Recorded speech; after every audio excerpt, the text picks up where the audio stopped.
is full credit to the staff behind the scenes, making the calls, making these pieces fit. Thank goodness we don't have to do that job. It's a lot of math, geometry, physics, whatever it takes to do it. ISA staff does it at a very high level. This is one of the bigger surf competitions you'll have through the year. 55 nations, over 400 surfers, male and female, from all over the world. Logistics are pretty vexing, but luckily we've got a team of experts behind the scenes doing it. So thank you, the ISA staff, for making this event possible. 7 minutes to go here. As expected, a nice number comes through for Tiara Vanderhulst on the strength of one big snap on a hefty closeout section. She's now in second place. In the lead for now, Rena Rodriguez from Team Peru. There's some of our ISA staff in action right there, beach marshals. What are they saying to these competitors before they go out? They have to say, kind of, it's almost like when, not that I've ever been pulled over by the police when they read you your rights, but what did what do the beach marshals say to each and every surfer before every heat they paddle out? Well, they explain what the rules are, obviously, how much time they have, how many waves they need, but they also explain the hazards and how to come in and out of the contest area. As we know, this is a urchin-infested area. So one of the deals that we did look at is we put a map with the hazards and everything, how people can kind of familiarize themselves where they're at, and the beach marshal also explains that, but also lets them know the easiest and best way to deal with the spot. But the rules are always told when you get your jersey, how much time you have in the water, what the conditions are, and the rules basically. 2 waves, no interference. This is what. So pretty much it's like a preliminary briefing, right? Before every heat. And that's in the spirit of fair play. You don't want to have any, local advantages or any teams that have been kind of insider guided. Everybody gets the same info on the beach, and that happens in every type of surf event, whether it's your regional amateur event all the way up to the Olympics. Kelly Slater even gets that news every time he paddles out. Top 2 waves advance, top 2 surfers move through, etc. That is our Miranda rights of surf competition. 5 minutes, 13 seconds to go. Team Peru in the top spot for now, but just with a precarious set of 3-point rides. Tiara Vanderhulst does have the highest single wave score, 5.67. Isabella Gomez, representing Team Colombia, has a 4.67. So this heat, which is now inside of that 5-minute mark, is going to be decided by a 1-point wave. As you see, Tiara with a 1.8 jumps into the lead. This is a tough wave to surf. Yeah, and it's very important, Chris, to have those high scores to open your campaign with a solid wave. We saw yesterday a lot of 8-point rides came about, and it's being kind of normal that the surfers have like big scores, and then it takes them a long time to get that second score.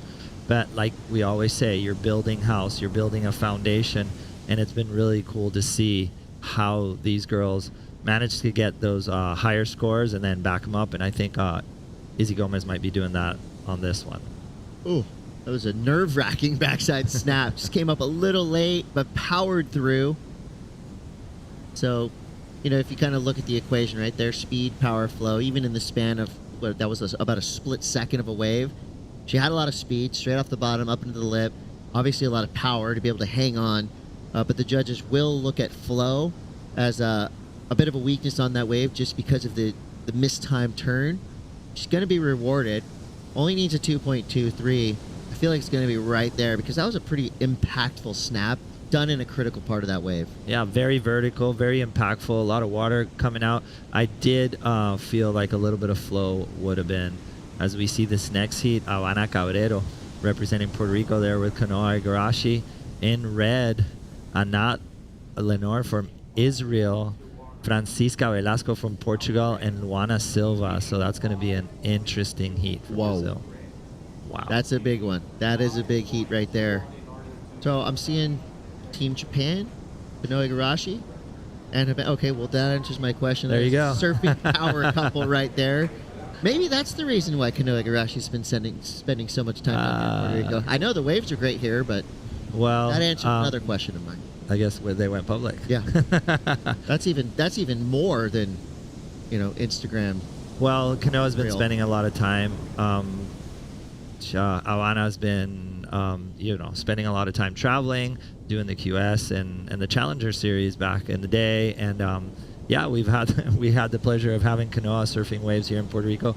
As long as I know, he likes the mofongo. He likes actually trifongo, from what I hear. He's the biggest Big Bunny fan on the Bad beach, Bunny too. fan.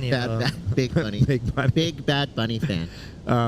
That's what he listens to before he goes surfing. And he's not a rare head out in the lineup anymore. And it's kind of cool to see them. There are definitely some good times, lovebirds roaming around this beautiful island, and I know he's enjoying the waves as well. So I think Kanoa's a happy guy. Good food, good music, and good waves. And that's Boricua legend Carlos Cabrero's daughter. Yes, sir. All right.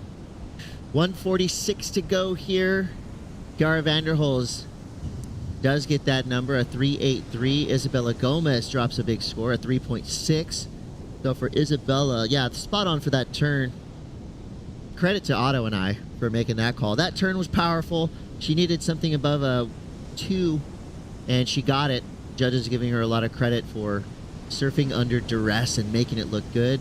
And here she is trying to get around this big section. Doesn't really pan out for her there, so it's going to be about defensive surfing now for Jasmine Michelle Studer, representing Team Indonesia. Still well within striking distance, needing a 4.61. Arena Rodriguez was in the top spot for the better part of 18 minutes in this heat. But Arena, now in second priority, needs something of note, a 4.61. No easy feat out there. I mean, that's probably right around your high average score we've seen in the morning. But you're going to have to earn it from the judges. I mean, threes, one turn. 4.61, a little bit different of a story. Yeah, the clock is winding down. Arena's super capable, and so is Jasmine to get the score. They have first and second priority as we see the Indonesian surfer trying to get this one. Chris, the clock is winding down, and I'm going to have to say that last maneuver from Isabella Gomez was crucial for the outcome of this heat. Let's see what the Indonesian surfer can do about that. Will this be a 4.61? Little setup wrap to start. There's the impactful section. It was a good turn, but I feel like the judges would want a little bit more. And, how she kind of got to the lip right there. She was already a little bit behind that section. So no real chance for a speed burst. Here's Arena Rodriguez needing 4.61. That was a big turn. That right there is going to make things interesting. Did she get up in time? Yes, that's the big question, because that maneuver definitely, if you were to put a comparison, I'm pretty sure the judges are going to compare it to Izzy Gomez's wave. And to my taste, it had a little bit more speed, it had a little bit more flow, and the wave looked a bit more lined up as well. So, it could be an angle thing for us. The judges have every angle. They could study it every which way, and we're going to have to see how this turns out. But in my mind, I think Arena might have gotten the score. All right, well, Tiara Vanderhols is safe, so Team Netherlands will be making it through that last heat. It all comes down to this. And Chris, those last two waves, as we see on screen right here, the replay of the Indonesian surfer, she had a little bit of cutty. She also had a nice little hit off the top. So I think these two waves have a potential to turn the heat around, as we see Arena's right here representing Peru in blue. And I like the way she bottom turned, hit it straight up. Yeah, I may have spoken too soon, because Jasmine Michelle Studer now jumps up from third to second. That last wave comes through a 4.93. Really all on the strength of that last turn. You're absolutely right, Otto. She had some ferocity to it, added some spice to the turn. There's Tiara coming through. We got a spinning wheel of death waiting for blue. Arena Rodriguez, Team Peru. Will she do it? She does. A 5.10 for Arena Rodriguez, a buzzer beater, just edging out Jasmine Michelle Stuhler. Isabella Gomez, unfortunately, was sitting in that second place spot all the way down to the wire, but she is dropped down to fourth place. So we lose a big wave threat from Colombia, Isabella Gomez. Jasmine Michelle Studer had some light at the end of the tunnel, but the door was shut by Arena Rodriguez. Moving through with Tiara Vanderhols. Expect a lot more edge of your seat action just like that. You're watching the ISA World Surfing Games. We will be back with more repechage action. Do not go anywhere. During this break, you're going to learn a little bit more about Anat Lelior. Stay tuned. We'll be right back.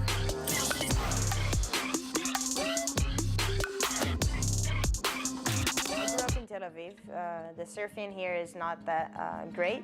I live in a sea compared to an ocean, and a sea is almost like a puddle next to a pool, I think.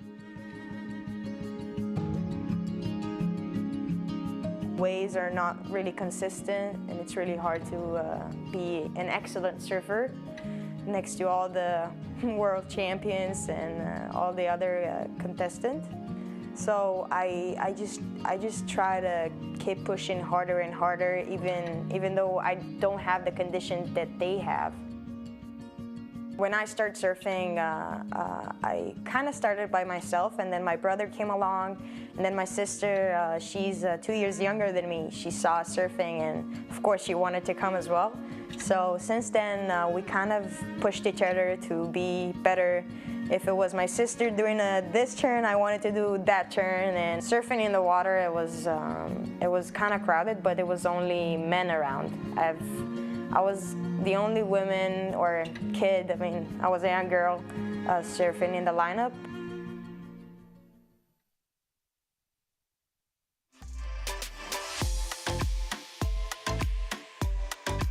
We have returned to competition for the ISA World Surfing Games. Olympic qualification is just out of reach. We are approaching the heats where it's all coming down to it. You know, within a matter of a couple rounds, we're going to start to be able to see those surfers that will find that qualification, which is just crazy to think that we're already at this stage within the conversation heading towards Paris.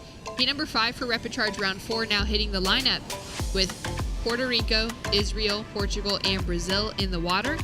And this is going to be a great heat with Havana Cabrera, the local, out in the lineup. Anat Lelior, Olympian from Tokyo 2020, representing Israel, now surfing to try and gain herself a position for Paris, up against Kika Veselko Francisca, as her formal name is, out of Portugal. She's now a world junior champion from the WSL Junior Championships at the start of last year. Very exciting to see that. And Luana Silva out of Brazil, now up and riding, and she's a championship tour level surfer. So this is a really heavy heat to be witnessing as Luana gets ready to go on that opening ride. She's going to start out with a great looking score after something like that. Yeah, Luana, living in Hawaii, Brazilian parents, and that's been a mix that, a lot of Brazilians living in Hawaii and using it as an alternative, a great place to live, great waves, and creates just amazing opportunities for your children. We know that Havana Cabrera, as we see Tiara there after that last heat, incredible young surfer for Holland. Exciting surfer to watch. And she could be one of those getting the call up. She was one of the surfers that participated in the ISA training camp that ran at Teahupo in Tahiti to prepare surfers that haven't had those opportunities before, as we take a look at Kika on her backhand. A couple of nice turns. Start was a little bit slower, but it was a nice size wave. She got a couple of really nice turns towards the end there. Luana gets that snap out of the top, fading it down, waiting for this wave to stand up in front of her, re-angles the board with pressure on the back foot, drives into this steeper section, snaps it back beautifully, and you can see gets down low. You can see the back leg. Look at that weighting and unweighting on the back foot. Great example of that right there. Into the closeout turn off the whitewater, kicks the board up really nice and high. Important to get the completion. She did that, so that's going to be a good score. Perhaps a little bit better than Kika Veselko's first ride, but for those two ladies both having scored, good opening rides to start this elimination round. Oh, a paddle there from Kika, unable to get into it. And that's because Anat Lelior down the line is finding her footing as the goofy foot. Nice looking finishing turn. I'm going to say she rode out of that, although we lost it for a moment. She's chasing a 5.51 on her opening score to get her up into that advancing position as the scores are in from the first 2 waves ridden. Luana Silva with a 6.33 and a 5.5 for the opener of Kika Veselko. Yep, that makes sense. Here's Kika again. Up and riding. And just a quick kick in and out. It's interesting. I've done some work with Kika in Hawaii before her World Junior Championships, and it was so great to see her go on and win that. Fantastic young surfer, and the mindset of an athlete, always working towards success and always conscientious about trying to maximise her opportunities. Great young athlete for Portugal. Great young athlete. Exciting future ahead of her. Already living within it as well. Yes. We've got another young surfer who's had some outstanding results at the World Surfing Games, taking away a win in the repechage round. The Netherlands moving forward with Tiara Vanderholz is with Mitch Salazar. That's right. We also have Oliver Zietz, who moved through, winning his heat in the repechage on the other podium. He dropped a 9.0 the other day. We want to get him some airtime, too. We'll start with Tiara, though. Congratulations. You know, at such a young age, you're not even 18 yet. To be able to have the success that you had here at the ISA World Surfing Games, how important is it to have the camaraderie of your teammates to be able to do that, too? Well, the team is the most important thing because they're your support and in the good and bad times, and it's really nice to have them all cheer you on in your heats. So it's a big part of, the surfing. Ollie, anything you want to add to that? Yeah, I agree. It's really important, and always getting that cheer and support from the team can really boost morale, and it helps a lot. So you're still in the juniors. Ollie just graduated last year. The development of Team Netherlands is not only vital to the success having you guys on the team, but also as the growth of the sport as an Olympic sport too. The dreams of both of you guys obviously want to get to Paris, but beyond that, what can we expect from you? I just want to showcase my surfing and get better every heat. So get more experience and learn so I can do better the next competitions and heat. And coming into this event, I just kind of have no expectations, just trying to make a name for myself and do the best I can. And if I make it there, then sick. But if not, then there's always next time. I'm ready. Anything you want to say in Dutch? Dankjewel voor het kijken. Hopelijk gaat het volgende keer ook goed.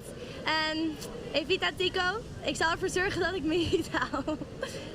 Dankjewel voor het kijken en Hop Holland! Woo! That was great to see the two of them together, both finding some success out in the lineup, battling through those repechage rounds. Luana Silva had an opportunity during that interview. We'll track now with Anat, who dropped a 6.93 for her opening wave. Looks stealthy as she kicks out of the final maneuver there. And she's going to be putting herself in a great position. Luana Silva chasing a small score at the moment, but we do have scores to drop through for both Anat and for Luana that are going to really change the situation for the bottom half of the field. Yeah, we didn't see the start of Anat's wave, but the end was powerful. It looked authoritative. There was a strength in the rail transitions that was a difference. It looked different to what we've seen from the other ladies. It was fast and furious, had that energy in it. 6.93, the best scoring ride of the heat so far, and another potentially better score even to drop, although we didn't see the outside work. So speculative there, but the inside work was definitely, authoritative and looked like a winner. Anat, after her debut at the Tokyo Olympics, found herself requiring hip surgery from a long-time injury and was able to get that done in the last couple of years, which has set herself up well on the track to qualification for Paris coming into this season. We missed her competing across the European qualifying series, across the Challenger series, and a few places that we would have expected to see her name in the conversation, just keeping those skills sharp and working on her other professional hopes and dreams within surfing. But now it looks like that rehab that she put in, the time she spent back at home, but also in California, working on her rehab has all paid off now with the type of strength within her surfing that we see moving forward. Scoring for Kika Veselko, a 3.5, but a 5.70 on the board now for Anat Lelior, has her sitting in the top leading position. As we take a look, Barton, at some of those names who have already found themselves with qualification leading up to this event. Yes, and from the World Championship Tour, you've got 2 Americans, 2 Australians, Brazil, France, Costa Rica and Portugal already with athletes booked in, and then you can see the Continental wildcards that were won, or not necessarily wildcards, but allocated spots for those continents. Vahini Fierro, Shino for Japan, Sarah Baum and Safi Vete for New Zealand booking their places. And then from the Pan American Games, Sanoa Dempfli-Olin. And there's those spots waiting for our eligible surfers from this week. And Nat having a look at this one, not going on the right. Have a look now at Havana Cabrera. She's been a little more quiet within this heat. This wave is going to kind of put her back into that conversation. Currently chasing a 7.29 as Luana just gets stuck on that frothy section off the bottom turn and can't find that speed that maybe a cleaner wave would have given her. So she'll fall down. A 4.73 for last of Luana, though, does set her up with that second place position. A throwaway score to drop behind that. Kika now for Portugal down into third, and Havana opened on a 3.77. She's now got a potentially better score to drop for her last wave to be chipping away that 7-point requirement. And it's cool looking at that list. I love that kind of just off to the side, reminding us of who has already qualified, and then the fact that there are still spots available. We're specifically by name going to be qualifying 8 individual athletes. As long as there is not already 2 surfers per country qualified for that nation, then they are able to walk away qualified. It seems likely that from tomorrow we could be deep enough in the draw to start seeing those first qualifiers announced.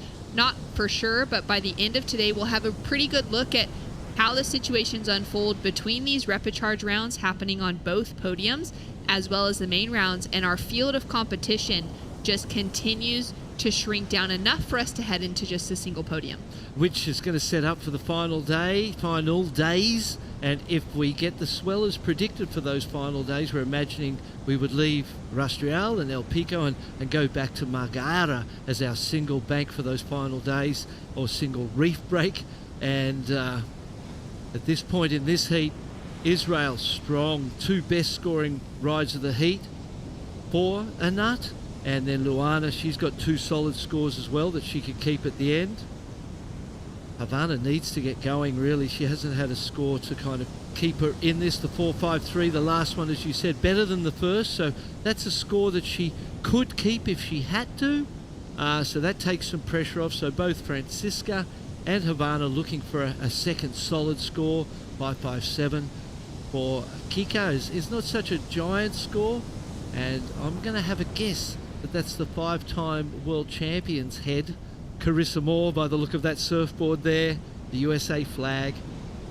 Can't wait to watch her surf, and amazing that but she had a tough heat already in that elimination round, but she had a tough heat yesterday afternoon that put her there. Yeah, that's right, Barton. We were talking about it this morning, even just reflecting on that. That was a solid battle. Soligari got the win in that heat with an 8-point ride that she opened up with. I did bump into Sol yesterday afternoon and just congratulated her on it. And she said she felt so lucky that one of those moments finally happened for her where she was, in position. She actually happened to be in position on the start of the heat because there's no priority. To be able to take off and have the authority on the best wave coming through at the start of the buzzer. So that never happens to her. It always happens to someone else in the lineup, it seems. So she was really stoked to have that opportunity to drop an 8-point ride right away. And she ended up taking away the win over Caroline Marks in second. Carissa Moore, with a well-fought battle, still landed herself in third, which finds her in the repechage round with a few other women paddling out next. Getting ready, putting the leashes on. Italy, Chile, and Germany with Daniela Boldini in the blue, Estela Lopez in green, and Rachel Presti in the white. Coming up in the final 2 heats of this round, we'll have Vahine Fierro and Sarah Baum and Tyler Wright. Those 3 women are all already qualified for Paris 2024, either through their championship tour results last year or through their World Surfing Game results. So we've got a few women that are already, have that kind of ticket next to their name, but they're wanting to do all they can to help with those team points heading towards finals day. Yeah, and if you win the men's and the women's individually, separately, you will get an extra spot. And we know from Huntington Beach that went to Japan in the men's, and so that's what an advantage to have 3 people in the game. An extra spot is just massive. And then Team USA in the women's from Huntington, so that's a big part of this event. And look at this set heading down the beach, one of the bigger waves we've seen. No one really choosing to go from where those 3 ladies are, perhaps a little flat on the face. Francisca with 5 minutes to go from Portugal. Kika, as she is known, she needs a big score right now. Chasing a 5.57 on takeoff, wraps it around in that sort of mid-face carve back into the foam. Really slopey, doesn't quite have that speed and power just yet. Managing a bit of white water, a bit of lump and bump on the face. Now setting herself up, though, for a whippy turn on the finish. Unfortunate the way that wave just kind of didn't give her much to work with in the early stages, Barton. Yeah, it was not the wave she was looking for. I'm guesstimating, you know, it didn't have the outside big turn. The inside work was beautiful. The last turn, powerful, but you need a big first turn. If you can get a big first turn, manage that middle of the wave and a big last turn, so finish with a big impression, it's always a good way to get a score, as we see the ladies doing the rock dance. Tricky to get in and out of the lineup while avoiding sea urchins. There's been more than one surfer that have come in and had to go to the medical tent and sit there with, you know, the crew using some tweezers for an hour or two to make sure that everything's cleaned up and out of the foot. No fun, that. Always a challenging aspect, and that can happen in cold water and warm water. It's not something that's just those tropical kind of locations. You can find sea urchins in a lot of different, you know, anywhere that there's kind of those little reefs, those crevices growing over those rocks, that volcanic rock, whatever it looks like, is the potential to have some urchins in the conversation. Absolutely, and a 3.4 comes through for that last wave of Portugal, so not enough, didn't even improve on the situation, so that 3.5's got to go. Cabrero now up and riding, and she'll have to kick out. I mean, you can tell by the quality of that wave that it's not going to give her that 6.5 point ride. So our first and second place surfers in first and second priority with 3 minutes on the clock, and the opportunity to control this heat for Puerto Rico. Great that Havana is down and away from those other surfers here, paddling furiously in the bottom of the screen. Oh, and just ducking underneath it. Kika was having a look. She would have had top priority over... Oh, sorry, Luana had top priority over Kika in that situation. That's why she's sitting where she's sitting. She's not sitting there because she wants to sit there and she thinks that's where the best waves are.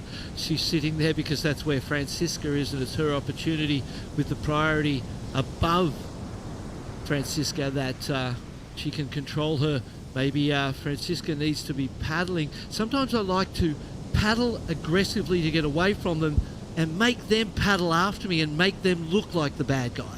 And if some people don't like being the bad guy, and you could shake them that way by confronting them and going, "What, you're going to follow me? Let's go. What, you're going to tag me? You're going to look like the bad guy?" And sometimes they would back off because they didn't want to look like the bad person. So that's what I'd be doing right now. I'd be on the move. I wouldn't be letting that clock click and tick over without me doing something proactive at this point in time. Because the longer Francisca just sits there, this is to Luana's benefit. She's like, well, let's just sit here until the siren goes. This is great. So you need to challenge Luana in some way to try and shake her off your case. For Havana, she's in a good position down there on her own. If Mother Nature sends you something because you've got that distance, you've created the opportunity, that's what you need to be doing at this point in time. Francisca needs to shake Luana. It's not going to be easy. Luana's, you know, when you consider it's a matter of advancement or elimination, you're not going to shake her easy, but you may as well try something. And even sell her a lemon, make it look like you're trying to go something, you want something, and she'll use the priority to block you, and then you get your chances. Either way, look how close the two surfers are together. Either way, the cat and mouse is alive right now.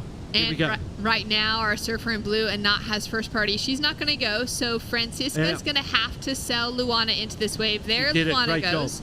Now, will this be a wave that Luana potentially could grow her score line with? She needs to improve on a 4.73. Nope. First turn, second turn, not going to factor into her top two.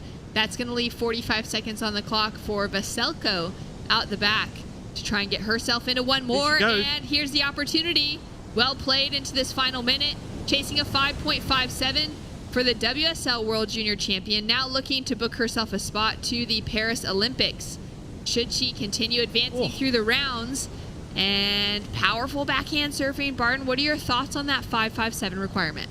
Well, I love the fact that she was able to shake Luana and get the chance. That was first base, and she managed that. She did that. I don't know if she even wanted that wave, but it was a sale. Yep. And it was purchased and bought by Luana. That opened the door, but I don't think she gets it. The first turn was just a wrap, and then it went flat through the middle. If there were a couple of turns of the volume of the last turn, I would think that she was a chance, but I don't feel like that's a score enough at this point in time. Well, Anat Leilior from Israel walking through with a win. She'll be taking it into the next round as we see scores starting to drop for Luana Silva. That last wave was the 183, so she'll maintain her top two scores as a 6.33 and a 4.73. And just waiting for that last score now to come through for Kika out of Portugal, chasing down a 5.57. This was a really solid heat for Havana Cabrera, just unfortunately didn't quite find the rhythm early enough to keep herself in the conversation. So she will bow out in fourth place. We're still waiting for this last score to come through as we take another look at the replay here. Yeah, it was a nice deep bottom turn on the first turn, and it actually was a better turn than I gave it credit for in real life when I got to see it on the replay. Here's the score, not quite enough. Very close though. Very close. A 4.53 for Kika Veselko sees Portugal and Puerto Rico out of the conversation. Israel and Brazil advancing through with Anat Leilior and Luana Silva keeping their Olympic dreams alive this week. Coming up next, the Olympic gold medalist Carissa Moore is hitting the lineup.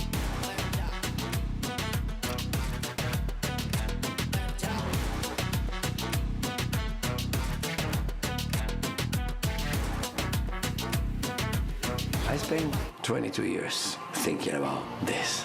I'm arriving in Tokyo, turn my phone on, look, and it's like the waves are gonna be great on the first day, then better, and then best. So I said, somebody's looking at us. Somebody wants us to be successful. As Olimpíadas, claro que me tornou um pouco mais forte. Não maior que ninguém, mas me deu um pouco mais de vontade de continuar buscando evoluir, de continuar no mesmo nível, crescendo e inspirando pessoas ao redor do mundo. I went to the Olympics with this bigger sense of like pride and purpose. It felt just really special to win the gold medal in surfing for the first time and bring it back home to Hawaii. I've never been more proud to be Hawaiian than I am in this moment. And in many ways, we gave a surfing hug to the Olympic moment.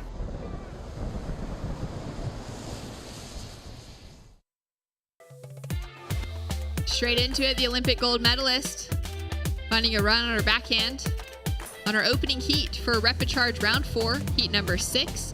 Pumping down the line, setting it up on a softer size section. Didn't really have any speed generated into that final maneuver. She is in the lineup up against Italy's Daniela Boldini, Chile's Estela Lopez, and Germany's Rachel Presti. And that'll be the first wave ridden within this heat to Carissa Moore. Waiting for those opening rides for each of our surfers within the mix. Estela Lopez residing in Chile still, where Daniela Boldini representing Italy from the Canary Islands, and Rachel Presti representing Germany, spending a lot more time there in the Olympic training facilities as of late, but originally from Florida in the United States. And these three surfers with a bit of a tough ask up against 5-time world champion and Olympic gold medalist Carissa Moore. Yeah, absolutely. Tough heat. Having a look. Estella now up and riding. Links it into the lip line for that opening turn. Just that single maneuver, she'll put a score on the board. 2.5 for Carissa Moore. So obviously, ladies wanting to get going early, looking for the early start just takes so much pressure off. And for Estella, a 3.17, it looked like just dropped in there. So that is better than the 5-time world champs opener, so that's going to give her confidence. It's a great bit of confidence. Daniela now on her way to likely the best wave of the exchange so far. Gets that finishing turn, and that'll seal the deal for her off the takeoff.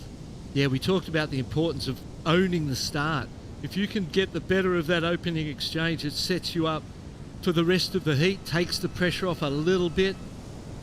You get to that place where you only need one more ride for the rest of the 15 minutes, or whatever's left, and in this case 16:40. We see an overview of the contest site.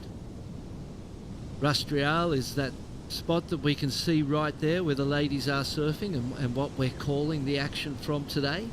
Well, you can see that wind really whipping each of the flags down by the beach. The white caps already on the water early this morning. Anat Lelior made the best of kind of challenging conditions out in the water. She's walked away with a win and is standing by with Mitch. Yeah, that's right. Anat Lelior, a great performance, tough conditions, but it just seems like you're right out home here in Puerto Rico. Yeah, I definitely enjoyed this heat very much. I've competed in the past with all of the competitors that I had the heat with, and I'm happy to be on top on this one. You know, off of camera, we were talking about injuries. I got a little hip thing going right now. During Tokyo, you weren't 100%. I've seen during the off-season you've been putting in a lot of work in the gym. How important is it to be able to perform in the gym and just inside of the water, too? It's definitely, it's a full package. You don't, we don't always surf. I definitely put a lot of work in the gym, and I have my team with me. Din Shemesh and Lian, my masseuse and my physiotherapist. I love them very much. And yeah, it's not only you. I have a full support with me. I have a very strong country behind me. And yeah, my mom is watching with her class. Hi, Mom. And yeah, sorry. And I don't know, it's everything. It's not just surfing. It's just like your mental game, your physical game, the love that you have for yourself and for others. And I'm just feeling good. I'm here to surf, and I'm enjoying surfing more than I ever was. And yeah, I feel like I'm falling in love back with my life, and I'm stoked that everybody's able to watch it.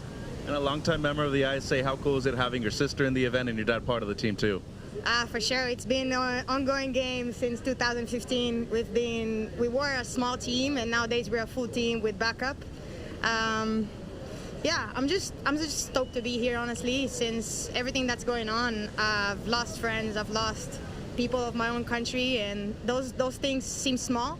Winning heats is honestly it's small because the work that people put through in the war, and having even my brother here, it's surreal. Like it was, I didn't heard of him for a long time, and now that he's here with me, it's just I'm blessed just to have the people that I love. And I just want to say, Am Yisrael Chai, תודה חבר'ה, כל מי שצופה במים, ואנחנו נעבור את כל הדבר הזה, ואני שמחה לייצג את הארץ המדהימה שלנו. תודה לספונסרים שלי ותודה לנבחרת שלי. Thank you very much. Thank you, Anat.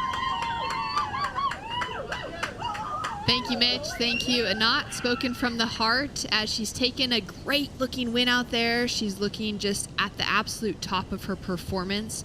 As she was mentioning, just able to really start to feel herself again, coming off of the injury that she was battling through in Tokyo, then found that rehab, had that surgery, has gotten that whole kind of piece of the puzzle back together with her family and that support, with that other crew that's kind of had to build in the backing of her as one of the top athletes in the world. And I won't be surprised if we see her walk away with that Olympic qualification later this week. Yeah, it's it's an emotional journey being a competitive surfer. Being a human these days is an emotional journey in itself, and so much going on in the world. So sending our love and respect to everyone out there.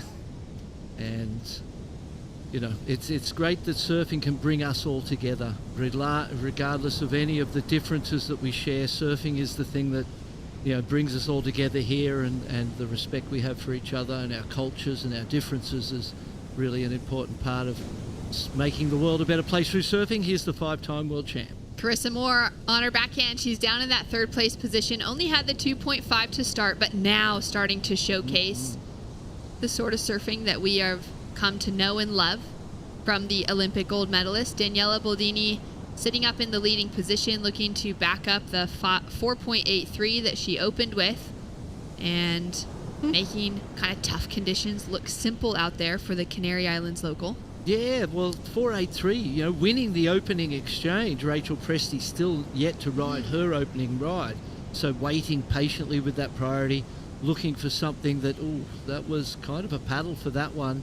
See if she loses that priority without riding the wave, but perhaps it wasn't an convincing paddle, and there was no one there that she was blocking or considering. Sky Brown paddling out next, bronze medalist from Tokyo 2020 in skateboarding. Yeah. There's a street discipline and a park discipline for skating within the Olympics. Plenty other disciplines when you're outside of the Olympic Games, but those are the two that are included, and she took out the bronze medal in park. She'll be competing for Great Britain come the Paris 2024 Olympic Games, again as a skateboarder, and now she has the hopes and dreams of competing as a surfer as well. Has some tough heats to make it through, though, in order to get there, as we see Daniela. So she's been able to drop a 3.37 for her last wave. She'll fall in this one, so it will unlikely factor into her top 2 waves on the inside section there. But she's now staying active, as Carissa Moore has dropped a 6-point ride and sets herself up back into the lead. Yes, the only gold medalist in women's surfing at this point in time, ever. 6-point ride. Yeah, it was expected to be the best wave of the heat after we watched that surfing. Powerful, but still smooth and classy. As always, one of the greats, and 5 world titles.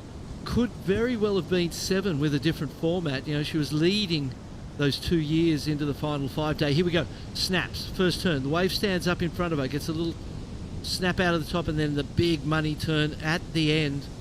And very consistently seeing the big last turns being where the massive rewards come from. Italy. Up and riding.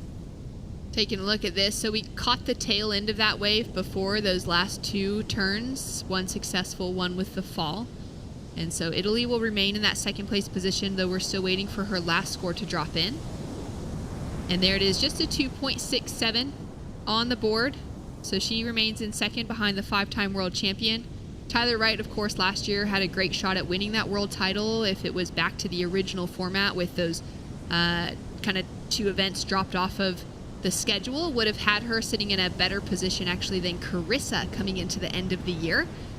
But with those format changes, Carissa has taken it all with stride, as we expect her to, as the gracious competitor and gracious person that she is. And it's exciting to see in her kind of final year officially wearing the jersey with her announcement to step away from full-time competition. Now heading into the Olympic Games with that to be her final event. As we take a look now at Rachel Presti, quick whip on her backhand, but Barton, break down, the scenario for her now, surfing only a 10-minute heat in front of her, having held priority for that long. Yeah, literally 9 minutes now as well, sitting on the priority for 10 minutes essentially.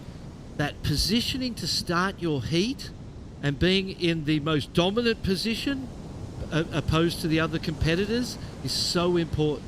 If you own the start, it just takes all the pressure off. We saw even Carissa Moore get the very first wave of this heat because she was aware of, even a 2.5 created the opportunity to be in the lead at this point because she coupled it with that 6, the second ride. So, wave selection is super important. The start, it's one of those things where it's a hard thing to know how aggressive to be at the start of the heat. But by positioning yourself, you can take an advantage that's there for anyone to take if they are willing to take that inside position and be forthright and aggressive to establish ownership of it. And sometimes people would rather sit back and let someone else sort that out. John Florence is someone like that as well, even at the top level. It's not unusual to see great surfers sit back and let that priority roster sort itself out and then go to work. For me, if there was an opportunity to seize advantage, I was never letting that go. If there was an opportunity to seize advantage, I was seizing it. And that sets up. And for Daniela Baldini, the same thing is happening at this point in time in the heat too. Her second place was created by the start. And so you can't underestimate being forthright at the beginning of a heat as a long-term strategy for going all the way. Estella with first priority didn't paddle. Good positioning there too, sitting inside a little bit. She's got that 3.17, which is a solid, it's a score that could be used, could be held on to at the end of a heat, but she needs a good backup of a 5.03 to get her into a qualifying position, 3rd and 4th out of the event, because we are in the repechage, sudden death, elimination, whatever you want to call it round. Here she goes, having a look at this one. First priority going to be used. All right, Estella now up and riding for Team Chile. Hooks it up into that first section, now wraps it around on the rail. Nice control, finds that little speed pocket for a second, and then the wave dies out for her. Unfortunate end, things got a little bit discombobulated there. Looked like a really fun wave with those first couple sections though, didn't it? And I was sitting here going, great wave selection, because it stood up and it was clean and the first turn was into the lip. Carissa Moore having a look out the back. A dig from the outside, taking off in the foam. She'll now just pump along to get out into that open face for that first turn. Finds herself with a second. Slopier conditions. It starts to bull up maybe more on the inside now as she kind of looks back to the beach. You can see with Carissa, I really always appreciate the look of kind of that intense look on her face. Like she rarely is smiling in a heat. As we take a look now at Daniela on her backhand, and she looks for that ending section, but she's unable to get it. You can see with Carissa that these heats matter so much every time she's in a jersey. Of course, if she's getting great waves, you're going to see that relaxed nature, a smile at the end of a wave, a claim occasionally, that stoke come through. But you can see how much she is honoring the rest of the women in the lineup with the effort that she's putting into this heat right now, knowing that she's maybe not super happy with where the scores are even landing, though she's sitting in that leading position. Yeah, well, she's only ridden those 2 waves, and 100%, you can see the effort that she is putting in. Nice, beautiful wrap. You can see the style and technique of a champion here. Watch the back foot. You can see there's those little pumps and pushes up and down on the back foot, weighting and unweighting, and you see it even came off the deck pad there. Nice wave. You can say goodbye to that 2.5, that's for sure. You're going to maintain a lead, and the ask for all of the other surfers to win this heat is going to go up dramatically after that ride from her. You can see her look to the beach, and she knows it was a good one. At first I thought, oh no, she's caught it, she's too far behind the whitewater, but in real speed we can just see how she just kept fluidly racking off the turns, adding up the points all the way through to the inside. We'll take one more look at it here. You're right, really deep on the takeoff. And saw down the line and recognised that there was more in it than what was immediately showing us. And so great wave selection, great use of priority, and it's going to be another good score that potentially is the second best scoring wave of the heat so far. All right, Rachel Presti, she's been quiet through this heat. Only the 2.1 for her opening wave, and just a single maneuver for that second opportunity. She's got a 4.33 on the board from the panel. And Germany, one of those nations, as of yesterday afternoon, still tied for first with all of their surfers still in the event, which, you know, at this stage, 5 days in for Team Germany, we see them growing and improving every year, and this has been a great event for them so far, and to be up in that top 6 nations and holding on to equal first with some of the powerhouse nations just proves, is testament to the work they're doing. Carissa now with another chance. She got a 5.77 for that last wave, sets her up with the double digits in the lead. Now blasting the tail, throwing a bit of spray into that second section. And Rachel now starting to feel that kind of eager drive. She's got a 3.88 requirement. Nice section for that first hook. Back to the rail work more in that second turn and into the section for the third. She may do it with just that 9-minute heat being surfed. She held on to priority for a long time. She's one of those surfers that was, you know, had a high potential coming into this event to gain that Olympic qualification. Like you said, Germany's been putting all that work in behind the scenes, Barton, for years now to build to this stage. They've changed some different coaches. They've gotten input from a lot of different nations, and it set them up to becoming one of those really standout nations within surfing. Look at this section. Beautiful. The wave bowls up in front of her. She heads out onto the face, gets a nice snap, and then comes around thinking there's 2 in it. Has to get vertical up the wave face because the shoulder tapered off so quickly. It's got the 5.77 on the one before it. I don't see that matching though. I don't see it going into a top 2. It was a beautiful section, but the second turn kind of got caught a little bit. Rachel Presti has the potential to go into second place right now. She's looking for that 3.88. I'd say she gets it solidly with the 3-turn combination on the wave before that, and that 4.33 has thrusted her into contention. The only other score that, you know, other than Carissa Moore's rides, is the 4.83 of Daniela's, her first wave, the Italian. So we see Janere making her way out. She's an amazing young goofy footer. I love the way that lady surfs. Judges still having a long, hard think about white, Rachel Presti, because they know it's a score of consequence. It's going to change the placements in this heat at this point, and still thinking about Carissa Moore's. That's right. That wave for Rachel, 3-turn combination. Great first section. Had some power on the finish, and there it is. It's a 4.77. She well and truly gets the requirement she needs to move up into second. That forces Italy's Daniela Boldini down into third place, chasing a 4.27. We're going to take another look at this wave from Rachel Presti, gaining her that second place position. First snap, there was this desperate energy and enthusiasm that you could tell. She got the last turn. You watch her look to the beach. You look what you know what she's thinking. She's thinking, let's go. And she can feel the energy and the adrenaline rushing through her body because she recognized that, you know, that could be the score she needed. It was the score she needed. It was her best wave so far. Put her, you know, the 9-minute, 10-minute heat, half a heat that she has surfed, now has her in second priority. So great wave selection. The patience that she has shown finally paying off at this point with 45 seconds left. She's one of those surfers that is so good at snapping into mode, kind of finding that aggression that she needs to in the right moment, finding that inner mongrel within her. Yes. If she realizes that she's got her back against the wall, she puts up a fight every single time, and that's exactly what we're seeing witnessed here. Yeah, and it's a wonderful trait, you know. You can get cornered and some people can cower into that corner, and then other people stand up and barge out of it and do whatever they have to do to get out of the corner they find themselves in.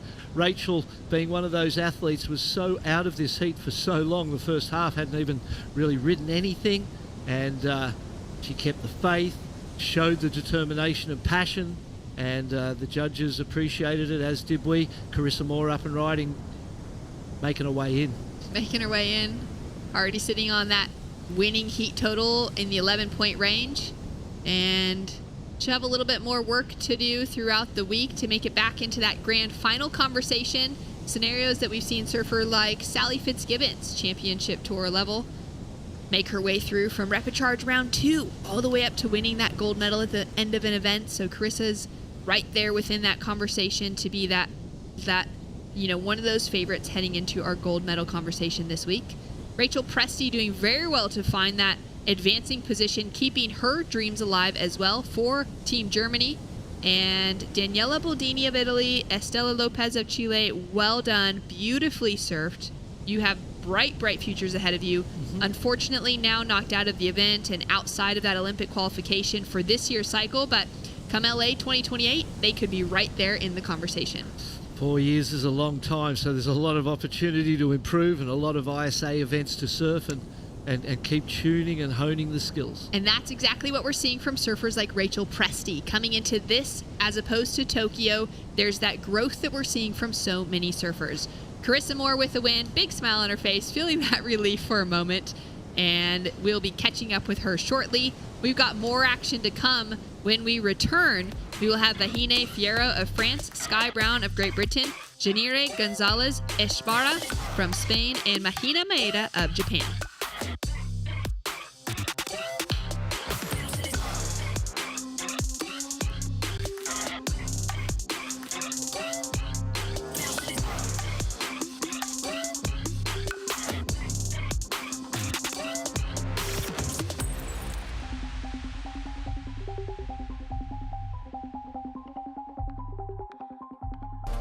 I'm 23 years old and I'm from Tahiti representing France.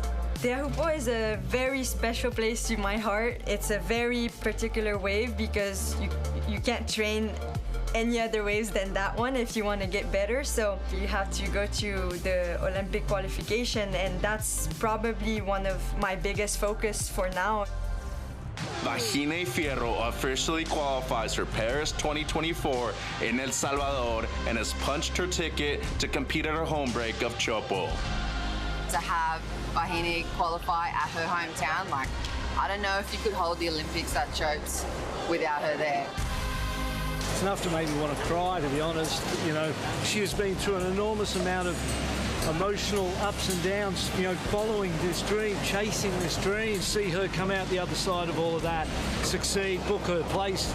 But that is epic, mate. You know, I'm an Olympian now, and I just want to put all my effort in and leave it all in the ocean and just, you know, not have any regrets and just surf my heart out and try my best out there. Hard work does pay off at some point, and this point right now is like the best ever, and I'm really looking forward to, you know, putting the time in over there and figure out how I can win that gold medal. Hard work does pay off, and we're going to get to see Vahine Fierro compete for an Olympic gold medal at her home break. It's going to be very, very exciting to see. She's currently in the lineup representing France up against Sky Brown from Great Britain, Janire Gonzalez Echevarri from Spain, and Mahina Maeda from Japan.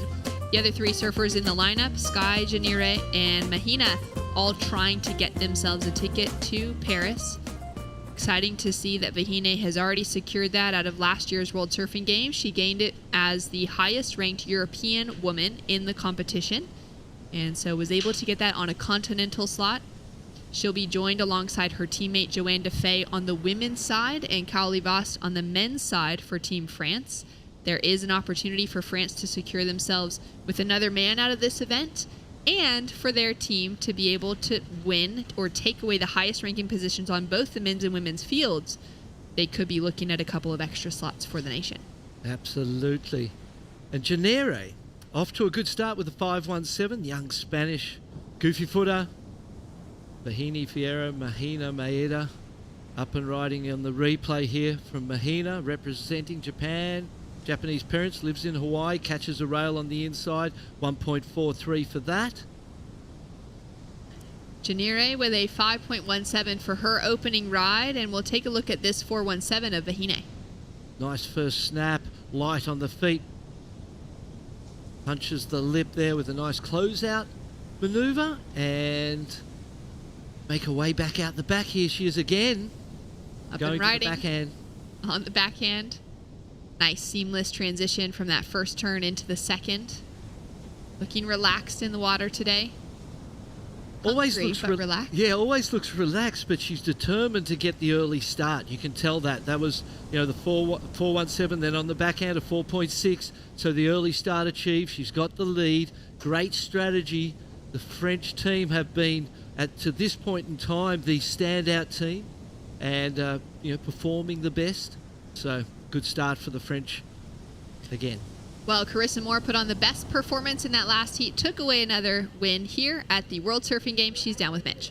That's right, looking to become a two-time gold medalist at the Olympics now, Riss. You know, from the days you started competing against the guys, you dropped a 10 at a QS at one point in your career. How cool has it been to see the progress that we've seen in surfing so far? Oh, it's been so cool to be a part of the progression and the movement, and like just exciting to think about like how it's going to continue to rise. The women are just becoming more fearless and pushing the limits of what's possible, and it's really inspiring for myself because seeing all the girls just really send it has been like, yeah, okay, maybe I can do it too. Can you talk to us about the great work you do with More Aloha?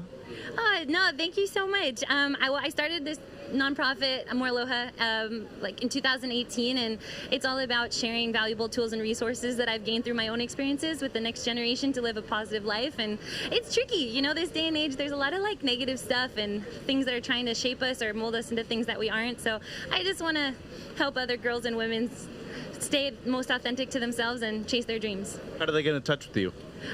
You can check out our More Aloha Instagram. That's probably the best way, and sign up for our newsletter. Thanks, Riss. Thank you. Thanks so much, Mitch. Quick words from the 5-time world champion, the Olympic gold medalist. And we'll take a look at Vahine now on the inside section. She already got a couple fours on the board, and she's got a smile on her face as well as she kicks out. Now, if you are going to check out More Aloha, it's spelled the same way that Carissa Moore's last name is spelled, M-O-O-R-E, Aloha. Find them on Instagram, and she puts out these great prompts, these essay prompts to girls around Hawaii. Sometimes she opens that up to girls from around the world prior to events that she's running to, write down their thoughts about something that she's kind of maybe struggling with even herself, and then goes through those essays. That's how she selects the girls that get into the program. So it's a great opportunity, a great exercise to get everyone thinking, to get a little pen and paper going, and to be able to learn and reflect with one of the world's greatest human beings. Yeah, they ran an event at Sunset Beach recently and flew people in from around the world.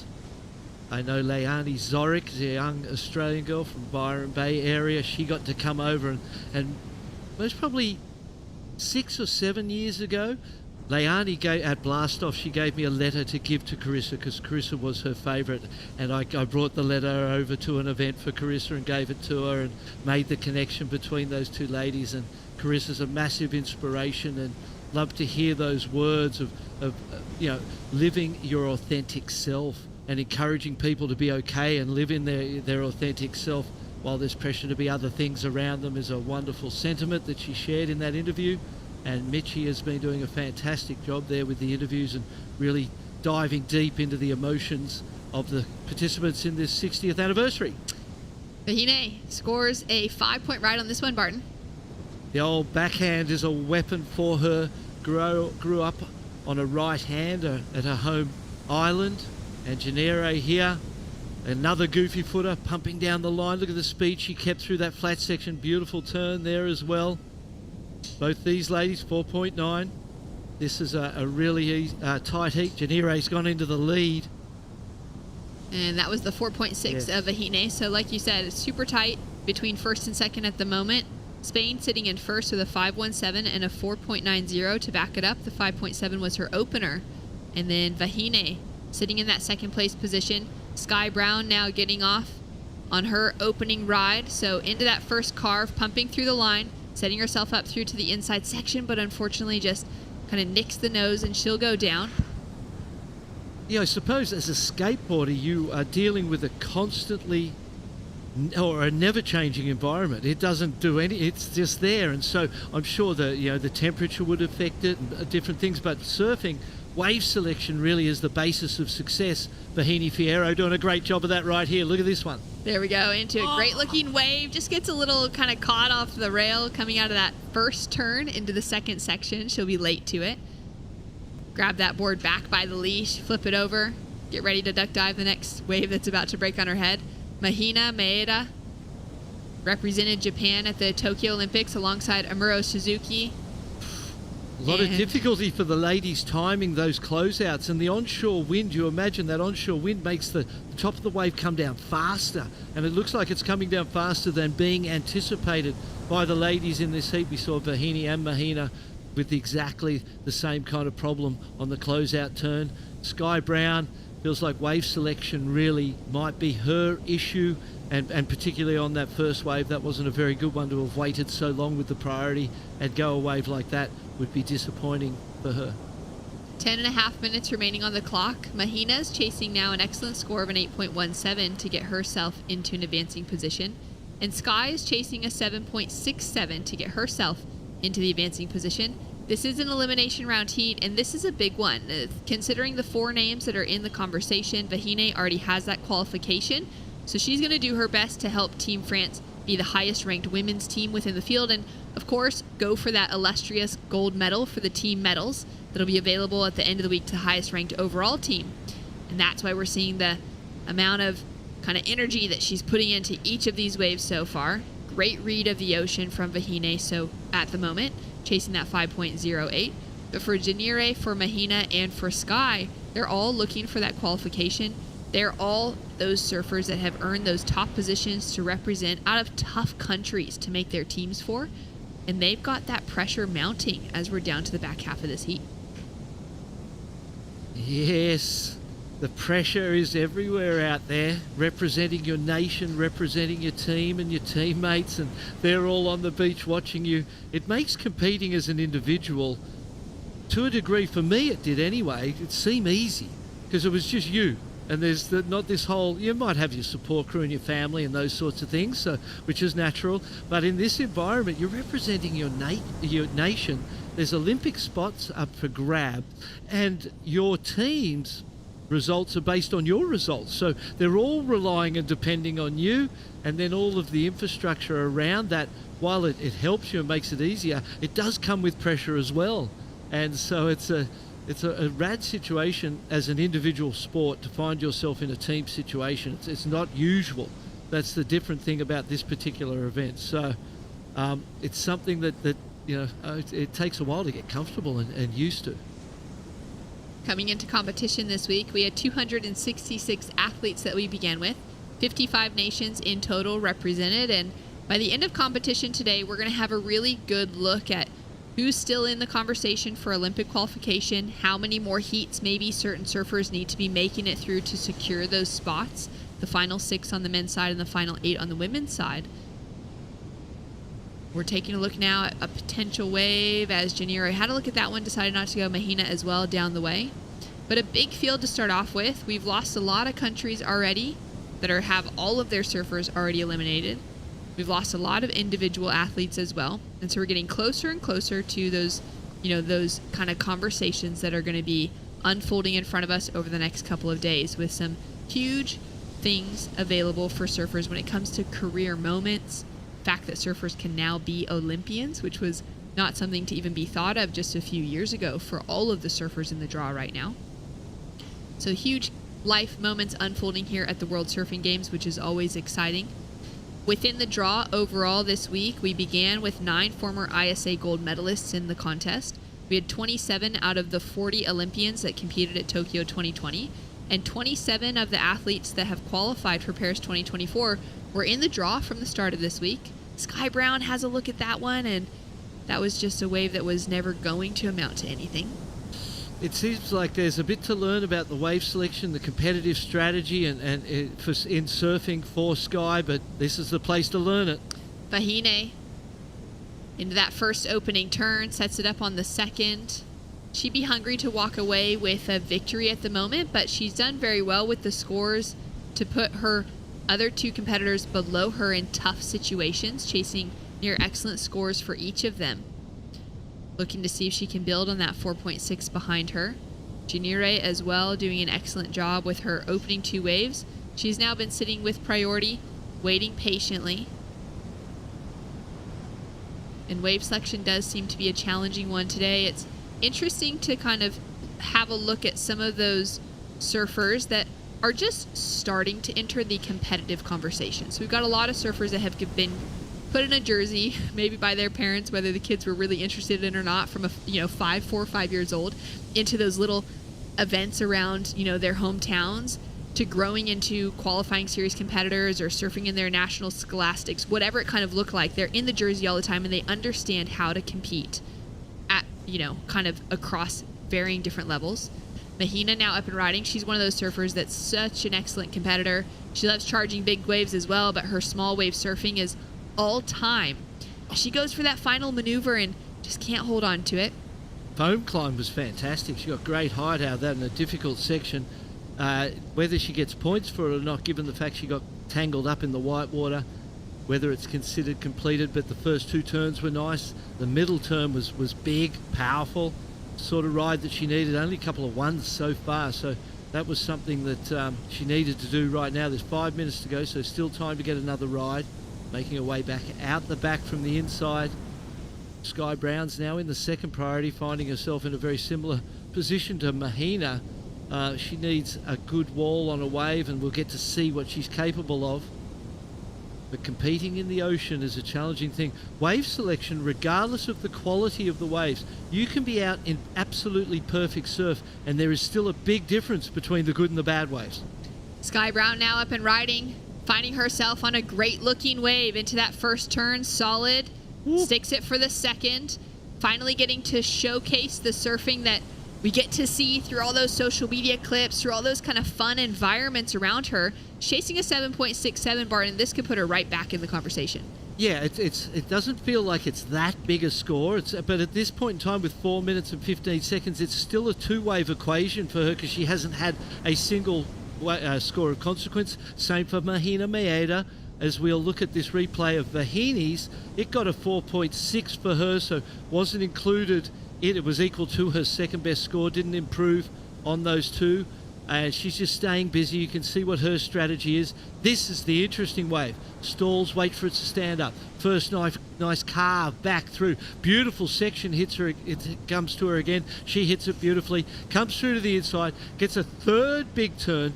3 turns of consequence and 2 scores that are going to impact the position of this heat right now. It's hard to imagine that we'll see either Mahina or Sky go into a qualifying position, but they will lower the ask, get their best score without question, and be in a position where they'll be ready to challenge in these final 3 minutes. So this is going to be an exciting finish to this one. That's right. Just to be able to chip away at those big requirements. It's a 7.17 for Sky Brown, so it's not quite enough to put her into second, but now she only needs a 7.43. That's going to be a huge boost of confidence for her in the lineup right now. 2.43, yeah, correct. Only a 2.43. That's easy. Here she goes. Oh, she was paddling on the inside. I like that idea. Now's the time to just try and take that second place, put some pressure on Vahini Fierro. She has ridden a lot of waves, 3 waves since her 2 best scores, so 3 attempts without an improvement. That's got to be considered a mistake and something you could clean up. Here's the replay. First turn, lays on the back foot, drives the rail, uses the arms in a really nice individual fashion, stays back in the pocket, beautiful placement, snaps there, tight, really low, and then the final turn is a beauty as well. 3 big turns for a 7.17, exactly what she needed to do. So that's where her experience in competition and dealing with pressure is starting to show right now. Here she goes, having a look at this one, looking for a 2.43, Shannon. 2 minutes remaining on the clock, chasing a small score, and there it is as she goes up in for that single maneuver. Scoring quick from the panel, a 3.17 on the board for Sky Brown, and she takes away a leading position suddenly from 4th into 1st for the young surfer representing Great Britain. We knew the skills were there, but it's just that time now in a jersey that's going to come to fruition for her. Janire Gonzalez up and riding now. She has been so quiet in the back half of this heat. That's going to be a missed opportunity to improve her scoreline likely and hold herself back into 1st. Vahine Fierro now finds herself in a knockout position, and Mahina chasing a 5.20. Opening turn looked sharp, goes for that little foam climb on the second, and she'll have to kick out without an opportunity to just close it up with the third maneuver. She got a 4.87 before, needs a 5.2. Vahini now needs a 5.08. And Janiro 5.18, as you can see, to go into the lead. So Sky Brown out of nowhere from 4th into the lead, and shows how tight this is. This is a really good first turn, beautiful first turn. Most probably the best turn of the heat so far as single turns go. She got the 4.87 before that, so this heat is on in these dying seconds. Incredible. And to think of, the combination surfing that we're seeing from Sky, not that double pump in her bottom turn on that 7.17. Smaller wave now. She's looking to just increase that 3.17. Very small wave here, but she's got a little bit of work done. We'll see where the judges go with it. She is sitting in that leading position. But thinking of that 7.17, how smooth her speed carried through from that opening turn straight into the second. No effort needing to put in to generate anything because she'd already done the work in the way that her rail wrapped into that pocket on the face of the wave to be able to carry that speed for her. Taking her through with the highest wave of the heat so far. A 3.6 Spartan drops for her last wave. Has her up in that leading position even more convincingly now. And Vahine, will she have another opportunity? She will or is not. this going to be it? She led the whole way. She was always in an advancing position until those final moments. And it would have to come down to the inability to continue to build on the scores. She was down the priority roster because of how active she was.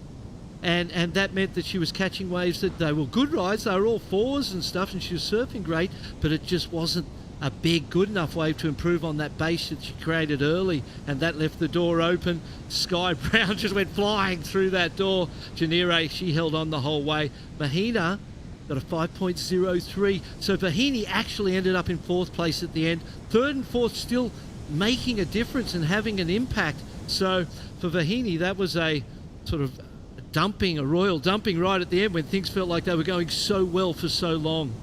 That was a shocking way to see the heat kind of finish. Incredible performance from Sky Brown, taking away that leading position in the end. Her surfing is right there. We're seeing her competitive knowledge grow in the moment. Yes. Right now, she would have learned so much from that moment, from those final 5 minutes, and now taking that into the next heat, she's going to be that much better off. Great Britain and Spain advancing through. Unfortunately, Mahina Maeda and Vahine Fierro out of the conversation for Japan and for France. We've got more action to come with Sarah Baum, Tyler Wright, Mathea Olin, and Alice Barton in the lineup.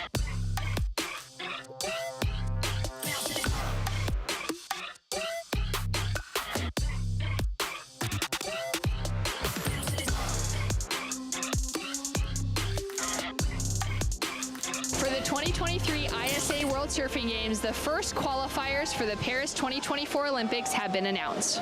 Sarah, come here. Jordi, come here. I think you guys should be getting ready to go to French school because I'm going to see you next year in Tahiti.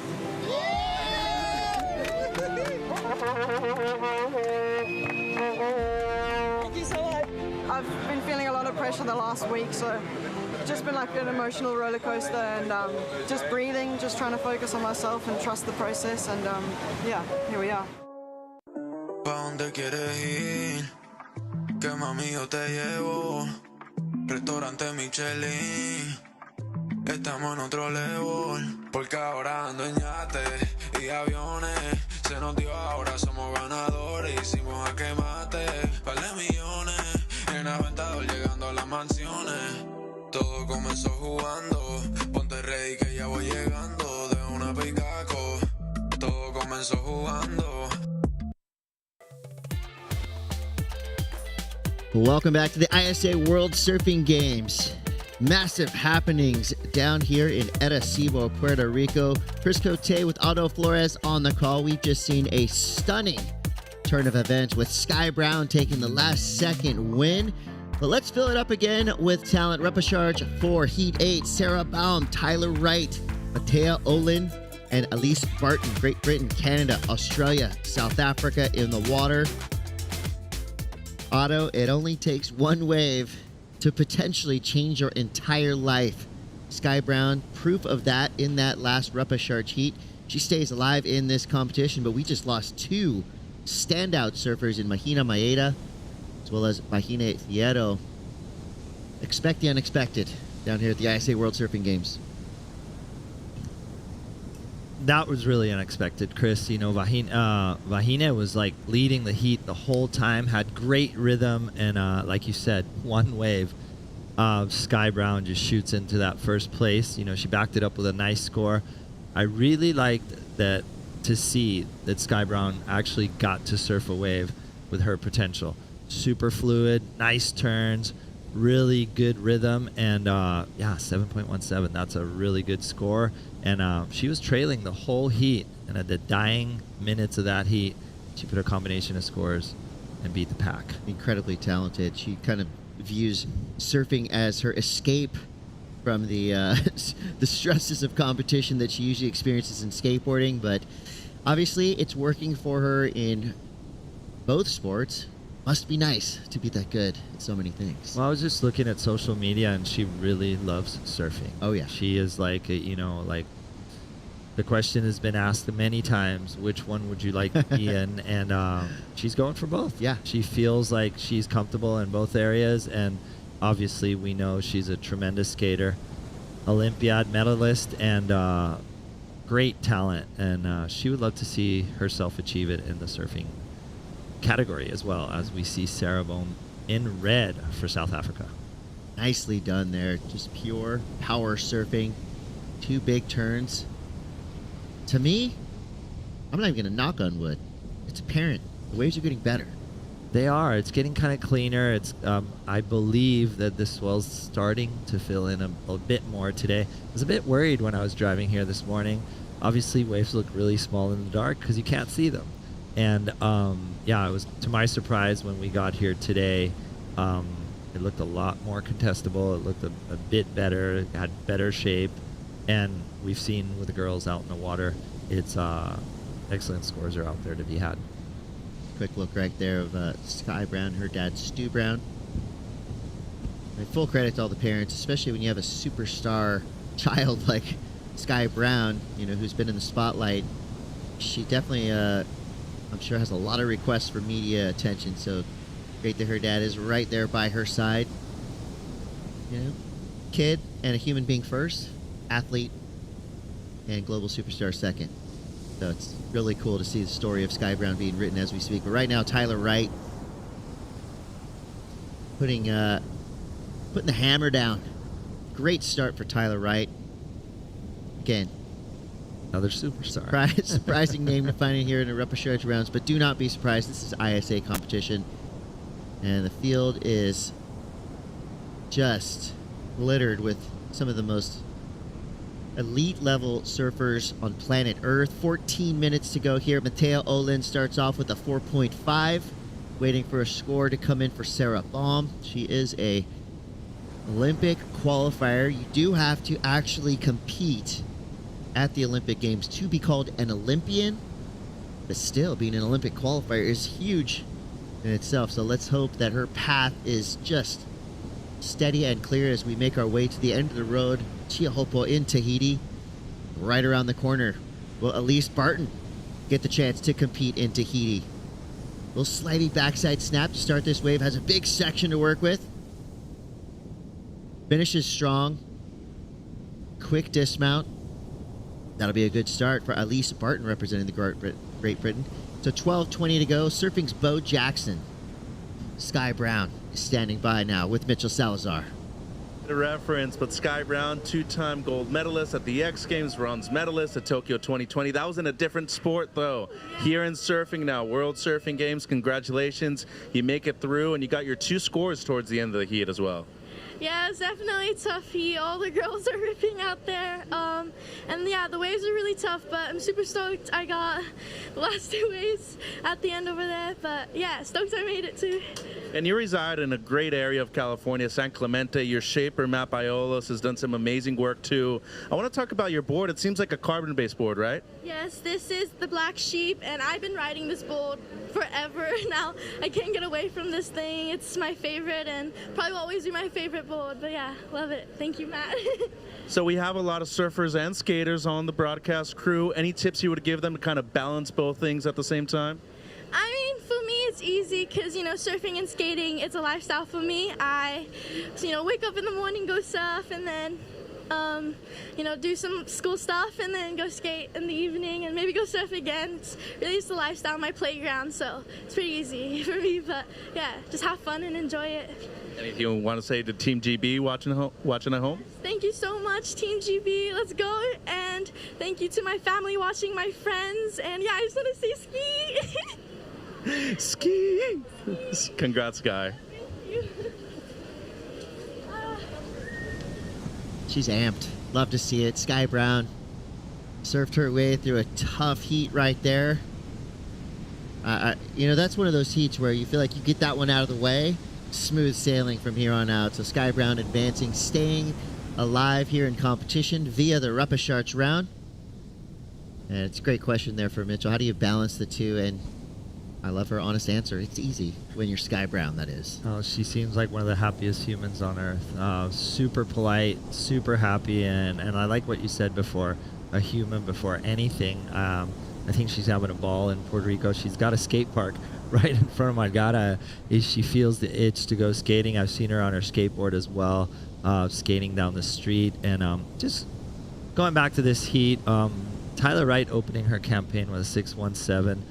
I've noticed Tyler kind of getting her feet, getting back on her feet, looking comfortable, getting consistent, and that first wave, just an exclamation point of like, we're here to win.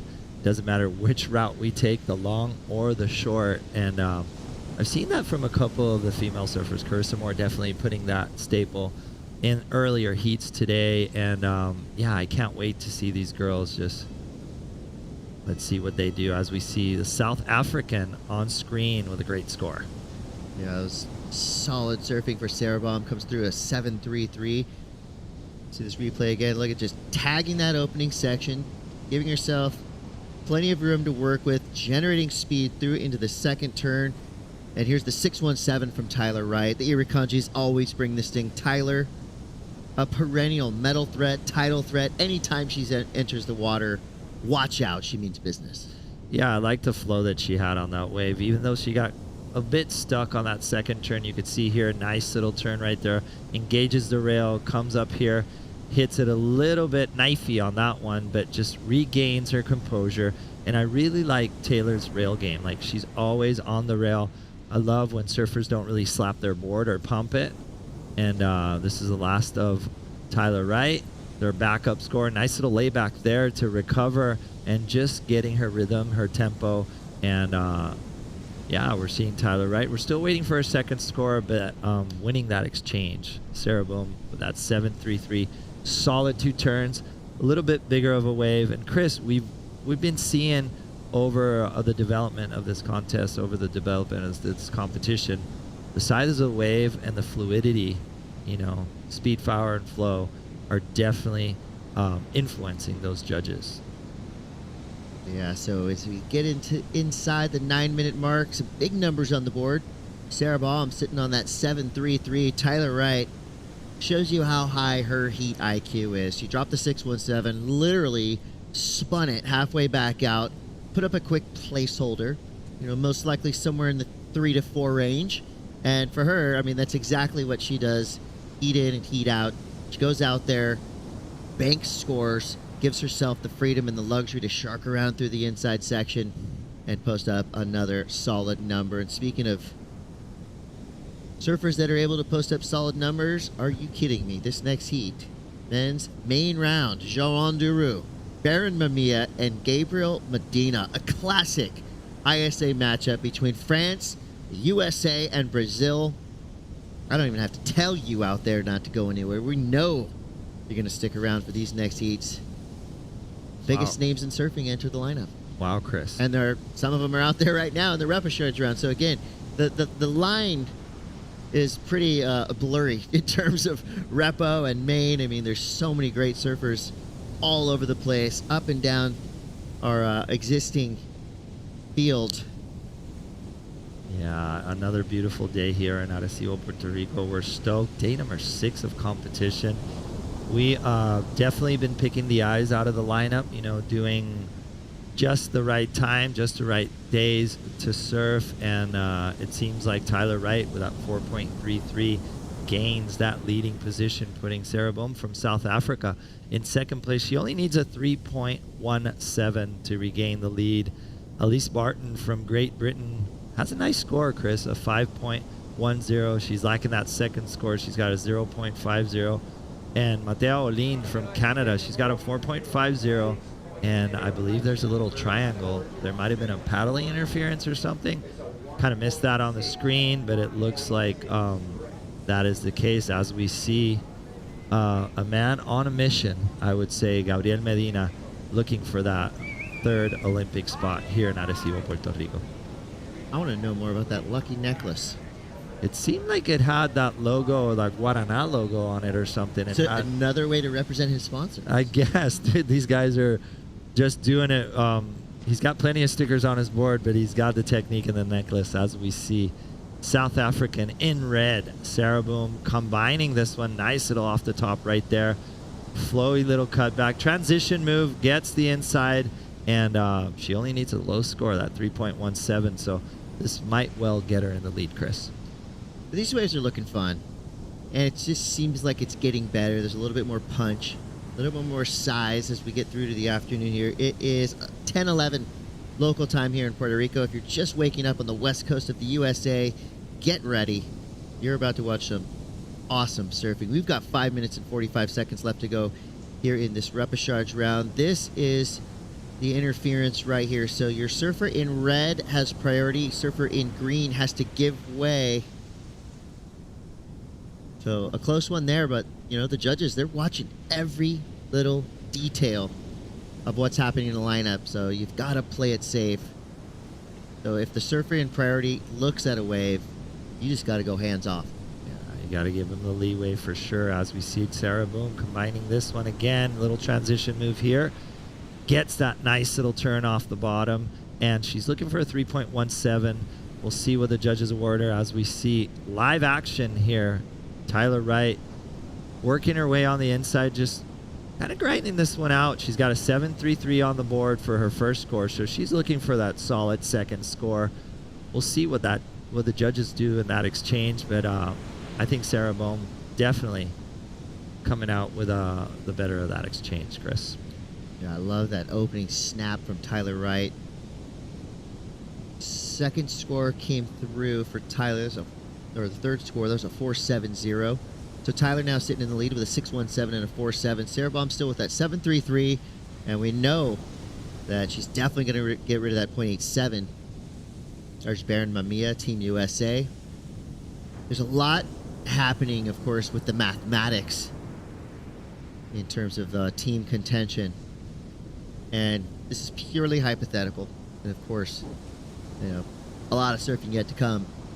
Team USA is looking like they might be in a spot of trouble for the overall team standings. However, Team Japan, who got the victory in Huntington Beach, well, they get that third spot. Now, if Team Japan wins here, the rules say that it go to Team USA and they could get that third slot, which the Team USA representatives has said will go to Baron Mamiya because of Baron's finish in Tahiti last year. So again, hypothetical, a lot of things, a lot of moving around. So that's just pure speculation there, but it just gives you a bit of a sense of all the happenings that are going on behind the scenes.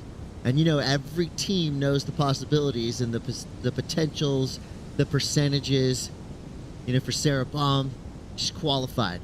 So for her, she's just icing the cake right now. An ISA gold medal, that would be a huge momentum shift. Boost her confidence levels all the way to the end of the road in Tahiti. So for Tyler Wright, Ellie Spartan, Matea Olin, their opportunity right now is still open. Matea, rough go with that priority. She's only going to be allowed one score, and she's currently in the combination spot, needing a 10.87 auto. That means her run is done here in Puerto Rico. Yeah, uphill battle for her for sure. Chris, I want to mention that picture that we had of Gabrielle, Jean Duru, and Mamiya is a perfect explanation of those guys could still possibly all be in Tahiti, all capable, all amazing surfers at Chopo. And, I have to talk about Jean Duru, one of the most consistent guys. He opened up this competition getting super barreled at Malgara, and he's plenty of experience on the championship tour, and I think that guy's one of the most consistent surfers, and no matter what waves you put him in. So Team France, pretty stacked and on a mission as well. And this next heat is going to be a banger with those three guys in the water. As we see, Matea Olin from Canada surfing this one, not really picking the eyes out of that last wave. Her body language not really into it. And the situation now, as it stands, Sarah Boom in first place at that last wave of 5.93. Tyler Wright, 6.17, 4.70. So Elise Barton, who has priority right now in white representing Great Britain, she needs a 5.708. So, it's anybody's game still, Chris. Possibilities are endless. Still 1 minute to go. We saw one of the last heats turn around in the dying minutes of the heat, as we see our current heat leader from South Africa, Sarah Boom. Nice turn off the top right there, connecting the section, really finding her flow. But Chris, I don't know if this one's going to come into the scoreboard, but she's comfortably in that first place with that 7.33 and backing it up with almost a 6, a 5.9. I always feel like when a heat goes by that fast, you just watch an entertaining heat. Sarah Baum came out swinging the 7.33, put her in a commanding top spot for the majority of that heat. Tyler Wright battled back, 6.17 and a 4.70. 34 seconds left. Alice Barton is out the back with priority. See if a wave comes in time. This was just great flow, power surfing, and I always like to see a nice clean floater like this. Beautiful transition move right there just to get ahead of that wave. Used to call that a rock and roll floater. Yep. A little two-stager. Yeah, I like it when you shook the tail a little bit and kind of fakeyed it, I guess. Nice little turn off the top right there. Drifts the tail, looking forward, and I might have to eat my words. This wave might better that 5.93 that she has on the scoreboard. So, comfortably in first place, the South African in red on your screen right now, and Tyler Wright following that. Minutes dying in this Reprecharge for heat number 8. Last heat of the women's Reprecharge for today, and we're going to see the men's stacked heat and that main event come back into play, Chris. Biggest names in surfing are here in Puerto Rico, part of the ISA World Surfing Games. Team South Africa flying that flag proudly. Their surfer just did them a solid. Sarah Baum surfed her way out of a tough Reprecharge matchup. third and fourth place surfers. The time is up here in competition in Puerto Rico. First and second place, Sauerbaum, Tyler Wright. They'll be moving through, potentially with the chance to surf their way back to the main round. We've seen surfers in the repechage go all the way through and get on that medal podium. So high hopes for Sauerbaum and Tyler Wright. As we take a quick break, we will be right back. You're not going to want to miss this next heat. Gabriel Medina is paddling out. So buckle up. You're in for a wild ride. This is the ISA World Surfing Games. We'll be right back.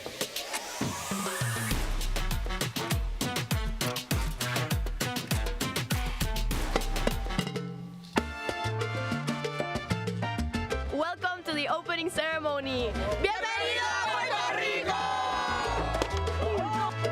We are, today and every day, the United Nations of Surfing. This year we celebrate 60 years. The ISA was founded in Australia in 1964 during the first World Championships. Our credo, you probably heard it before, a better world through surfing. All of us are ambassadors of the ocean. When this event is over, we're going to be ambassadors of Puerto Rico as well, as ambassadors from the ocean. Some of you will take home medals. Some of you will take home Olympic slots, but all of you are champions for being here for this week. Good luck in the competition. I officially declare open the ISA World Surfing Games 2024 in Puerto Rico!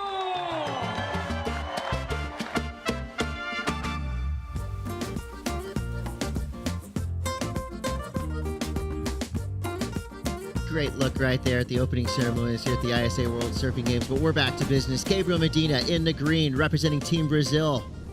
His Olympic dream is still alive.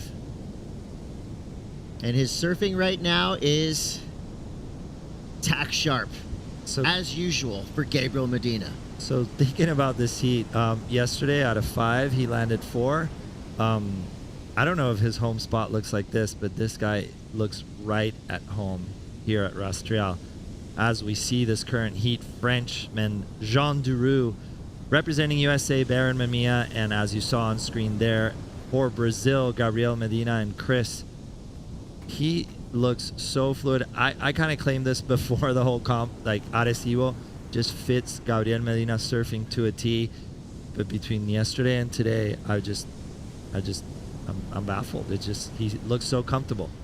Yeah, I mean, this is a solid opening wave. The perfect slash to do in a really nothing section.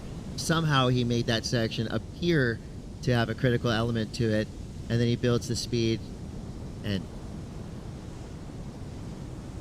oh, he's such a strong surfer, Otto. I mean, he has no weaknesses. No. I really like the fact that he's really light on his feet and really just has, like, the chop doesn't bother him. It's just almost like he uses it in his favor as he sees his oncoming section. Perfect little rotator. Nice exclamation point to finish it. I mean, flawless. We're going to see excellent scores on this one for sure. Just variety, degree of difficulty, speed, power, flow, and just a little accent there at the end. A little sazon. The board looks perfect, too. The board looks perfect for the conditions at hand. It's just doing everything he wants it to do. This is Jean Duroux's first wave. Does he keep the pace set by Medina? Well, John's got a great rhythm. I like how he uses his rail. Different style of surfing, using the curb of the wave. Attacked it perfectly. I don't think that wave offered as much as Gabriel's, and you could see it up the scores. 8.67 for first of green, Gabriel Medina. But a good backup and a good start there for Jean Duroux. And I have to say, Baron needs to get a little bit quick and tight because these guys opening up on fire. They came out swinging quick. Gabriel Medina sitting in third priority has to give way to Jean Duroux. He's up and at it on his second wave ridden. Gets around that section. Nice carving snap. Good pocket to work with for the inside here for Duroux. Buries the rail on the finish. A little layback. Hung up a little bit in the whitewater there. We'll see if the judges deem that last turn complete. But either way, electrifying surfing from João Duro as well. And to me, the hunger is there. I mean, for Gabriel Medina, it almost felt like the Brazilian storm had slowed on the championship tour. They didn't have any surfers really up in that top 5 picture. Medina ranked as low as we've ever seen him for now. So I feel like Gabriel has come down to Puerto Rico with a chip on his shoulder, refreshed, re-energized. Again, that Olympic gold dream in his mind, no doubt. Here goes Baron Mamiya on his backhand. Nice opening. Whip snap to start. Good little section there for Mamiya, but goes down in the 3rd turn. Yeah, Chris, this is one of those heats where you can't commit an error. I believe that these guys are going to be on point, so Mamiya definitely has to come back with his A game. 14:38 to go here in round 4, heat 1. The main round for the men. Medina in the lead. As our surfers reset themselves in the lineup, let's go down to Shannon Hughes. Thanks so much. I'm here with Sarah Baum out of South Africa. Sarah, that was a great heat. Talk to me about opening on the 733, finishing off on a 6-point ride. How are you feeling out in the lineup? Yeah, it was nice, really nice to start off with that 733. I've been struggling a little bit out here just to kind of find my feet, and it's the first event of the year for me, so I'm just like getting into the swing of things. And yeah, my goal going into this heat was just to like surf a good heat and just kind of relax a bit, not try to force anything. And yeah, that wave came to me, and I was like sick, like just 2 turns will get me scores to get through the heat. And yeah, it was super fun. Like so sick to surf like little lefts like this on a reef break, and the wind's up a little bit, but it's just making for like really contestable waves. And yeah, I'm just having fun. Amazing. Now I'd love to hear, as one of the surfers that qualified for the Olympics out of last year's World Surfing Games for the Africa continent, what has your year looked like in preparation? Tahiti's just around the corner. I'd love to know what you've been looking at in preparation heading into that. Yeah, just trying to work with Graham and Geordie to get my boards ready. Obviously, Geordie's been there so many times throughout the year, so he has so much experience and so much knowledge out there. So just trying to work with them, and it's so awesome to be here with the whole team. Like it's quite rare that we're all together in one place, and yeah, we've just been sitting around the table discussing how everything's going to go over the next few months. And yeah, just been trying to train really hard in the gym, trying to train really hard mentally, prepare for the Olympics and what's to come. I haven't been to Tahiti yet, so hopefully I can get a trip there before the Olympics. And yeah, just kind of trying to do my thing and yeah, mentally prep, and yeah. Well, that's a pretty wild thing to consider, having never even been to Tahiti or surfed there before, hopeful to get that trip in and the preparation. And how do you feel? Does that affect you kind of in your, I don't know, where's your mindset at, knowing that it's a brand new wave you're going to be competing at, and it's one that's pretty challenging? Yeah, it's super, it's such an intimidating wave from what I've seen and what I've heard, so it is a bit daunting not having surfed there before. Financially, it's pretty hard to get over there. It's pretty expensive, and a lot of my finances go towards the Challenger Series and get ready for that. So just trying to save up enough money to get over there, and yeah, with the help of Surfing South Africa, hopefully we can get over there at some point. And yeah, just trying to take it as it comes. Obviously, just trying to sponge off Geordie and Graham and Maddie as well. So yeah, we'll see. Well, thank you so much for sharing the insights behind the scenes for your road to Paris 2024. We'll get back to you guys. Well, she heard right. Tahiti is gnarly, but Sarah Baum is too. I think she's got a great shot of getting on the podium in Paris 2024. Interesting note there that, yeah, this is the best job in the world, being a pro surfer. I don't see many downsides.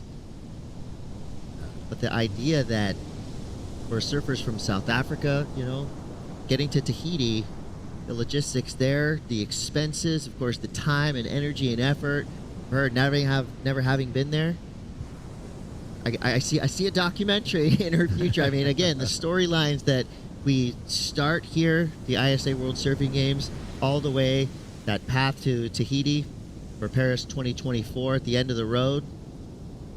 I mean, the stories are being written as we speak, and Medina's writing an action-packed novel right now. You see him just hunting around for a ramp. During the interview, he flew about 8 feet in the air, full 540, nearly completed. He fell, but what we loved about that is now we see he's intent. He's ready to put on a show. He's one of surfing's greatest showmen. And he can mix that with heat IQ and a high tactical ability. And that's why he's had so much success in his career. And that's why he's always a title threat, always a medal threat.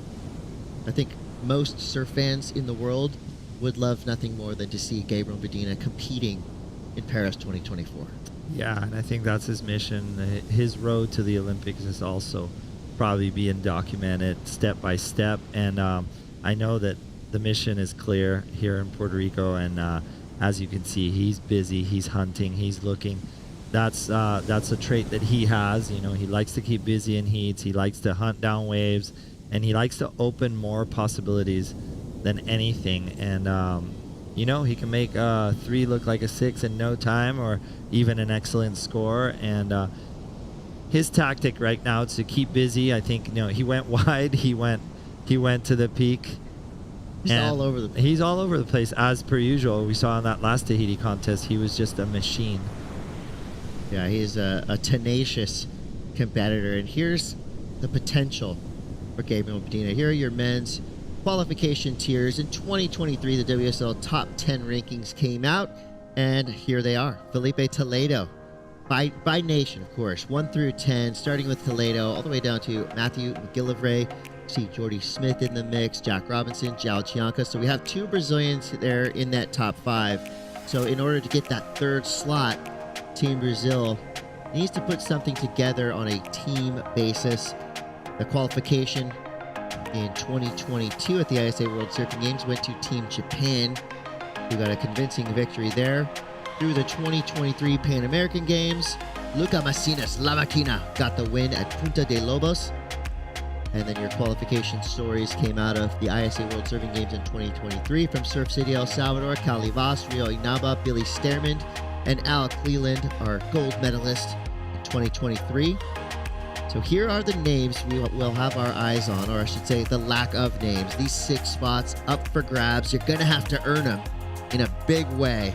And for Team Brazil, they need that high-ranking finish in order to secure the men's qualified surfer spot.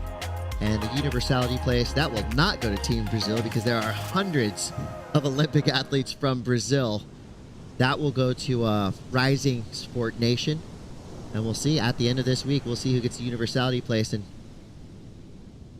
competing against Medina must be so scary because a lot of times you can look at a wave and go, that's not a 2, or that's not a 5. Go ahead. He'll make it a 9. He's that good. That one, that's not going to be a huge score for Medina, but you can just see he can do it any way he wants. He can do it with power. He can do it on an air. He can do it on a 1-foot wind slop wave. It's almost like do you ignore him? How do you compete against Medina to any type of effect in waves like this where anything's possible? The only answer I could give you is John Duru, just consistency. You know, he's got 2 6s on the board right now. He wouldn't mind getting second. He's definitely going for first. But Medina needing a 3.50 to get the lead, has an 8.67, and he is just hunting ramps. And like I've said throughout the contest, this little wide peak is a very, very dangerous peak, and they're leaving him alone in that wide peak. So if a wave stretches out for him, it's going to be a matter of time where he can do any kind of combination, like you said, any kind of flow. And I don't think that's a high ask for Gabriel Medina. 3.50. He's got the highest scoring wave. He's looking for an excellent score again, and just, you know, like a good chess player, checkmate his competition. If this was an F1 race, Medina would be in full DRS mode. He's got that eye of the tiger right now that is just so potent, especially in waves like this. I mean, 1 ramp, and Team Brazil will be raging on the beach right there. 6 minutes, 17 seconds to go. João Duru, steady, consistent, surfing with a lot of power, a lot of speed. Judges are liking it at 6.17 and a 6. But Medina, it's almost like his fist is cocked, right? He's ready to throw a big punch right now. It's so exciting just to even watch him paddling around like he is right now. Well, look at him. He's looking at that wide peak, and he knows if he gets a stretched out one at the wide peak, he's definitely going to achieve the score. Yeah, like not a lot of people have chosen that wide peak today, but we know some of the competitors in earlier heats have always gone. You know, when you don't have priority, you don't have the pressure of the crowd, and look at the distance, Chris, between him and the other competitors. And we've seen excellent waves on that wide peak, and I'm sure, you know, these guys are. And even this, what Medina's doing right now, this is a mind game. Of course. This is him, you know, baiting these guys over, forcing them to change their strategy, because obviously you don't want to leave Medina alone at a completely different peak. And if he's over there, you can't help but think, well, what does he know? What's going on over here with Medina? And you can see Joan Dur is looking at him. I wonder what's going on in his mind. Going, what are you doing over here, Gabriel? Well, he knows. He's seen those little inside sections, and exciting heat, solid waves, excellent scores. 4 minutes and 40 seconds remaining, and a little bit of a lull here. Chris, tell me how yesterday treated you. I think you guys got a little bit of a little beach day, beautiful turquoise water. Oh yeah, white sand, great sunset. How's Puerto Rico treating you? Amazingly well. You know, we got the business done in the afternoon. Had a beautiful beach day. Los Tubos, great name for a spot. Fun little wave. It was nice, you know, with the positive tension we feel down here in the contest area, with all the competitors keyed up at a very high level. It was nice to just have an hour or two respite, recharge ourselves, the entire crew. Had a little Puerto Rican sun in the afternoon, and it was glorious. And, you know, we're all recharged and ready to rock here on a Thursday. We're going to go all the way through to Sunday. We continue to stack the repechage rounds with big names, as we now are in round 4, heat 1. Third place surfer will head to the repechage. First and second keep their run clean all the way to potentially get that finals day finish. Chris, let's talk about 3 surfers in the water. Do you think that's an advantage for these competitors out there? Is that sort of a change of scenario? It probably opens up 1 degree of opportunity. Yeah, one more wave. one more wave that's not going to be ridden by that 4th surfer. And I think for the championship tour competitors, you know, maybe just a little bit more of a wow. Big snap for Medina, big carve. So much power, so much speed, okay, and so many tricks available. I mean, he's got a huge menu that he can pick from. Split-second decisions made right there. He leans on kind of that power slide. I think Sky Brown said earlier, she said skirt, and that's what that sound made. So when he did that while turn. I was looking at that wave, all I was seeing was points. First turn, 3 points. Second turn, 2 or 3 points. Look at this. Bam. Nice little snap off the top right there. Nice carving cut back right there in the pocket, just making really. I thought that was a transition move. No, it was a solid maneuver. I think that might even go into excellent score as well. And I told you how dangerous that wide peak is. Oh, he's so good that even midway through the turn, he can think in his mind, let me just push a little extra harder here. Okay, boom, I made it an impactful maneuver. And I agree with you. It has to go, you know, at least well above average, because that wave was not good. He made it good. He made those sections matter. And it's almost like he was able to, again, make those each and every turn almost 2 stagers, right? He went up into the first turn, and then he just pushed a little bit harder. Second turn, slash it around. So 1 minute 41 seconds to go. The repechage round is still firing on all cylinders at the other side of the podium. Shannon Hughes is now with Felipe Toledo.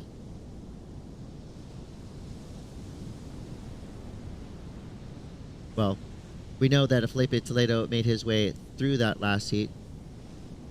1 minute 20 seconds to go here in round 4, heat 1. Joan Duru, Gabriel Medina, Baron Mamiya, all awaiting what we feel like is going to be a big number from Medina. That was a solid wave, and I like what you said. Like, he actually came into the turn and progressed as the turn went on. Like, he's like, oh, I could push it a little more. 827. Yeah, I mean, right? on a wave that was maybe a 4 for 99% of the field. I think it was a 3, and he made it an 827. And I do have to say, He's just amazing at manufacturing scores. Oh, yeah. I don't know if anybody does it better. And the proof was that last wave. There was really no, they were looking for major moves in the most critical section of the wave. I didn't see any real critical sections on that wave. But where he put his board, how far and deep he engaged his rails, and then released to show a little flare with the slide. I think he criticized that wave himself. Like, it was a 3, and he said, humiliated that. It was a 3, and he criticized it to an 8.27. And the danger of sitting wide at Margara just got a little bit more dangerous. As we see, Baron Mamiya with first priority, he needs a 7.50 to get into the advancing position. And Gabriel is loose. He's wide. Time's up. Time's up in more ways than one. Gabriel Medina is on the attack. Here he goes. Victory lap. Massive frontside air 360. Gabriel Medina doing Gabriel Medina things. And we're here for it. What a show. So that's going to be it for round 4, Heat 2. Now we have the chance to catch up with Felipe Toledo and Shannon Hughes. That's right. Well, we got to enjoy those last couple moments in the heat. Gabriel just found himself a couple of 8s. We'll catch up with him in a moment. But for right now, we've got the reigning world champion has found yourself in the repecharge rounds. Felipe, can you tell us what El Pico is like as a wave and how you're going to battle back to that main final? Yes, it was kind of tough loss yesterday. I was trying to find myself on the better waves. I couldn't. John started really quick, and then Brian, he had all the backup from the crowd. It was really hard yesterday, but I was just like resetting, and just like, okay, what do I have to do now? And today I used a different strategy, kind of waiting a little more, waiting for the better wave, where we surfed. It was kind of like super peaky, first turn really good, and then kind of like trying to find another section. I was able to get like a 6 and a 5 and made it to the next round. But happy that Team Brazil keep going. Everyone's ripping. Everyone's super psyched to be here. And, just keeping the vibes as we always do. And we hope to see, Team Brazil all the way up there in the finals. And super happy. Well, you got the surfers to make it there. Thanks so much for your time. We'll go back to you guys in the booth.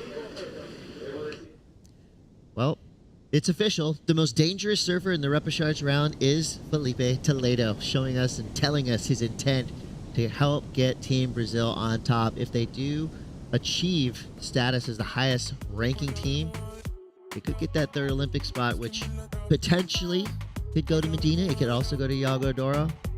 Thankfully, I'm not in the position to have to make that decision because that right there is a tough call. Here's round 4, Heat 2. More of surfing superstars take to the water. Kaoli Vaz, Jack Robinson, and Sebastian Williams. Team Mexico in the house, represented so well by Sebastian Williams. He has been ripping throughout this event. This is his biggest ask yet, as we see Jack Robinson, one of the best tube riders in the planet, and one of the best overall well-rounded surfers in the planet. Can do it in any type of wave. And hopefully we get Jack Robinson up in the air. Love to see him fly because he's really good at air, something that's been a little bit overshadowed by how good he is in the tube, which is a good problem to have. Well, I think Jack has definitely worked on his smaller wave surfing a lot and has proven he is worthy of the accolades for sure. He is consistent. As we see here, the Frenchman, another consistent. We saw him do super well in... oh, yeah. Okay, here we go. Yeah. As said, Sebastian Williams now. Perfect back 5. Whips around that last turn. A little overcooked there, and you know that frustration is real because after you pull an air like that on the outside section, if you throw another turn on the inside, you're going to be in the excellent range, and you can tell he was feeling it. And I would say that's, Sebastian Williams doesn't have a lot of weaknesses in his surfing, but maybe right there, as he is still a young guy, kind of in between Grom and full-grown power surfer, he maybe just got a little ahead of himself right now. I'm not mad at it because it's really fun to watch, and he's still going to get a good number for that big backside air. That's how you want to start a heat. Got power, got airs. This is going to be a fun one to watch. You're about to watch a video part, people. Yeah, you got to bring your A game here. As we see Kaoli Vaz here, nice rip off the top. Nice little transition turn. Strong little air right there. really in rhythm. Nice little cutback right here, burying the rail. I believe he got a 6-point ride for that one. You see Jack right here throwing the tail release right there, looking for that oncoming section. Hits it right there. Another little tail release. Probably a nice, good backup score. And we see second from Colivas. We're still waiting for this one. Big wraparound. Another big wraparound. Using that rail really consistently. And I got to say, the French team is having consistency for breakfast today. Nice little spin right there. Chris, like you said, this maneuver, crucial. Would have been just a little accent right there. I think he whipped it a little too hard. But that's what you have to bring. That's the kind of game you have to bring to surf against Colivas and Jack Robinson. Ali now, he has stayed very busy. Just kicks the tail out there, goes down, but he's already got a 717 and a 617. And Sebastian Williams, I mean, he's keeping the pace and some. So much electricity and fire in his surfing right now. Team Mexico represented in the main round by Sebastian Williams. As you see Jack Robbo now, nice and loose on his board. So again, all these surfers with unique, different styles. So far, I'm giving the power edge to Colivas. He's really activating his rails on every wave that he's ridden so far. You know, kind of just that real clean, good power surfing. He did throw that little nose pick air reverse, but you got to give that kind of progressive edge to Sebastian Williams so far with that big back five to start. Jack Robinson right in the middle there. 4.67 is his high mark so far. Colivas well into the lead. 14:50 to go in this video part of a heat. Let's go down to Shannon Hughes with Gabriel Medina. Thanks so much. Here with a 3-time world champion. Gabriel, you took to the air to find those 2 big scores. Talk to me about how that heat went down and break it down for the audience. It was fun. Actually, it was a slow heat, but I tried to get a lot of waves. And it's fun out there. I like this wind. And I'm trying to make the most of it because we don't have many lefts on tour, so it feels good to go left. Find every left that you can. And how does your approach change surfing a 20-minute heat, paddling out with 4 other surfers in the lineup? Have you had that tendency to want to stay busy every single heat you paddle out in? Yeah, this is a different contest for us. Every time 4 guys, and it's 20 minutes heat, goes so fast. And yeah, but when we started, when we were grown, you used to that, so it's good to remember the old days, you know. Just like a grown mind, you just want to surf and catch many waves. So you have opportunities, yeah, so it feels good. I'm 30, but I feel like a grown. Well, you're surfing like a grom, that's for sure. Now, making it past main round 4 into main round 5, you're into a very important end of competition. We're just a few days away from that finals day conversation. And of course, the all-important moment for Team Brazil to have an opportunity to be the highest ranked men's team to earn that extra spot towards the Olympics, which could potentially see you in that conversation. How are you feeling with that sort of opportunity open in front of you? I'm on a mission, you know. I just want to win this event, and whatever happens, it happens. But that's my focus. Thanks so much for your time. Back to you guys. The perfect answer. He's on a mission. We all see it. Yeah. Gabriel Medina, when he's switched on, he's nearly unbeatable. And there are not a lot of surfers on the planet like Gabriel Medina that, you know, like he said, he's having fun. He knows how important every heat is, every wave is. He's leaning in, he's kind of diving back into his grommet hood, and just everything looks like it's coming together for Gabriel Medina. That is a dangerous recipe. I would not want to be anywhere near Medina in any of these upcoming heats because he is looking like a man possessed right now. Yeah, and it seems like that mission is very, very clear. He went public with it right now, and we see it in his body language. We see it in his intent. We all know that he wants to be part of that team, and he wants to make an exclamation point that he deserves that spot. So it's really cool to hear from one of the best surfers in the world that he's just amped to surf little lefts and rip the bag out of him. Yeah, I have some sympathy for him. I live at a place where a lot of rights, and this is one of the most rippable lefts. So great maneuver here by Sebastian Williams, one of the most progressive surfers in the draw. Overcooks this one a little bit, But yeah, it's just from now on, Chris, exciting times. We're going to see amazing surfer, different styles. Some of them surfers trying to shave other that was surfers. exciting for Jack Robinson. Yeah, but Calivas really impressed me in El Salvador, and I think in Puerto Rico he's going to want to make a statement to be in that finals conversation and take a medal just to reassure that position that he already achieved in the Olympics, up and coming Olympics in Paris 2024 in Tahiti. Well, Calivas is up next. You know, Fatea David Poto was kind of the first big Tahitian competitive superstar. And of course, Michel Perez proving that, you know, being born and raised in Tahiti, you're not just a great tube rider. He is an incredible power surfer, smart competitor. Now Calivas really kind of the total package. And I think that the junior series has really helped form Calivas. Of course, you know he's going to be a great tube rider. You know, that's just something that I guess you have to be when you're from Tahiti. But he has really honed his small wave act. You know, he can do it front side, back side. He's become the complete package. I mean, he's got championship tour ability written all over, and he's obviously, as an Olympic qualifier, he's right there in the conversation as a gold medal favorite.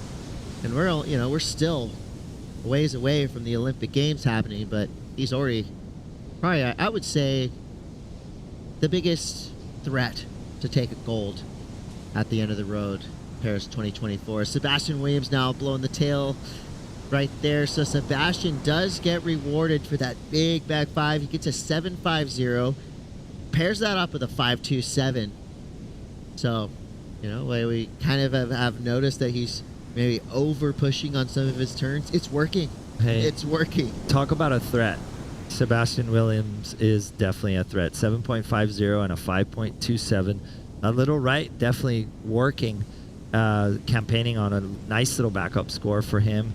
Putting the pressure on Jack Robinson right now to get looser. Jack, obviously on that last wave, he knows he needs to go difficult right there, doing it. And I think that's a result of what he's feeling from Sebastian Williams. I really liked how he kind of got a little bit like inverted on that thing, and we'll see in the replay that was a very interesting progressive maneuver by Jack Robinson, and he knows that's where he has to go because Sebastian Williams is just going to push the envelope and not make it easy for the Australian. Yeah, I love that we're seeing all of these surfers raising each other's levels. You get the memo that big airs are being rewarded. This right here, super different and unique look at a backside reverse. Totally upside down. They made it look so easy. Trust us, that's not an easy maneuver to do. And he gets a strong finish there, whipping the tail around. You know what impresses me about that too is like that would be probably the only spot that he could have done that turn, and he calculated it perfectly. The wave went kind of flat after that. Nice little rail turns here, and I think this is a beautiful exclamation point, Chris.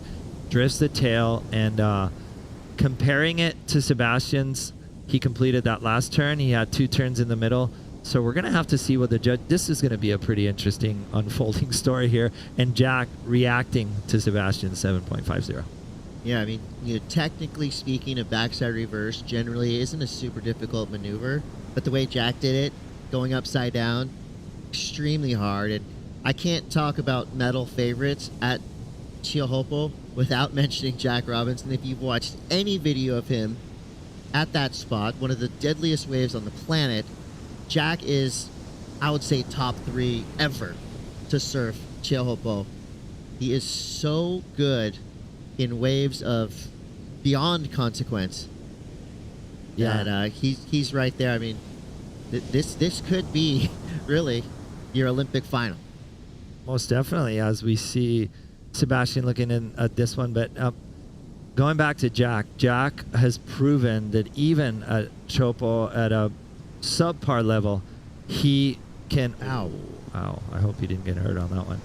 At a subpar level, Jack can will his way into perfect barrels and ultimate scores. That last win he got on the championship tour was amazing. And then even before his professional career on the championship tour, the footage that you see of Jack, how comfortable he is, he's in that same, stage as John and all the great surfers, Kelly Slater, now Gabriel Medina, those people that make Chopo look easy when it's obviously not. Yeah, I mean, he's got to be in that top 5 ever conversation. So right there, back foot just got a little bit weightless, slid off the tail pad.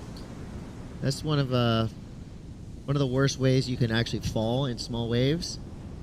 Small waves with surfers doing big airs like that becomes more of like a skateboarding equation. It's I don't even want to start talking about rolled ankles and all that stuff because I don't want to put that out in the universe. But these surfers are ready for it. They're prepared for it, and they're built tough. So with 5:50 to go, Kelly Vost, the power surfing right now, reigning supreme in this heat. Sebastian Williams with that 7.50, the single highest wave score for now. Sebastian has been on an absolute tear throughout this contest. And you can tell he's come here with some swagger, and he's leaning into it, and he's definitely not backing down from championship tour surfers, from previous ISA medalists. He is right there asserting his name in that conversation of potential event winners, as we see Kelly Vost now finding himself a little left-hander. Didn't like the looks of it. He's out. Sebastian Williams out the back with second priority. Jack Robinson in that top priority spot. Get excited as Jack Robinson able to fend off Sebastian Williams. Goes into a few whippy opening snaps. There's a turn of consequence there. Does get hung up and misses the opportunity for the fourth turn. So a little bit of a mistake there on that third turn from Jack Robinson. And now Sebastian Williams is out the back in that top priority spot. And I got so excited when I saw Sebastian paddling for that wave. He's such an unpredictable force. Will he go upside down with a backside turn? Will he throw another backside 540? You never know with this kid. He's just that good. And also, we haven't... You've obviously seen a lot of Jack Robinson in a jersey. You've seen a lot of Kelly Vost in a jersey throughout his junior career. Sebastian Williams, he's kind of a wild card right there in the middle. If you've been following his career, his video parts are incredible. So it's pretty cool to see him able to translate free surfing into contest surfing. He's doing it in a big way right now. Coming up next, Ethan Ewing, Kehu Butler, and Rio Waida. The parade of superstars just keeps on rolling, Otto. Just stacked heats all day long. And talking about Sebastian Williams, he had a close call, a buzzard beater to get in this heat that he's present right now, and just showing that he's not willing to give up till the last second. Sebastian Williams with the highest score of this heat thus far, and I do have to say that watching him grow, watching him surf, and the dynamic surfing that Sebastian Williams has is incredible. I believe he just won the Central American Games recently, about a year ago, and he's got a really cool team in his corner. Johnny Corso, Alan Cleland Jr., they seem like to be really tight, hang together, and Alan being one of my favorite surfers, super excited to see him go to Tahiti and make that Olympic jump. So Sebastian Williams, I think he's feeling the vibe, feeling the pressure from his buddies. He just feels like part of that conversation, and the clock is ticking, and he's going to give it all he's got. And I think he relishes in the idea that he might be underestimated by some of the CT surfers or some of the veterans out there, because his resume in competition isn't quite as long as a Jack Robinson or a Gabriel Medina, but do not underestimate this young surfer representing Team Mexico. He is a lethal force, especially in waves like this. And this is a skate park to Sebastian Williams.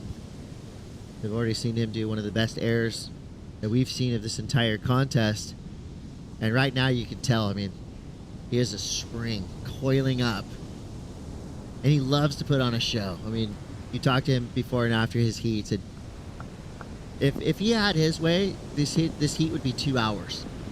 And he would do 15 airs in this heat. It would be his own expression session for sure. And just putting the pressure on Jack Robinson on this one. Clock is winding down. 1 minute and 52 seconds remaining, and it's just it's like a pressure cooker at the moment. Sebastian really going to use that priority for his advantage, and like I said before, like this is a chess game. And one thing he identified, and Gabriel said it out loud, is like they love this wind. Yep. It sticks the board to their feet. They know that they feel real comfortable. And the new offshore for progressive surfing is onshore wind. So these guys are probably feeling very, very comfortable. And he does exercise his top priority spot there, forcing Jack Robinson to pull off. Here we go. The Cobra is coiling, ready to strike. Bam! Upside down into the lip. He goes down. I'm not mad at it. I love to see progression like that, but Jack Robinson could make him pay. A 6.48 is the requirement. Rabo goes to the air as well, and he goes down. So now with 46 seconds, Sebastian Williams could have dodged a bullet right there. I love to see these surfers going full force.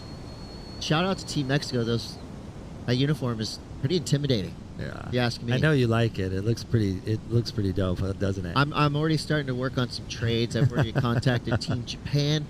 Love that uniform. Of course, they can't give them up till after the Aloha party, so maybe that's my chance. Here we go. Kali Vost just puts a stamp on a solid performance with 15 seconds left. Kali Vost. Put some respect on this man's name. I know he's got a lot of it already, but he earned even more in that last heat. He outsurfed and electrified Sebastian Williams and a hard-charging Jack Robinson.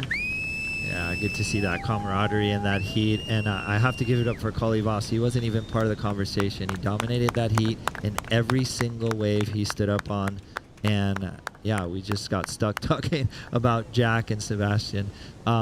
Great move, great use of priority by Sebastian there. And this man is relentless. Yeah. And he'll take it up in the air to get those results. Yeah, and the elite, better get used to it. Sebastian Williams ain't going anywhere. He is right there in the conversation as a potential winner of the ISA World Surfing Games. But we got a lot more surfing to go. You're watching live from Puerto Rico, the best of the best, elite level action all day long. This is the ISA World Surfing Games. We'll be right back with Mitchell Salazar and Barton Lynch.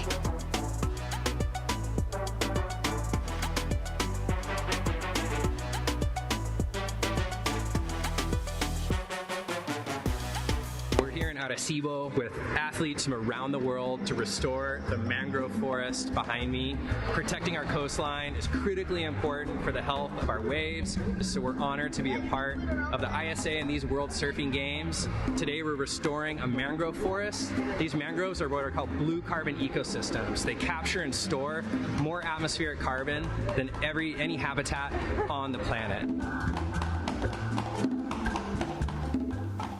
In Puerto Rico, we call ourselves boricua, a unique name honoring our island heritage and the vibrant spirit of our people. When you bask in the warmth of our beaches, when you taste the love in our food, when you embrace the call of our adventures, you'll find that spirit in yourself. Dare to live every moment. Live boricua.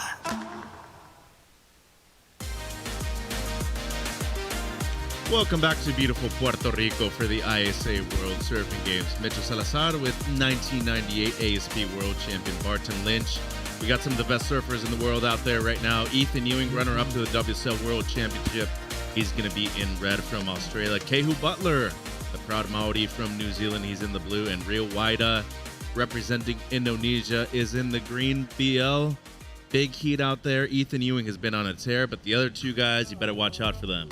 Absolutely. Ethan Ewing, such beautiful style, incredible technique, a little of the old and a lot of the new coming together into one of the greatest surfers and greatest styles we've seen in a long time. And he's really put the whole world on notice that he is a contender for the world title. Rio Waida's on that World Championship tour with him. And this guy I've known since he was a little kid. Now he's a grown man ripping.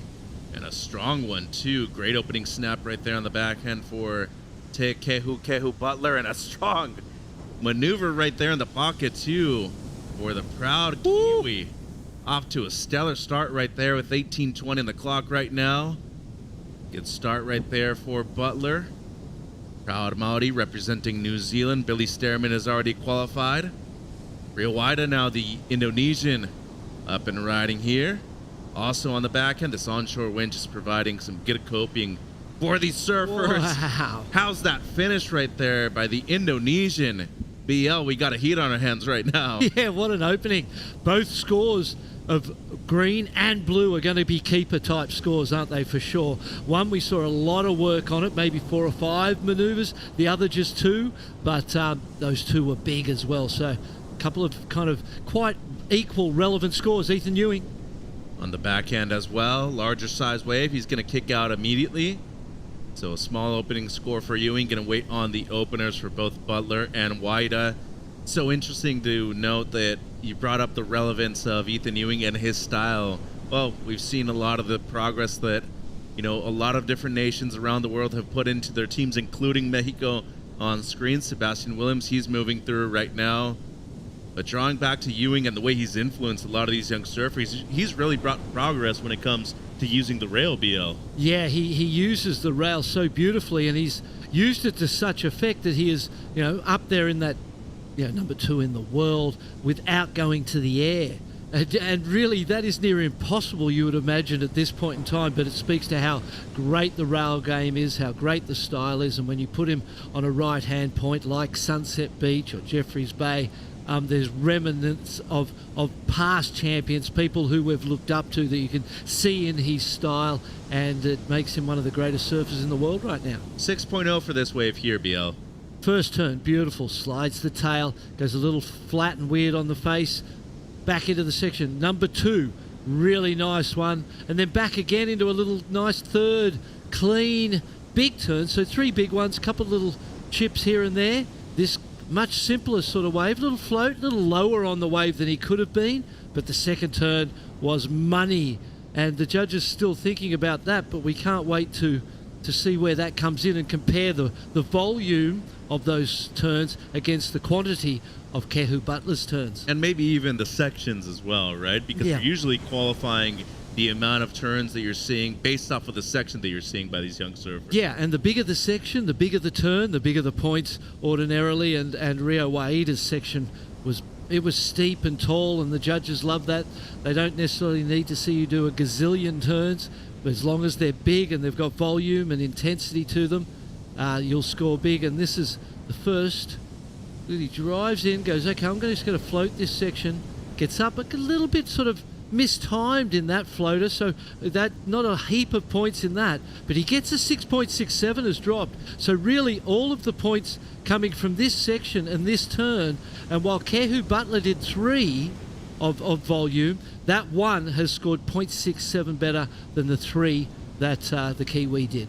I think it goes to show nowadays that even with the 6 that, even 10 years ago probably could have gone into the excellent range, there's just too many good surfers and too many heats we're seeing from different countries around the world, BL.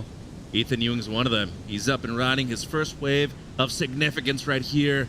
Great opening carve right there on the backhand, up and over the white water right there. Into the lip line again. And he has just found his momentum on this wave.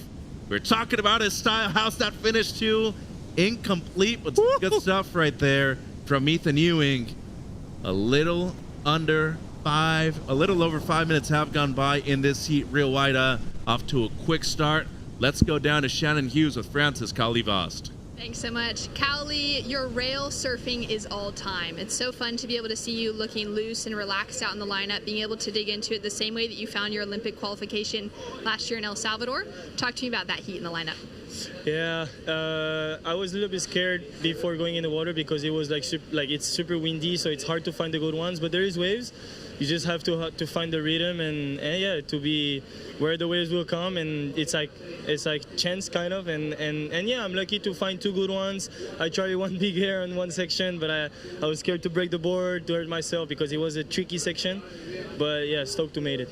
And talk to me about Team France behind the scenes. You've been one of those front-running nations in the conversation throughout the week to be one of those highest ranking and secure an extra spot. But you've also got 2 other men beside you that have been trying to gain those positions for themselves. Yeah, we're a strong team. The vibe is really great with the French team, and yeah, we push each other, we keep going, and yeah, we stoked to see like nobody miss a hit of everyone, and yeah, it's just like super sick to see Marcos next. Joan was in the first heat, to see him winning and I'm next. Yeah, it was super good feeling, great. Incredible. Now, we know your rail work is all time. We know your air game is incredible as well, but your barrel surfing is something that we've absolutely loved to see come alive in competition in the last few years.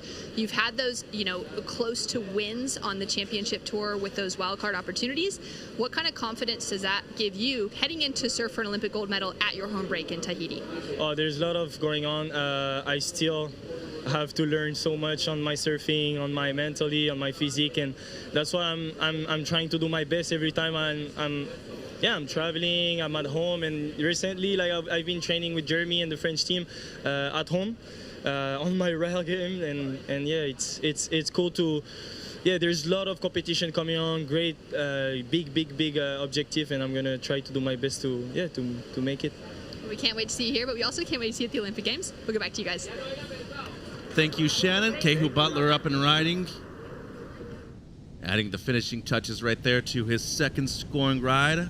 Well, during the interview, score dropped. A 9.17 for Ethan Ewing. I think it's on the men's side, the highest score of the event so far. I mean, talk about a comeback right there after that initial wave where he just kicked out real quick. Straight up into first place with under 12 minutes to go, winning on a score here for Butler.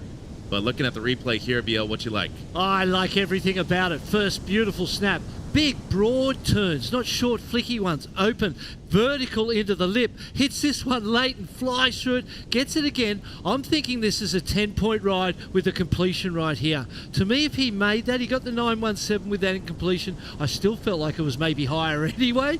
It was so good. Here's another angle. That first turn was lovely. The flow. And I love how much board's out in front of him. That board is a beautiful length. The speed, the technique, everything about that spoke of a perfect ride except for that little mistake right at the end. But for the Aussie, that was incredible form and really what we were talking about before he rode that wave, why he is considered one of the very best surfers in the world right now. You know, striving for a world championship and a gold medal would look right at home around his neck with the sort of surfing that he's doing right now. 7-1-0 for Kehu Butler to match with the 6. So what a heat this one is. Little quiet now for Rio Waida for the last period of time. 6.67 on his opener. Nearly halfway through the heat right now, BL. 7.1. It's a great heat total right now for Butler. 13.1, considering that he's only done it on 2 waves as well. Yep. 9.17 for Ethan Ewing. And, you know, for Ewing, that runner-up title, what he was able to do on finals day was just sensational, spectacular.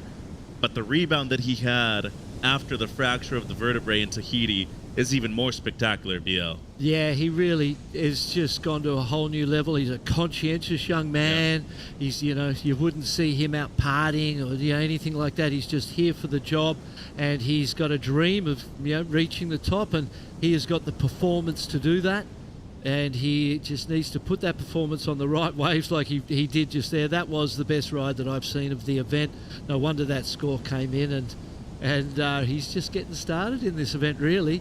But then, Rio Waida's on that stage with him, and Kehu Butler's of the level of ability that could be on that stage as well. So these 3-person heats in round 4 of the main round, so no one loses here. That's the great thing for us and for the event and for the surfers in the water, that whoever doesn't make this heat will go to that repechage round, have that double elimination, gives you another chance, and rightly so, because these are 3 unbelievable surfers in the water right now. I'm a huge fan of this format too. I think going into a three-man format, past the halfway point of the event, gives an opportunity for the people that compete in this format to maybe elevate their game and elevate those around them as well.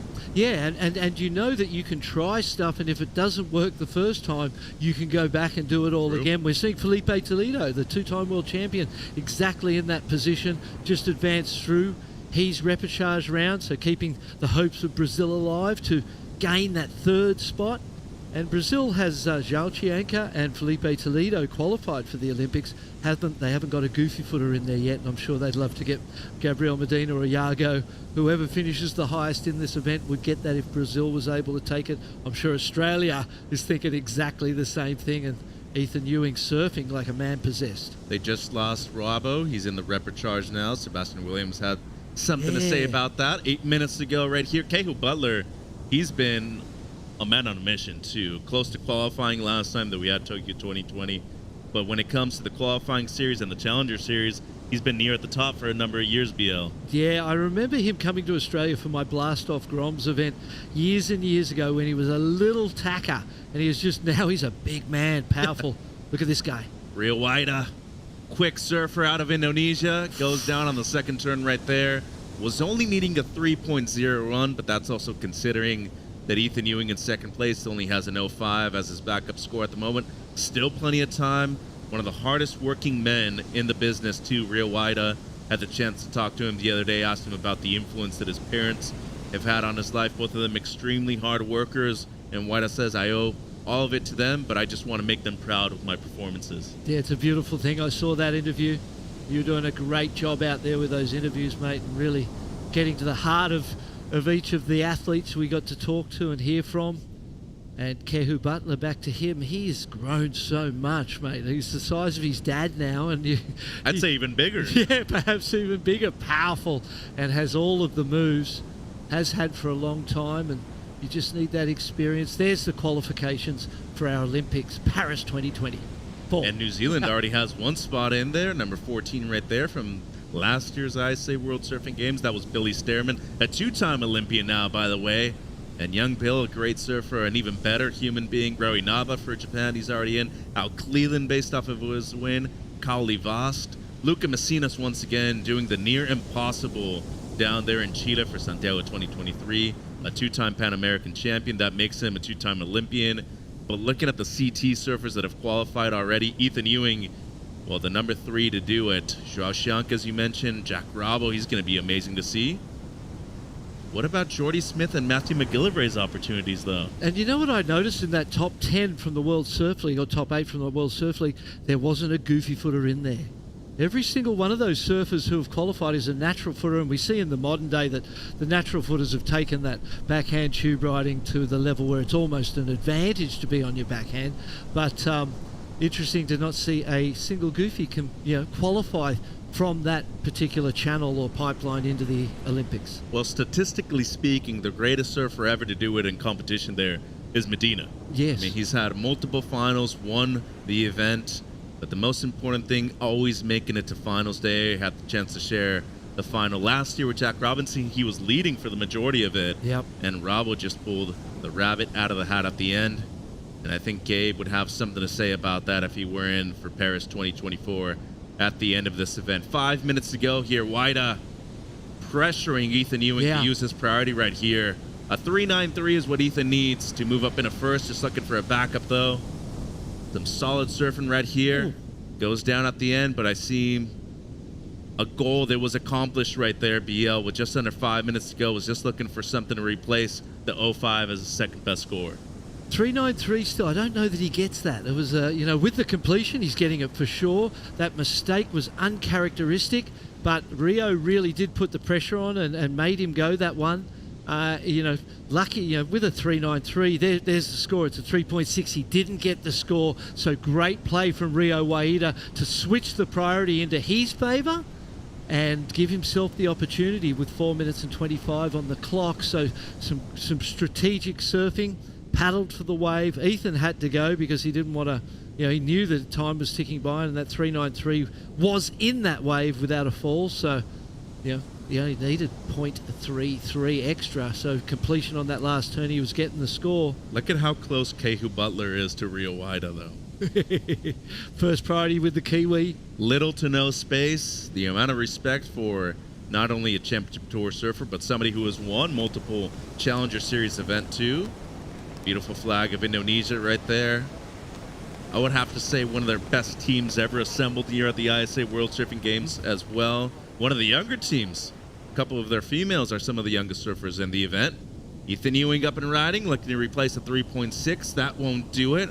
So adjusting to the time frame here for the CT surfers, Connor O'Leary said that it's been the most difficult thing so far. But the format itself, most people have to go through a lot of events where they're surfing multiple heats during a day, and especially multiple rounds in order to make it to the finals, BL. Oh, that was interesting. That's right. I was thinking as you said that, imagine going back to our day when it was 20-minute heats, 4 surfers, best 4 waves. You could see why there was a little cat and mouse going on, because there weren't enough waves in a heat, and whoever got in there and fought the hardest and got those waves was going to advance. Rio Waida forcing his hand with Kehu Butler. Kehu decides it's not good enough for him. Gonna let him go. Wide up and riding, needs a 6-1-1. Throws the tail around, nearly had it. And with 2:45 on the clock, he's still gonna be needing something in the lower 6s to move up into the top 2 spots. Remember, Olympic qualification on the line right now. He has been very adamant of what his goals are this week, and Kehu Butler has played a perfect heat so far. 2 waves, has the lead, and with 2:20 to go, in first priority right now, BL, and Ethan Ewing recognizing where Rio Waida is at the moment.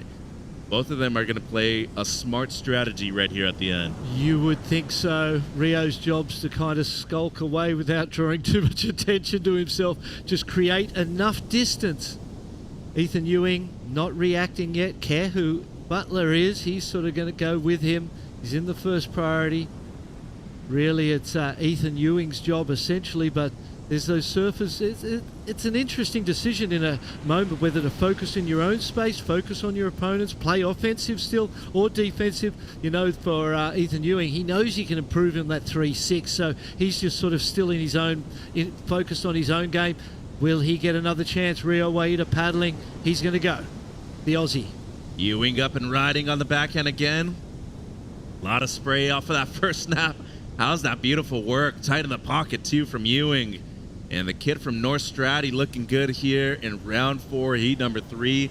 A minute 20, a 3.93 would give him the lead, but just really looking to improve on the 3.6. Real close between those 2 scores that are looking for both improvement and the lead at the moment. The interesting situation outside, though, BL, with 60 seconds on the clock. Kehu Butler, what's he going to play right here? He's going to block. Real wide on this one. Oh. And it seems like he sold him a dot. 55 seconds. The door's open. The Indonesian's got a chance. Is he going to chip in on the whitewater? And he's going to go on this one. Double up right here for Rio. Into the lip once. What a heat. Oh. Up and over the section right there. And is able to get the finish. No, he is not. 35 seconds to go. And that might have been the last chance that Rio had in this heat. Ewing up and riding. He doesn't know what's going on in the water. He just wants to surf. I feel like he gets the score on the previous ride even and maybe goes into the lead. Well, looking for the blow-tail reverse. He's going to pull it. Well, if the other one didn't improve, this one will. Certainly will for sure. Judges considering him. A 4.53 drops really quickly for Rio Waida. And he was on his way to that score too. And Kehu Butler, who surfed a smart heat, and he will be moving into round 5 of the main round for the men. Inside positioning right there for Kehu Butler. And he is moving through, still waiting on a few scores right here, BL.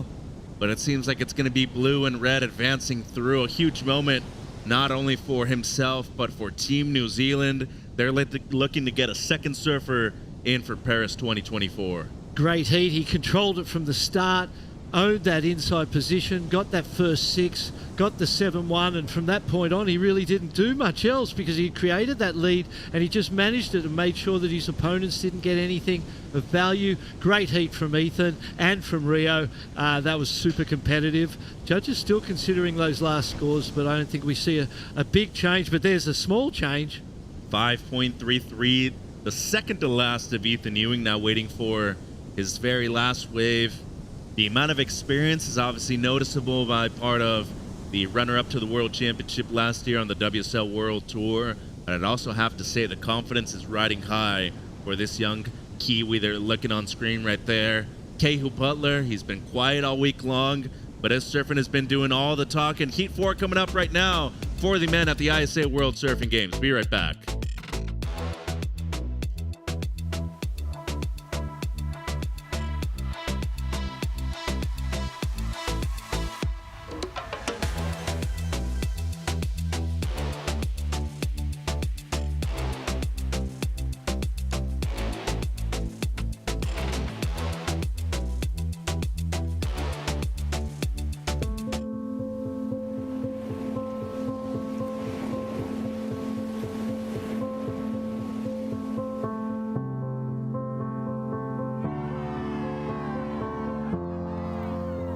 There's something profoundly spiritual about riding waves.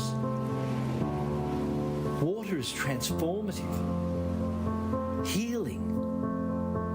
You're at the mercy of Mother Nature, the ever-changing movement of water. The ocean is the great equalizer. You don't need to belong to a certain race, religion, or gender to surf. The pursuit of these fleeting walls transcends sport. It's a way of life. And surfing has the power to change the world and has now taken its place on the world's greatest sporting stage, the Olympic Games.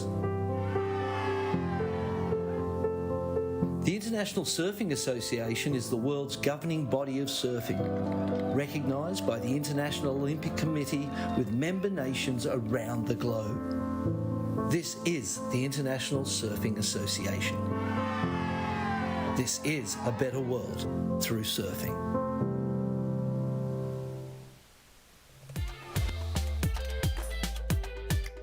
Main round 4, heat number 4 out there in the water for the men here in beautiful Arecibo, Puerto Rico for the ISA World Surfing Games. Alonso Correa from Peru in the red. Yago Dora, Brazil's superstar, he's going to be in the blue.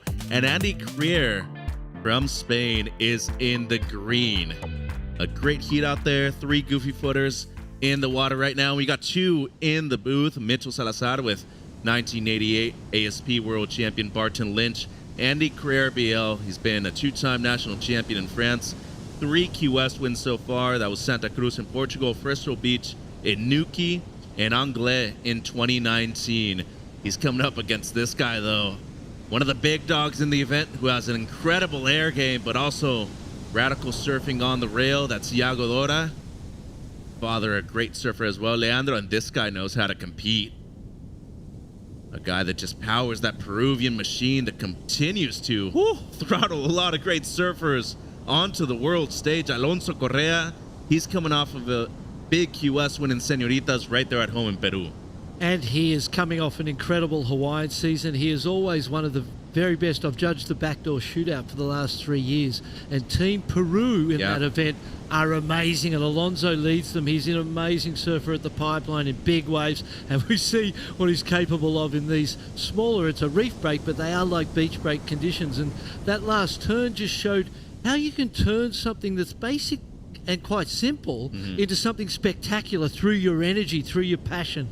I felt every moment of that last turn. And you spoke. That's his first CT win. Speaking of CT wins, Ethan Ewing downstairs with Shannon Hughes. Thanks so much, Mitch. Now, Ethan, in that heat, that 9.17, Barton Lynch was in the booth. He was calling the action, and he was just, you know how much Barton froths. He was absolutely frothing, said that that was as close to perfection as you could get. Talk to us about that wave. Yeah, it was just a really kind of like a smooth wave. Kind of hard to pick those ones. Well, there's not many out there with this wind, but that one had a really groomed face, and yeah, I'm just having a lot of fun with my surfing, and yeah, that was a really fun wave. Unfortunately, I fell on the end, but yeah, had fun in that heat. That was his only little note at the finish, was just that end section. But other than that, fantastic surfing. Now, talk to me about Team Australia. We've seen Morgs fall out of the draw on the men's side, but aside from that, your team's looking really strong. How important is it for you guys to be winning those gold medals and those potential third spots this week? Yeah, it's super important, and I think everyone in the team is pretty motivated to get that spot. And yeah, it's been really fun just hanging out with everyone. Everyone's got good energy, and surfing really well. So yeah, been having a lot of fun hanging with all those guys and girls. And what are the afternoons looking like for the team when you have these kind of longer breaks before competition tomorrow morning? Yeah, we've been surfing with each other like every afternoon. There's so many waves in Puerto Rico. We've just been flying little beach breaks, and yeah, it's been so fun just hanging with all the crew, and yeah, it's been a real highlight for my year. Incredible. Well, thanks so much for sharing with us. We'll see you in the next round. Back to you guys. Thank you, Shannon. And congratulations to Easy. He's doing it again and moving in to round number 5 of competition. One of the best in the world and perhaps the most stylish surfer on the planet as well. 16 minutes on the clock here. BL Alonso Correa makes something easy look difficult, drops a 6.0 on his opening ride. Yeah, great passion from the Peruvian. You just could feel his determination. I sort of said it a couple of times. I always felt like, you imagine a judge how many waves they watch in a day.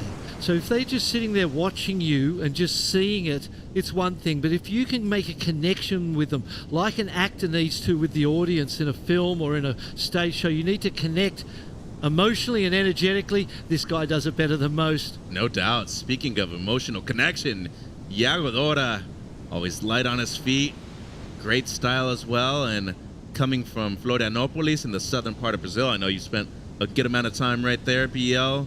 A place that actually resembles this kind of wind shop that we're seeing right here in Puerto Rico right now. Tends to surf a lot of beach breaks, but the kid can do it in heavier conditions too at reef breaks.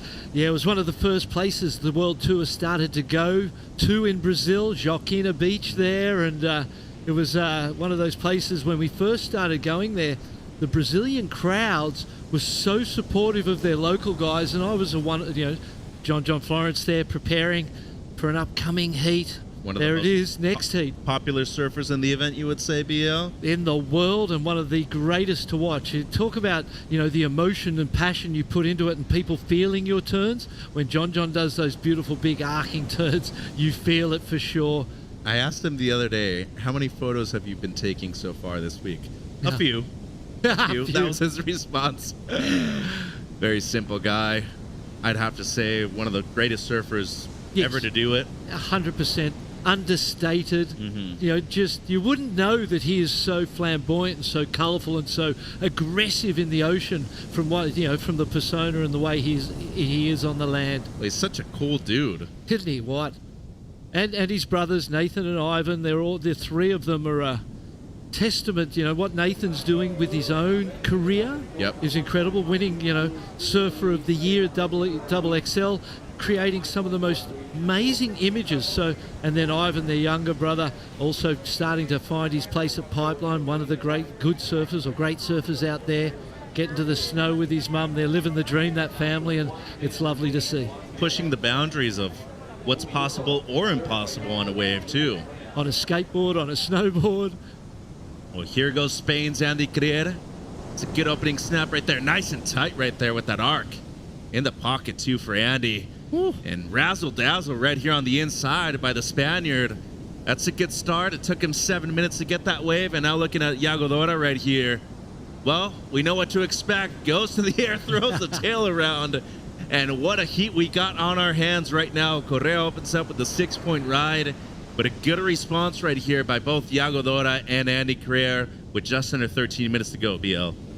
The Spanish surfer's wave was amazing. He just surfed it so well, and he was so patient and just stayed right in the pocket where he needed to be. Every turn that he did had consequence, was adding the points turn by turn, in contrast to Iago's, which was a much shorter wave with the one air, but he got some height on it. It wasn't one of the better airs that we've seen, but how he was able to manufacture that on kind of average sort of wave speaks to the talent of Iago Dora.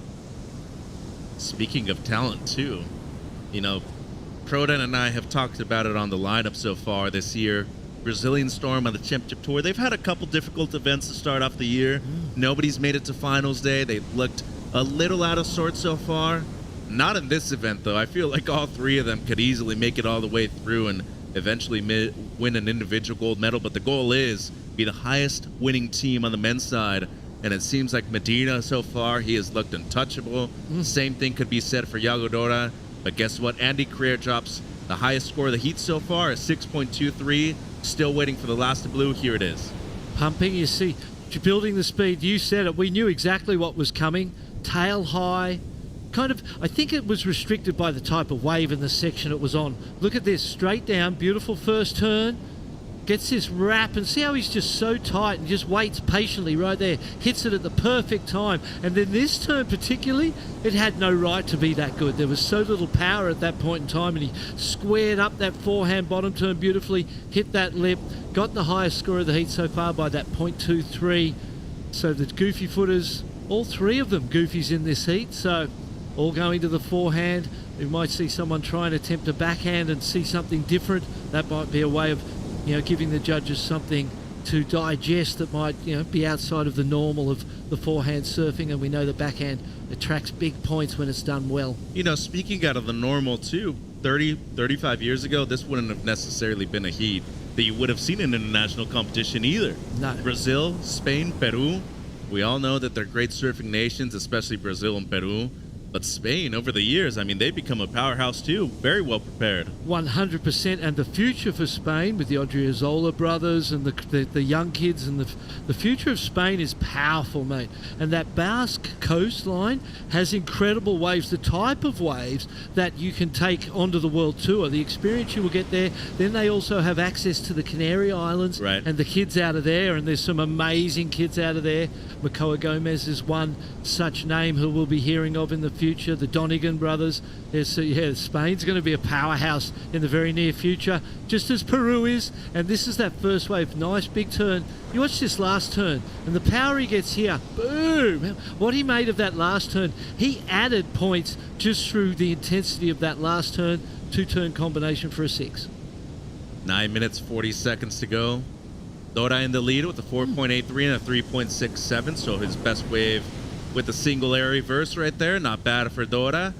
But Alonso Correa in second does have a 6-point ride, needing just a 2.5 to move up into first. And Spain's Andy Creer, he's needing just a 1.37 to move up into second. He does have the highest score of the heat so far is 6.23. Seems like a couple waves coming through, nothing of consequence for these guys to make an effort to go for it. Spain on the women's side too, Janire, Annette Gonzalez, Etzabarri, those sisters are amazing. Lucia Machado, she's still in the event too. Yep. She's looked great. But I also think that it comes down to the older generation. Yago Dora. There's more in this, maybe. Spin it to win it right there. Goes for one of the most amazing airs we've seen all event long. And now Alonso right here with the answer back. That's going to be it with just the one carve. 8:45 to go. We talked about generations. Aritza Aramburu has done it for Spain on the CT before. Gondi Subizarreta, Jose Colazo. There's a ton of guys. On the women's side, we're seeing that a lot more now. Generational surfers come through. But Brazil, my goodness. Fabio Gouveia, a ton of different guys that you've seen. Wagner Pupo, Miguel and Sam's dad. But as of right now, this kid has the potential to be one of the all-time greats coming out of that South American country, BL. He's a cool kid, so casual and relaxed. Here it is, one turn. Lands with the rotation around was so clean. It's There's the angle, too. Climb. And the 483 is definitely, that 367's gone. We figure that's better than the 483 air. No doubt.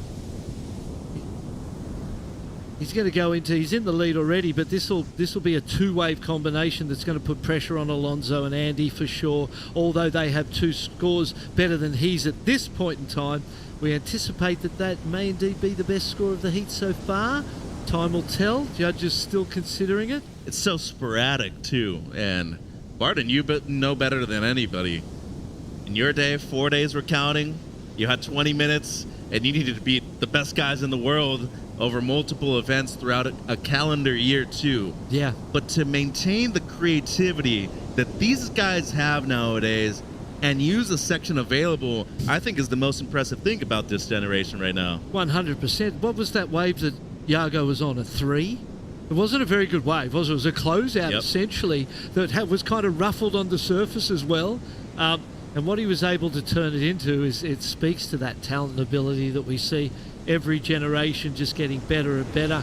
Skateboarding, snowboarding, influencing the direction of surfing off the wave face into the air.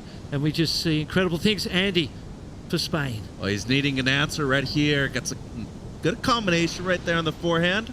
Smart surfing, nothing crazy, but in the end, just need to be able to make it through these heats. And Crier, with a lot of competitive experience coming out of Europe, he's probably put the rash guard on more than anybody else in the event right here too. 6:25 on the clock. Correa drops a 2.13, so slightly improves. And Yago Dora gets a 6.07 right now with just over 6 minutes to go. Crier, though, only needing a 1.9. Got to be thinking he's getting that in a bit more, BL. Yeah, and Alonso's going, I've got to improve on that 2.13 and mount some pressure on third place. Keep advancing. Super close heat, all surfers with a 6. And it's really the battle of the backups. And you can see that Yago, the 4.83, has become quite important. So he's in the lead on 2 airs. Really hasn't been anything else, and what he scores are based on those 2 airs. So some indications to the other surfers too, because I'm not sure about Andy, but I haven't seen Alonso take to the air. You'd know better than me. Here's Yago again. He does have the air game when he needs it. Right. But this guy's one of the best in the world when it comes to that. Goes for the slob and nearly pulled it too. Let's hope that back leg is okay. Let's see how he responds. He looks good. When that back foot slips off and the front foot stays on, that can be dangerous. I've torn my hamstring off the bone doing not an air, but just a floater and the back foot slipping off. So that's a dangerous scenario, but you can just see how capable he is. How was the speed and in that rotation was electric. 5 minutes to go. You know, the creativity that he has, the variation of maneuvers. As the last score comes in for Andy Crier, it's a 4.97 with the slob grab, one of the most innovative maneuvers on the planet right here with the air reverse included. Looked to be the best score of the heat up until the fall, BL. Yep, for sure it was. Look at the grab, the rotation, lands sideways, that back foot slips off. I'm just glad he's okay because those can be, that type of surfing, Mitch, has really added a whole element of danger and risks to surfing. It's why we see it rewarded so highly. It's technically so difficult. It is the future of surfing. It is the now of surfing, but it can come with consequences. Absolutely. I mean, we've seen careers be ended by maneuvers like that. World titles be lost. John Florence in Brazil with his injury to the knee when he went to the air. So there's, Yago Dora taking the risk. He's in second now. Alonso Correa just needing the 4.9, so that's a score he's so capable of. He knows he's already bettered that on his first, so he knows what to look for. He's a passionate competitor, as are all of Peru. Oh my, it was probably one of the countries that I feared competing against the most. They were just so smart, very tactical, and most importantly, they didn't care how they won as long as they were able to win. Speaking of winning, John Florence, one of the most successful surfers of all time. Aaron Strong right there from Great Britain. He's coming up. A standout result for Great Britain this year too. Nice to see Aaron Strong in there for GB Men. He's a powerful surfer. He's got the right surname, that's for sure. Natural footer, always strong on the rail. Everything he does is big ordinarily. He finds big faces, does big turns, and that's why he's still going at this point in the event. 3 minutes to go. Crier in the lead. Oh, here we go. This is the guy that needs a score though. Peru's Correa. Good start up and over the section, much better. Has a little spark right here on the inside. Is this a 5? It's definitely a 5. That turn might have just decided that score, and he loves it. Under 3 minutes to go. A 4.91 is what he needs. And let's consider the backup scores of both Crier and Dora. They are almost exactly the same need that Alonso Correa is requiring right now. 2:30 on the clock. I feel like his backup was better than the other backups. I feel like that's going to be a score of consequence. It was when he needed it, and it was beautifully selected. Great use of the priority. Yago Dora has to respond right here. Like the sense of urgency right here by the Brazilian. Just the one and done though. 2 minutes 15 on the clock, waiting for 2 scores right here. Wouldn't it be incredible to see Yago go to third at this point in time? Because it felt like there was a moment where he was quite solidly in the lead. He had his 2 scores, and it was like he felt quite safe in that position. But Andy Crier and Alonso Correa have not surrendered to a World Championship Tour surfer. They just see it as an opportunity to take a scalp of someone who's respected so highly. I feel like there's the score, and rightly so. 7 points for Correa, moves straight up into first place. Andy Correa down to second. Low score for him, a 4.97. And now Yago Dora, who's, by the way, ain't just any kind of CT surfer. That was a top 10 finisher last year. He's needing a 5.14. Here's the replay, BL. First snap. This wave is full of passion. It's a critical moment for Peru. He drives off the bottom. Vertical, beautiful, floating re-entry. Comes around the section. There was a moment when the wave ran out in front of him and you wondered what he was going to get, but he drives around this. It's a beautiful snap. You watch the power right here. Throws the spray and it just keeps giving. Comes through to the inside, stands up again, drives out of the bottom, flares that back arm in the bottom turn, lays that back, and that was a money turn for an inside section. And then he gets one more, the highest scoring wave of the heat so far. So we've seen the airs, but you can also get those big scores with, determined, passionate surfing. We see he knew he'd done good, and he had. The judges agree. In a clutch moment of the heat, 35 seconds. Yago Dora, he's got a ramp, needs a 5.14, throws the tail around, and the section just not really there for the maneuver that he was looking for. Enough time, though, 22 seconds. Will he be able to make it just back out enough to catch another wave? Creer, it also seems like he's moved around a little bit, BL, trying to play some defense right here. 10 seconds to go, though. It seems like Mr. Clutch Alonso Correa, he's going to take the heat win right here. Hey, hold on. 3 seconds. Oh, no, he's not getting it. 1. And it goes to the Peruvian and the Spaniard. Yago Dora, look at how close that heat was. 13, 11.2, 10.9 points. One of the most entertaining of the event so far. Yeah, all passion on display from all three servers, and that is a result that was against the grain of popularity and what we thought might happen. So another ISA great moment. Let's go down to Chris Cote. Boricua represent Gian Mendez right here, Team Puerto Rico. I see you're doing a little something here that I like. You are a surf fan like the rest of us around here. You got some autographs on your jersey. Who have you met so far? Who are you inspired by in this competition? I'm inspired by everyone, even my own team. Brian, that's going on the next heat.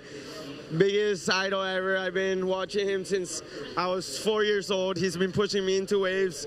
Now I'm surfing fucking bonds with him, and it's just a pleasure and an honor being able to be here with him and be motivating him and raising the flag for him.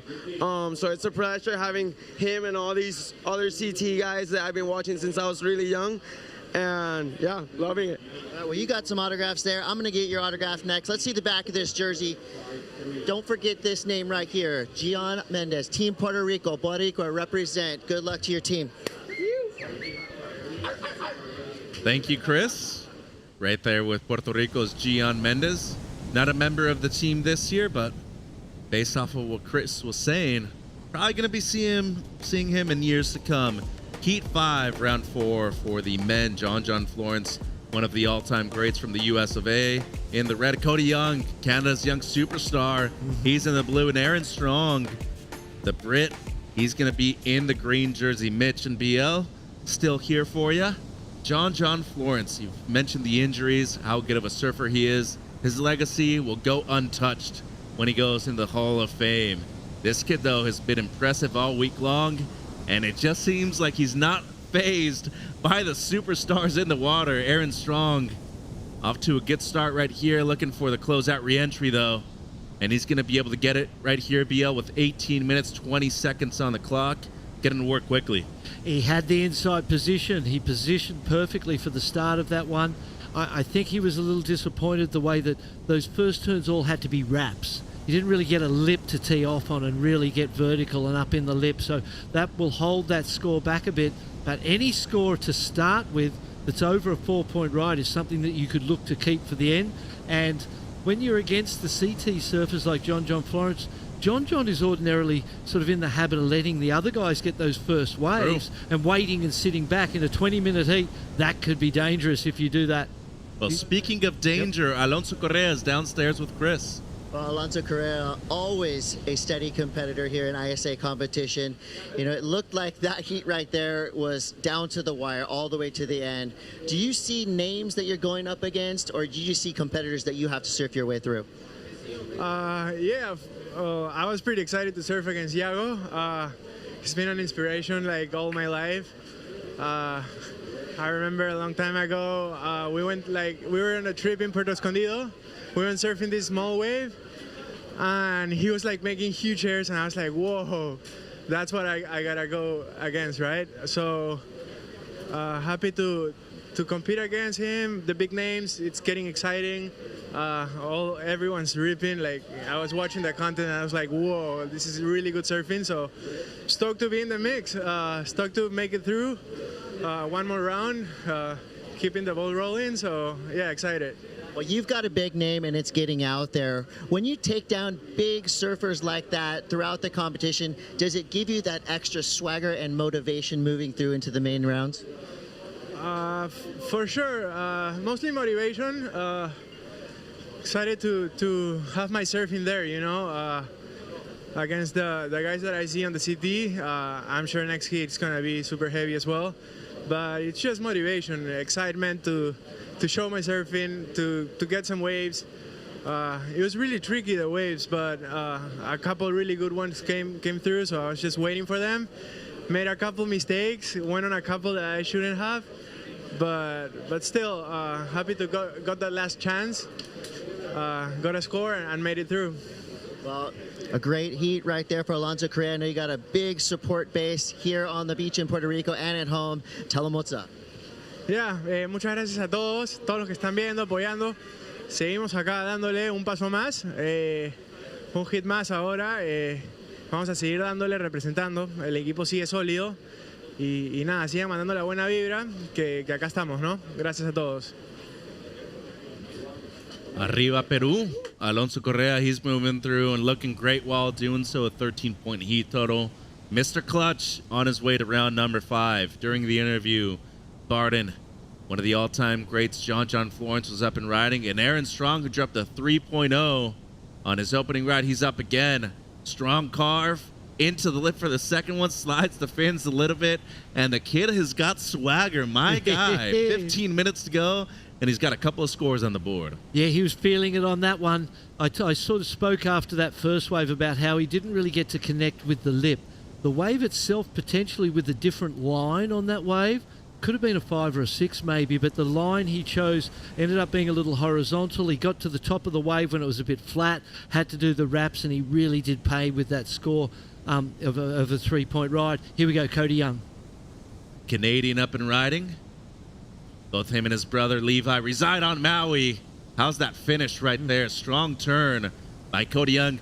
I don't know about you, BL, but when I saw him earlier this week, I have to say he might be in the best shape he's ever been in his life. And that's saying a lot because this guy's always been one of the most fit surfers in the World Surfing Games. Yeah, the Canadian team, they're on it. They're focused. They've been building year by year. We've been watching that. They find themselves, before today started, in 10th place. So they're right up there as a country, and Cody's flying the flag for them. He's a bit of a team leader there.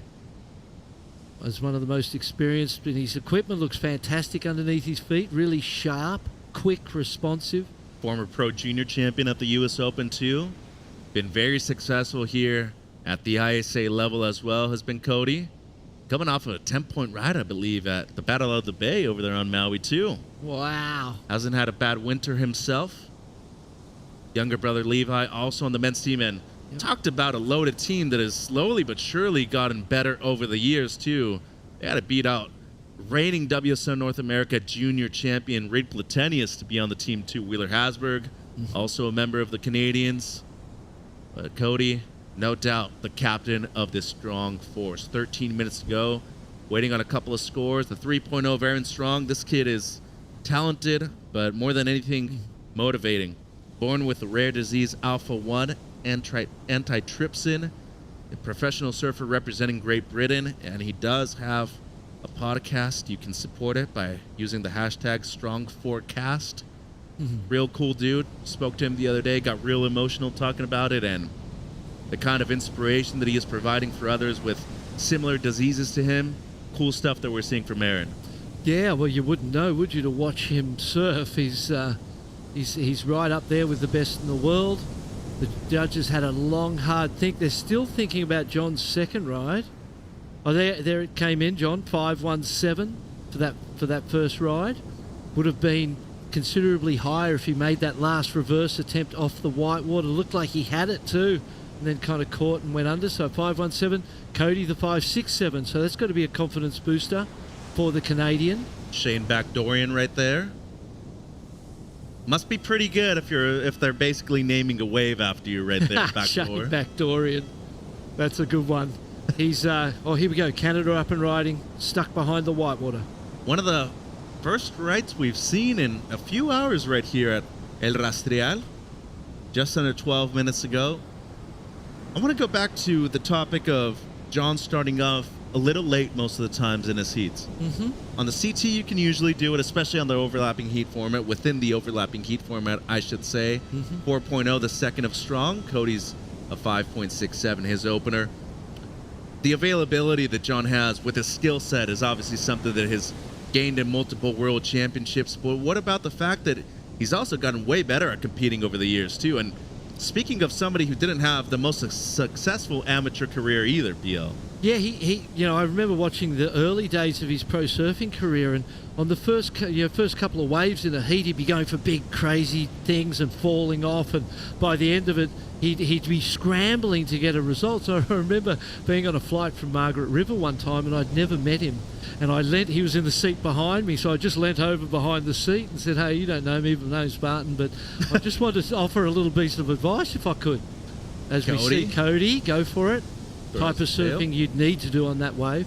And I said, mate, if you just focus on completing the first two rides that you have in every heat, in every surf, and made a religion of completing the first rides in every heat to take the pressure off the back end, you'd find yourself without all of that pressure on your shoulders in heats, and you might find some consistency.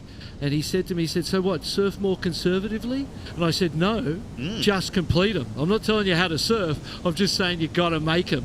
And so we've seen him grow as a competitor, win world championships, and even with the injuries that he has had, stealing some opportunities along the way for him to be even more dominant, we still all, look at him as one of the greatest surfers of all time. I like that he had a response ready to go, too. He was like, wait, you want me to surf a little bit down tempo? Not the case for John. Can't do it. Good amount of flow right here on this one. BL once again having some struggles to get the finish. Debatable whether or not he fully rides out of that last one, just under 10 minutes to go. But the impact that he's had too, I think is something that goes without question, that he's pushed everybody else to be better too. Oh, absolutely. Here we'll see the replay. First one, beautiful clean re-entry board, looking nice under his feet. Snaps easily off a flatter section, keeping the speed through the dead part of that wave. Gave that one some, relaxed a little bit early, and got caught in the whitewater again. Aaron Strong up and riding, current heat leader. That's a good style. That's much better from Aaron. 9 minutes to go. Only looking to improve on a 3-point ride here. And just adding the finishing touches, I really like the kind of motivation that he's had throughout the event. Speaking of International Rare Disease Day, but most importantly, representing GB very proudly into round 4 of the main round. And look at the two guys that he's against. Yeah, that's exactly right. And that is the best wave for him of the heat, 100%.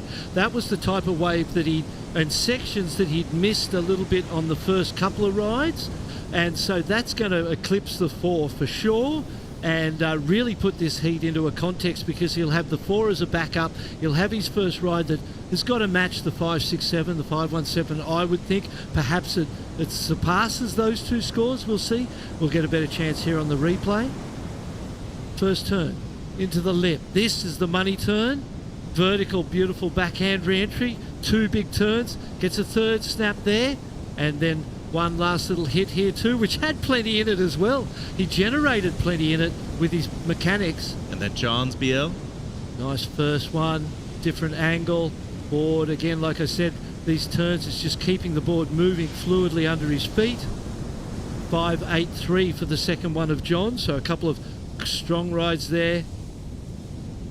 Judges still deliberating Aaron Strong's wave. It's going to put some pressure or more pressure on Cody Young. At the moment in the lead is Florence, waiting on the last of Strong. And Cody Young with really just one score of significance so far, 5.67 for the young Canadian. 7 minutes 30 to go. And it wasn't such a good wave, the 5.67, so there's some confidence to be taken from that because it was the surfing that got him the score. There's Aaron's score. 5.53, so his best in second. And now Cody going to use first priority right here, up and riding.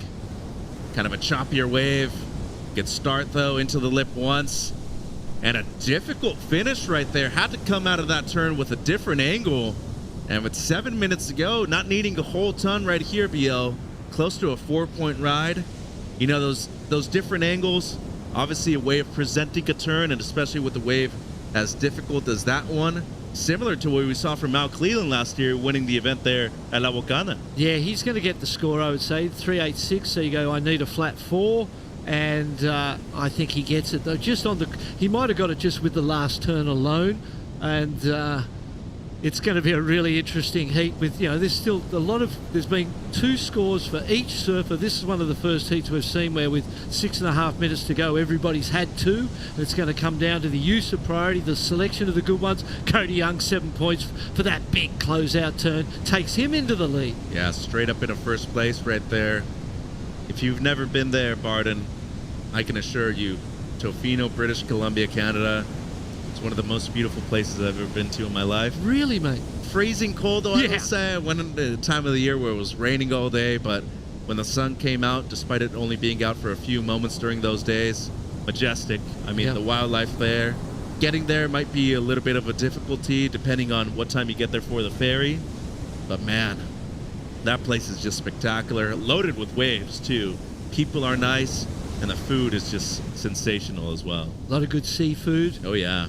A port town there, the surfing capital of Canada, right? I would say so, yeah. But the east coast of Canada, also with some amazing waves over by Nova Scotia.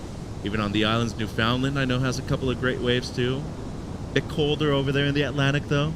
I've been to Canada a couple of times to snowboard, and in about 3 weeks' time, I'll be going again. So maybe I'll have to pop down to Tofino on that trip and visit our friends there in Canada. 5 minutes on the clock right here. Cody Young in the lead, but priority right now with a multiple-time WSL World Champion, John Florence, and he's up. Low score of 5.17. He's got a ramp, and he's going to go for the rotor. He pulls it with ease and still has more to go right here. A nice little double up on the inside. That's going to be it for him. 4:45 on the clock. Chris Cote downstairs with the Not Le Lior. Well, it is going off down here in the competitors area. We got the men out here on the main podium, and the repechage is providing a lot of excitement as well. Not it's one thing to just squeak your way through heat, it's another thing to smash your way through the repechage. Congrats to that last performance. How does it feel to stay in contention here at the ISA World Surfing Games? It's definitely great. I'm loving it. Sun is out. Waves are actually good. And yeah, the level is really, really high. And I'm stoked to, make a good performance for everybody to watch. So yeah, stoked for that. Anat Lelior making her way through a tough repo round, and she lives to surf another day down here in Puerto Rico. Good luck to you in the near future, Anat. Thank you, Chris, and congratulations to Anat. Israel's hope for a gold medal here at the end of the ISA World Surfing Games and potentially Olympic qualification as well. Last of Florence comes through a 4.83, so it seems like the section wasn't really one of difficulty. BL doesn't improve on his low score of the 5.17. The good news for Aaron Strong, he does have first priority and only needing a 5.48. Yeah, exactly. And, so time on his side. He's got the first priority, and he just needs Mother Nature to cooperate. He's got the backhand performance. He would love nothing more than to beat John Florence and send John into the repechage round. Great that nobody here actually loses. Oh, John's having a look. He sees a little chip on this insider. It might be looking right. He is. Deep fade. Good slide right there at the fins to start things off. Tight in the pocket for the carve. And I mean, just continuous great surfing on this wave by John Florence. How many people do you know could be able to surf a wave like that with the degree of difficulty that he added on every single turn to just under 3 minutes, BO. I was laughing with joy because he had no right to be able to get the board so high up onto those wave face each time. And there's Brian Toth, the local legend. He's been on fire this week. Look at that smile, too. He's a good man, isn't he? Yeah, we love you too, brother. Have a good one out there against Marco Mignot. And Tim Elther, too, has been on fire. Oh, here we go. So waiting for the last of Florence, but now strong with the answer back. Setup turn right there. Much better on the second one. Needs to ride out of it, though, and that is, unfortunately for him, incomplete. Just over 2 minutes on the clock. And waiting on the last of Florence as well. Splashes the water right there. Pure pressure. A missed opportunity, BL. Had the chance, had the section.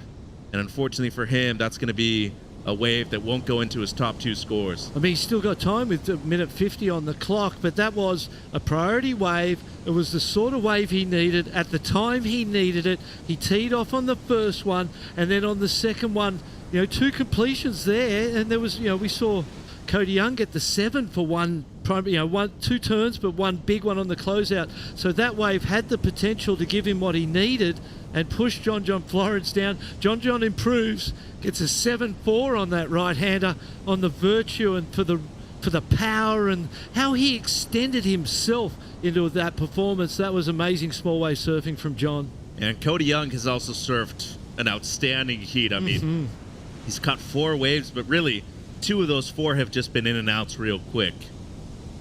A competitive masterclass by Cody Young, who's currently in second. It seems like this guy is finding his rhythm, though.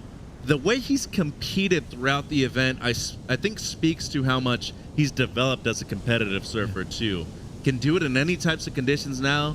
How many people do you know have won the Eddie I Cow and been a world champion at the same time? Yeah, and we know him for his pipeline, his chopu, his good wave surfing, and it's always been that if it got to 3 to 4 foot and smaller wave surfing that he was catchable. But what we saw from him then was some of the best small wave surfing we've ever seen. Cody Young. Wow, throws a tail around right there. Strong's getting another chance. 714 is the number he needs. Bowley section right here. Throws a tail around while it's complete. Wasn't great looking and kind of forces the rotation right there on the second one. Really had no other option. A great effort. You got to give it to the kid for trying.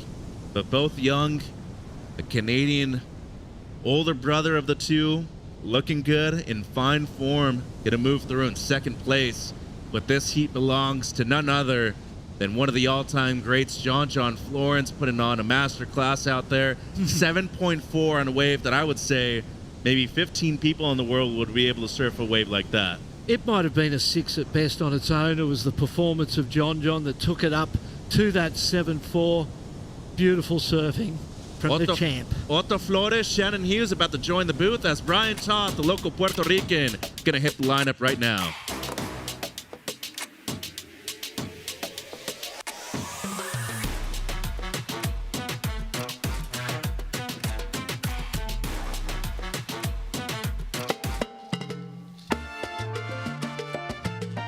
Welcome to the opening ceremony.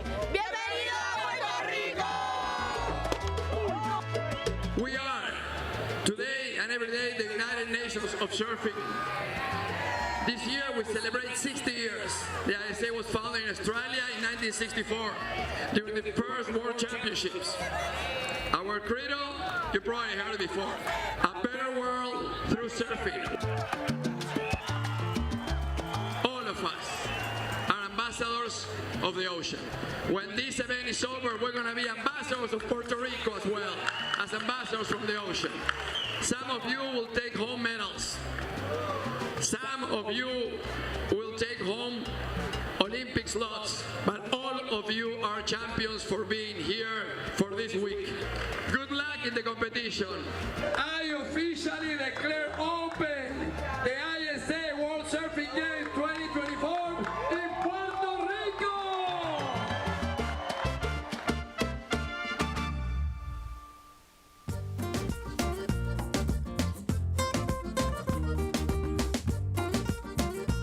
Welcome back to Puerto Rico for the ISA World Surfing Games. We've got Brian Toth from Puerto Rico up against Marco Mignot of France and Tim Elter for Germany. Just 3 surfers in each of the heats for men's round 4. And the top 2 will be advancing through into the main round 5. Bottom surfer will be heading into the repechage round. So it's non-elimination, which takes the slightest bit of pressure off. But either way, it still feels like the pressure had just been mounting stronger and stronger throughout the day, because we know we're getting that much closer to figuring out who those 6 men and those 8 women are that are going to be taking away Olympic spots in competition. Out in the lineup, we've got a quick duck dive there from Tim Elter. Shannon Hughes joining the booth alongside Otto Flores, the Puerto Rican superstar surfer, local organizing committee member now. You've been spending some time on the jet ski as well. And we've got none other than Brian Toth in the lineup. The beach has been going wild every single time he hits the water. Well, we're certainly proud to have Brian in the water, as we see in green the German surfer Tim working this one, little right-hander. Nice little tail slide right there. Fins free on that one. Nice little spray opening his campaign. And we see a replay here of Marco Mignot. Solid, nice turn right there. Using the rail on this inside section. And yeah, we're super stoked to have Brian still on the draw. Unfortunately, a lot of our surfers have fallen from the draw. But Brian is that great white hope. Incredible surfer, a lot of experience on the WQS. As we see him with a paddle now, up and riding for Puerto Rico. We've got scores on the board already for Marco and for Tim as Brian opens up into that first opening wrap. Snap into the section. Now lines it up on the near finish, but he can see a little bit more within this wave as he finds that 4th tag to the section. So he's going to drop a score down. We've got a 5.17 on the board already for Marco Mignot, a 4.17 on the board for Tim Elter. And that last heat was an exciting one. We've got Chris Cote standing by. Well, I've seen John Florence come in from 15-foot pipeline with a smile on his face like a walk in the park, but he just walked up right now from Arecibo, gassed. That 20-minute heat, it takes a lot out of you, especially with so many waves surfed and obviously so much on the line. Everybody's gunning for you. What's it like to surf out here for 20 minutes and have to just push the entire time? Yeah, the 20-minute heats are different for us. It feels a lot shorter, and especially when there's so many waves coming through. You kick out of a wave and you're trying to get back out as soon as you can, and you're just duck diving and duck diving and duck diving, and it takes a lot of energy out of you. But and just being on these, the waves are really weak right now, so it takes a lot of energy to keep speed on the wave. But I don't know, it's fun. It's fun to just to surf heats and heats and heats like this. Like I feel like a good amount of practice. Well, part of being a surf celebrity like yourself, I know that here in Puerto Rico, this being your first time, you've got a ton of fans here. What's it like for you when you're out in the streets, cruising around and surfing the local breaks? How's the Puerto Rican contingent taking to John Florence? No, it's been awesome being here. It's so cool how stoked everyone is on surfing, and there's a lot of energy behind it. I mean, even watching Toth in this heat right now and just how stoked the whole community is behind him. I don't know, it's so fun when you go to places and you see that community support and just around what we do and the energy behind surfing. You know, surfing's such a special thing in my life, and it's cool to see it like in all these people's life. Now, an ISA gold medal is a prize that's eluded you so far. What would that mean to you to have that draped around your neck by the end of this week? Yeah, these events are challenging. There's a lot of surfers, a lot of heats, and a lot of different conditions, so it'd be definitely awesome to win one of these events.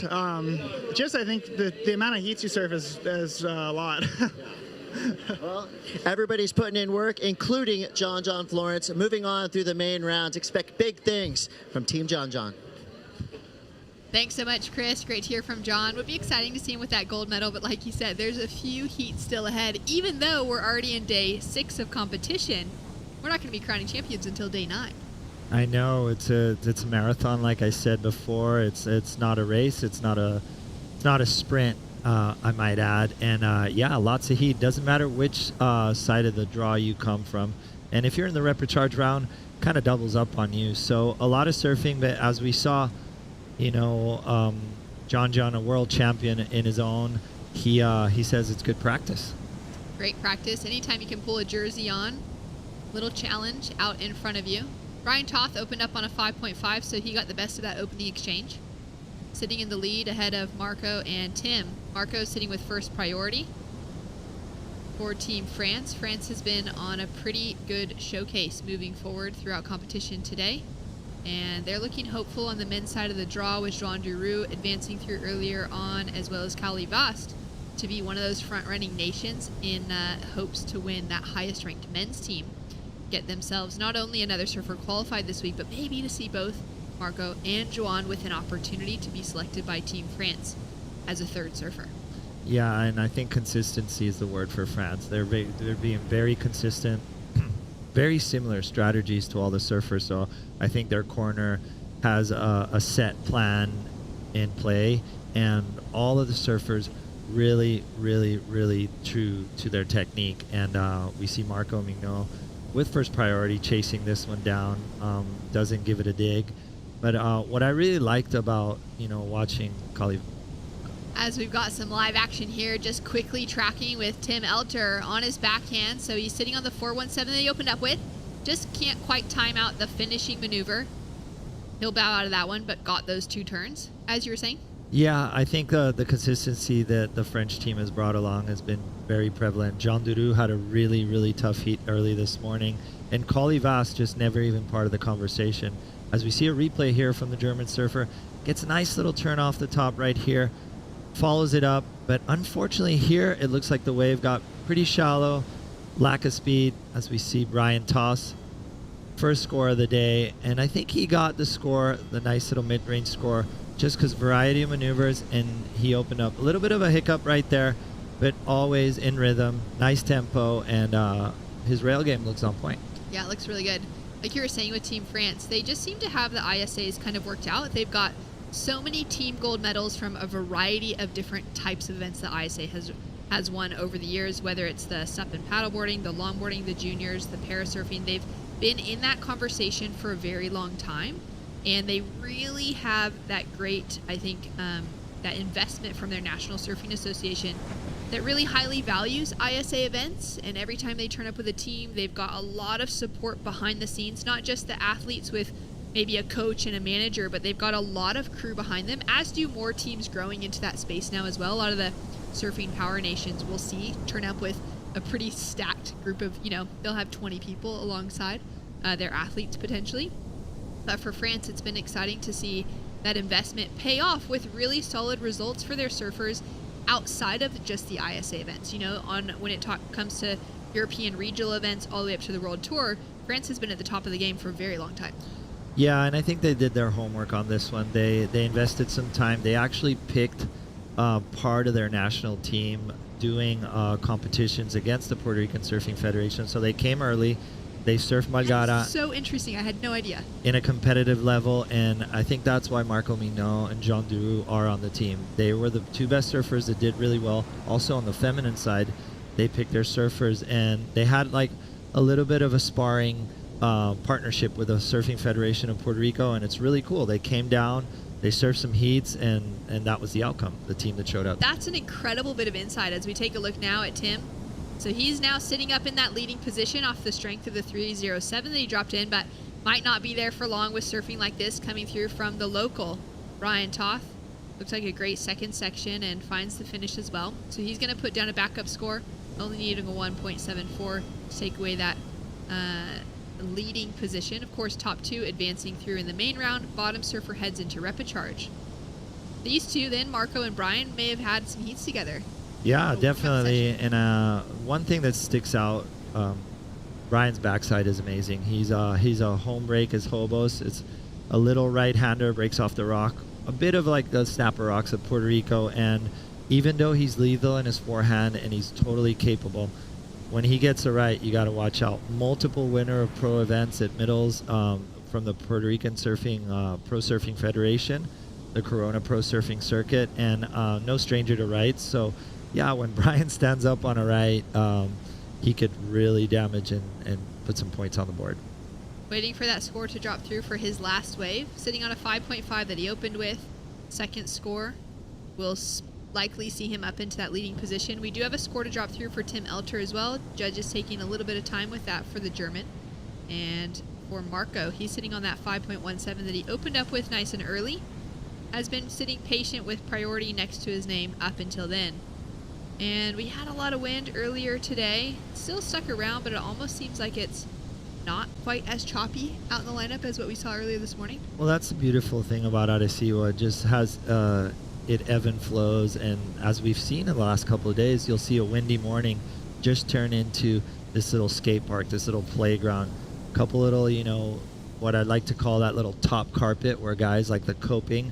It really conducive, and we're not afraid of onshore winds in Puerto Rico as it's tropical. We surf all kinds of conditions, and this out here at Rastreal cleaning up to be pretty nice at the moment.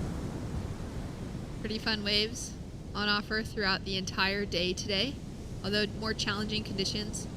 It's always awesome when you actually kind of score the best of the conditions at any break around the world, and you have like a whole event that maybe happens to run with pretty good conditions, but that's usually fairly rare to actually have unfold.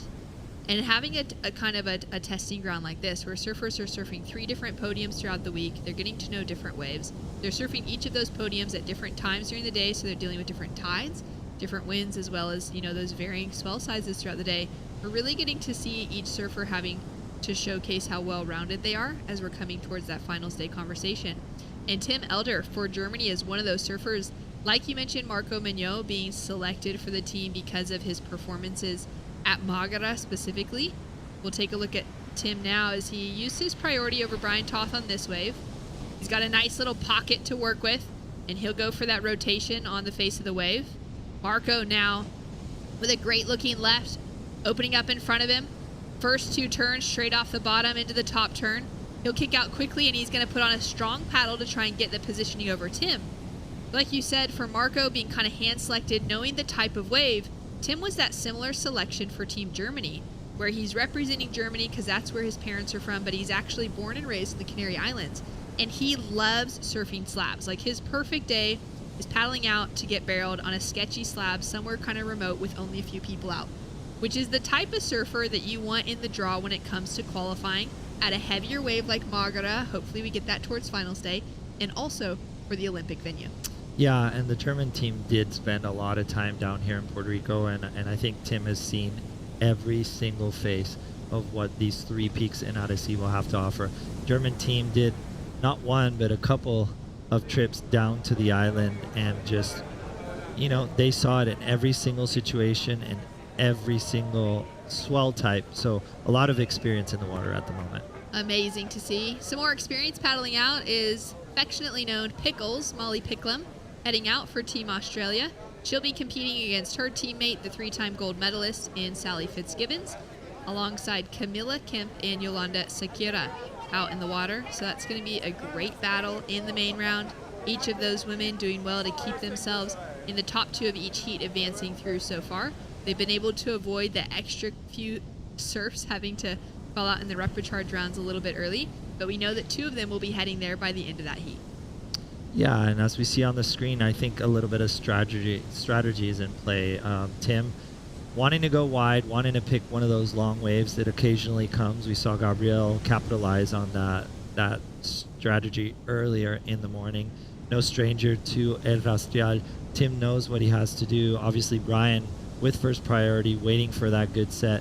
And I do have to say that Marco has, you know, he surfed a couple of heats here to become part of the team, and he's identified that one really good wave as we see possibly Brian Toth pick one with his first priority. Brian now chasing a 6.08 to get himself back into the lead as Marco's taking it over. Setting himself up down the line into a powerful turn to start. Goes vertical on the second, just comes unstuck on the finish. What could he have done differently there? I think he kind of got hung up on that first turn. I think he had to do more of a speed turn and really come at it at that oncoming section with a little more speed. It seems like that wave dumped pretty hard. If you could have flown off the lip, maybe touched it, maybe kind of progressed on it instead of going that vertical, that might have been. But it looks like he was waiting for the section. This was a nice section to hit right there, but unfortunately he came unstuck. Taking one more look at it here, so it'll just be this first turn that kind of counts, like you said. Kind of had to cut it short, eyeing up that next section that was standing up pretty fast. So he's sitting in second, and we'll take a look now at the replay from Marco Mignon, who found a piece of the action as well. Yeah, this was his 6-point ride. Really fluid, had nice maneuvers, and you could see the intent on that last one. He wanted to get back on his board, and get them back into that priority conversation as we see on screen. Everybody looking at live action as we can broadcast this from isasurf.org for everybody out there.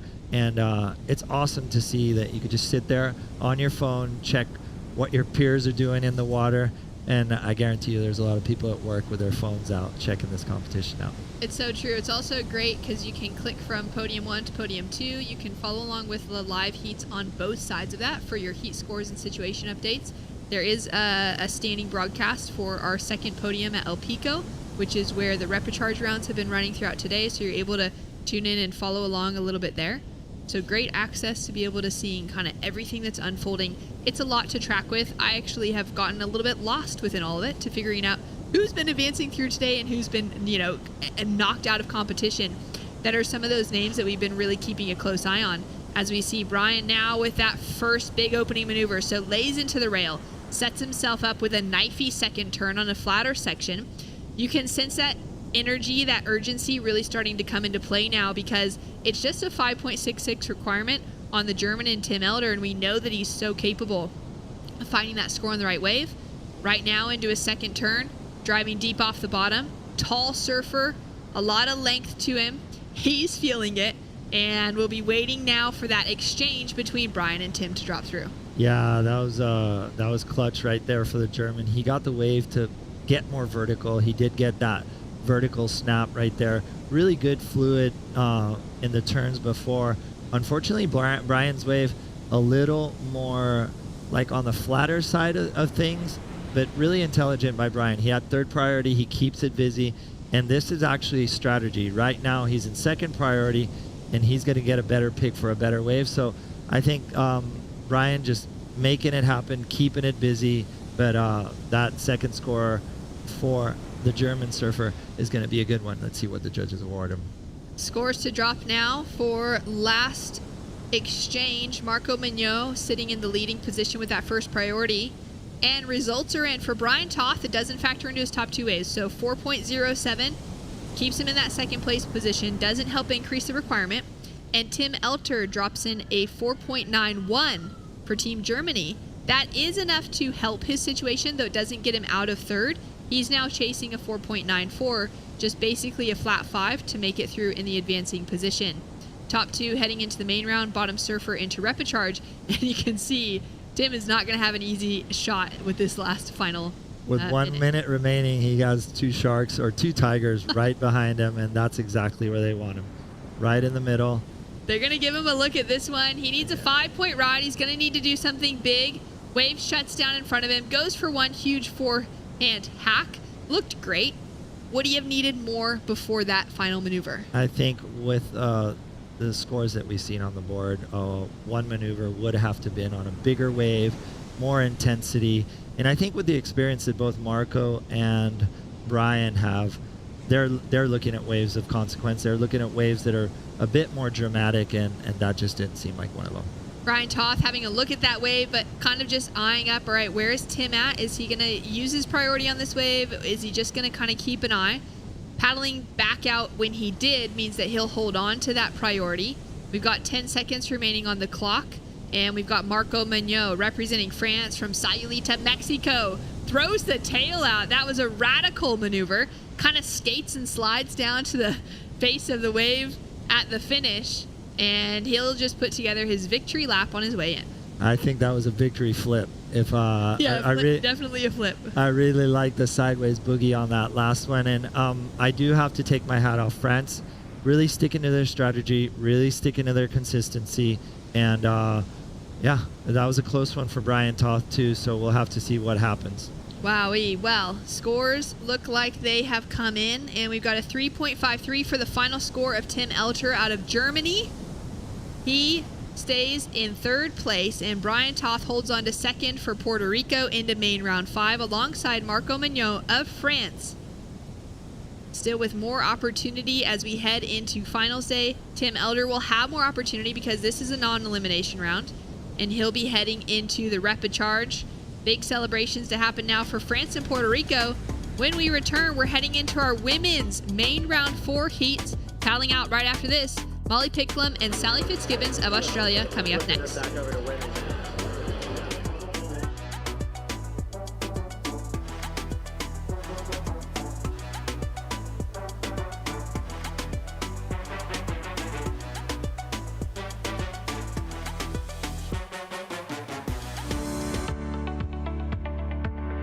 El cariño deja una huella.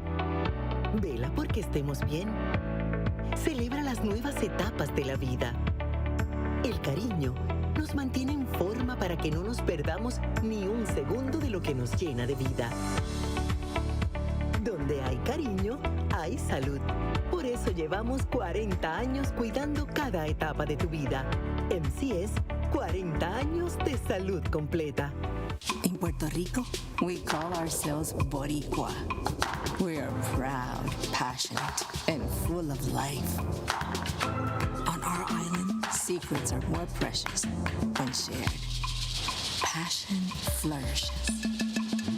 We enjoy until our hearts are full. And we know that gifts can come from anywhere. Live Boricua.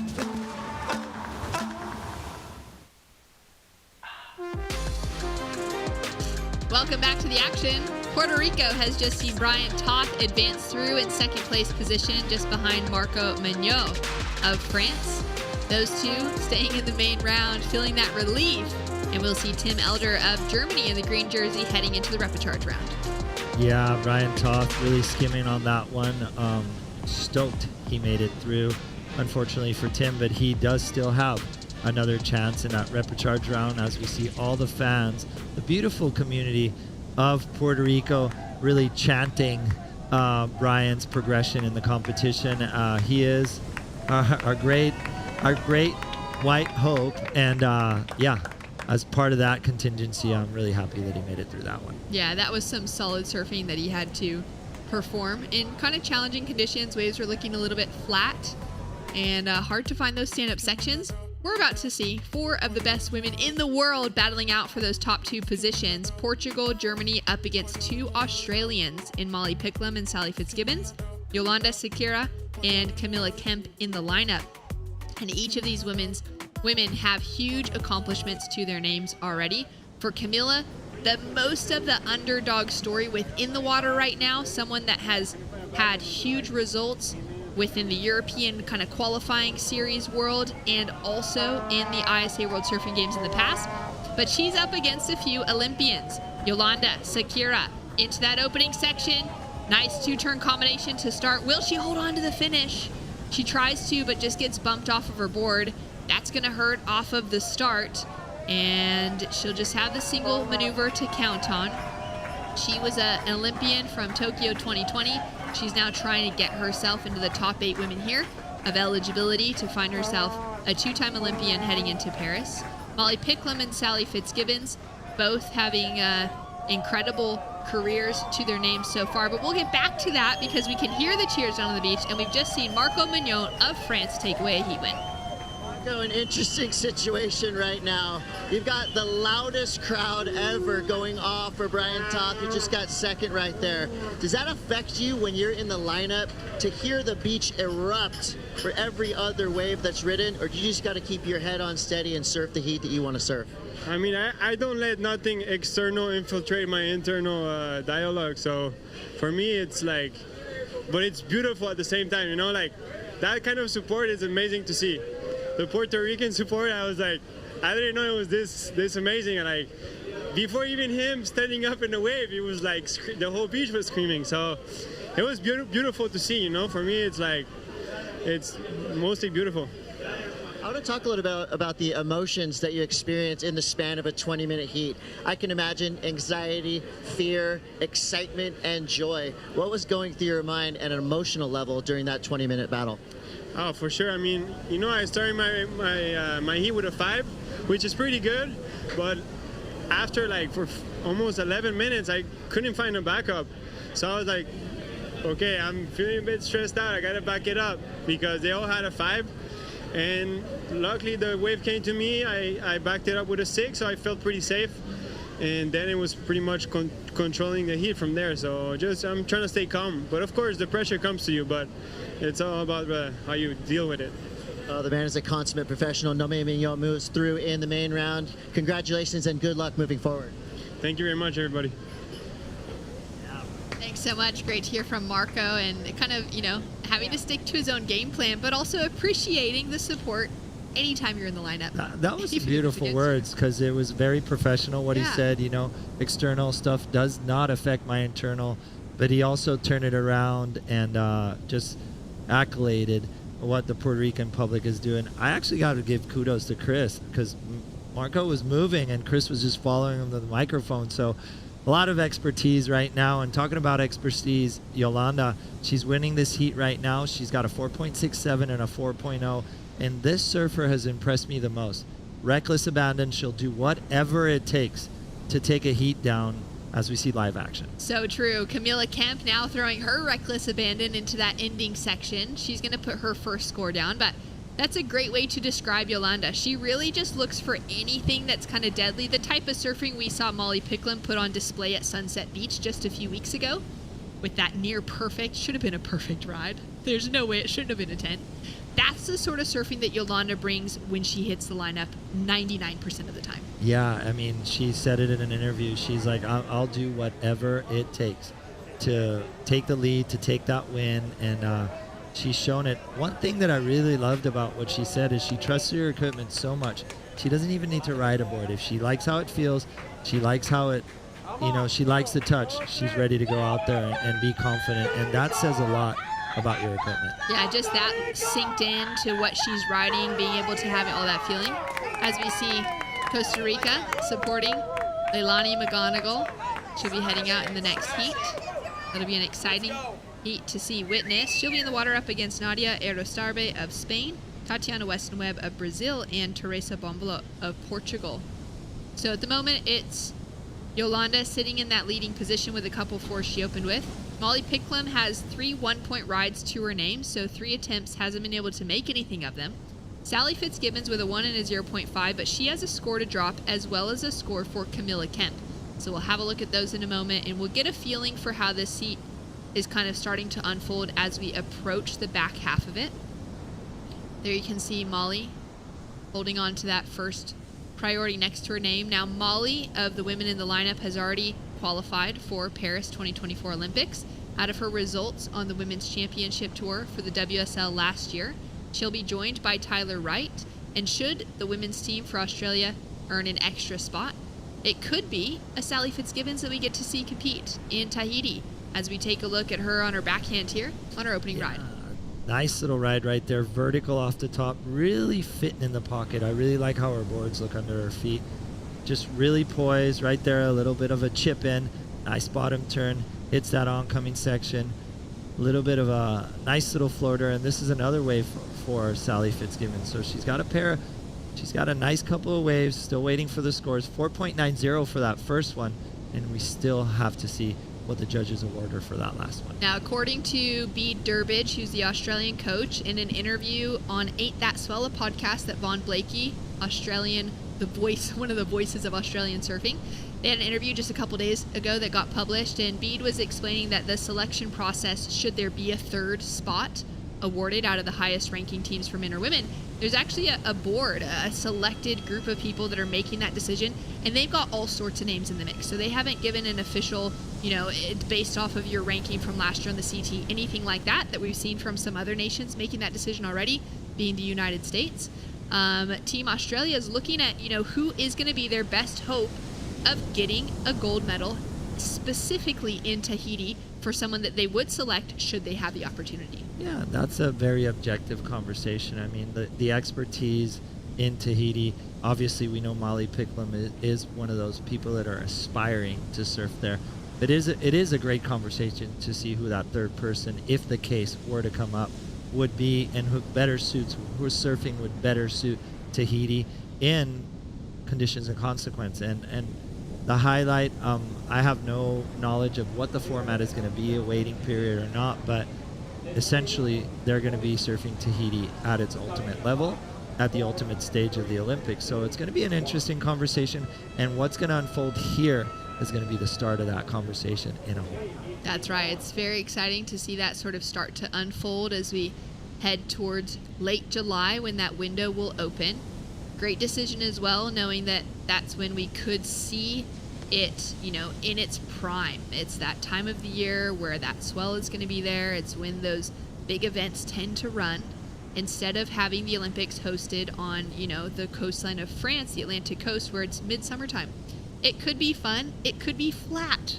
So they opted to go with the opportunity to put the surfers in a French territory, that being Tahiti, and surf some waves that they know are going to be pretty good. There we saw Shane Dorian coaching for Team USA on screen. But out in the lineup, it's the Australian Sally Fitzgibbons, who's found herself in a leading position. She got a 5.33 on the board to improve on her 4.9. Yolanda down into second. Molly still hasn't been able to find anything besides those 1-point rides. And Camilla with a 2.93 is sitting in that third place position. We're down to 9 minutes on the clock. Sally Fitzgibbons, the 3-time gold medalist for the ISAs. An excellent decision anytime an ISA event runs to put Sally Fitzgibbons on Team Australia. Because she has, you know, she's got the energy, she's got the Grom froth levels to keep up with all of the youngsters within the conversation. And she is competing better than ever. She's surfing better than she ever has before, potentially. And to be able to have her in that conversation, she's a huge threat for another gold medal here. Most definitely. I mean, she has a lot of experience in this format. She loves it. I think she actually craves this format. As we see Yolanda live action right here. Great looking backhand attack into that first turn. Finds the second one as well. She's looking for a 5.56 auto to be able to take that leading position again. Yeah, surfing really consistent. Looking for those scores as we see our current heat leader. Sal now up and riding, setting herself up down the line into that first check. Now drives off the bottom and squares it off the top as well. Foam climb, looking for one more section to hit, and she'll be able to tap it close. Just takes a little stumble on the end there, but a nice back and forth between Yolanda and Sally. Well, I think, Shannon, it's evident that she got the best section right there, so I think that might have been one of the best waves of the heat. Well, we'll have a look at those replays in a moment, but we hear that Brian Toth is on the beach with Chris Cote, so we got to hear from the local legend. Well, there are a lot of surfing superstars in the area, but no one gets a bigger crowd response than this guy right here, Brian Toth, Boricua, all day long. Great job out there. Thanks. Another advancing finish in that heat. And it looks like you're having the time of your life, but you're also putting in work. How much does it mean to you to have the surfing world fully focused on Puerto Rico? Oh, it's amazing, man. The sport's incredible. You hear about it in the water and all around the world. I've been getting texts from all over the place, all over the world, just congratulating me. People I haven't seen in many, many years are like, oh, you still surf? And I'm like, yeah, I guess so. But it's incredible, man. The crowd can't be better. You got whales like you're talking about, breaching. Stingray just jumped right now, probably getting chased by a shark. Sharks in and out of the water. But talent here is amazing as well. I love these ISA games. It's just a world joy of fun, you know? I know this is a respite from your normal day job, so what does it mean to you to technically be on vacation? But again, the hard work has just begun. We got John Florence, Gabriel Medina, the biggest names in surf. How are you going to be on that podium at the end of this week? Yeah, man, they're hungry. You can tell it in their surfing and stuff and their scores that are dropping. I'm just doing my game plan, and it's been working out, so if we're all on the podium, I know we're just going to laugh and have a great time. I've had a couple of heats with a couple of them already, and it's been nothing but joy out in the water, laughing, high fives and stuff like that. But obviously when the wave comes, we're going to do our job as we need to. So it's all fun and games and serious at the same time. Well, you've been a great event host, and you've been an amazing surfer in the water, and what a representative of the Boricua culture. Thank you, Brian Toth. Thank you, Chris. Thank you. Thanks so much, Chris. Great insights from Brian, hearing from the heart of Puerto Rico surfing community. As we go back to live action, we've got 5.5 minutes remaining on the clock. Sally holding on to that lead and increasing it. She got a 5.33 for her previous wave. A 5.83 for that last one drops through and solidifies her in first. But Yolanda Sequeira drops in a 6.10 for her last wave. Comes through as the highest of the heat so far.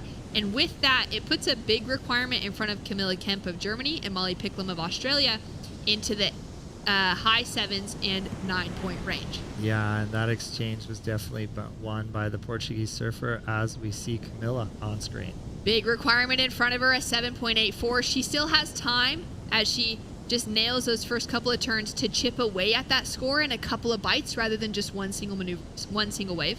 Yeah, very impressed that Molly Picklum is so silent. She's definitely waiting for that priority to kick in and to give her that excellent wave.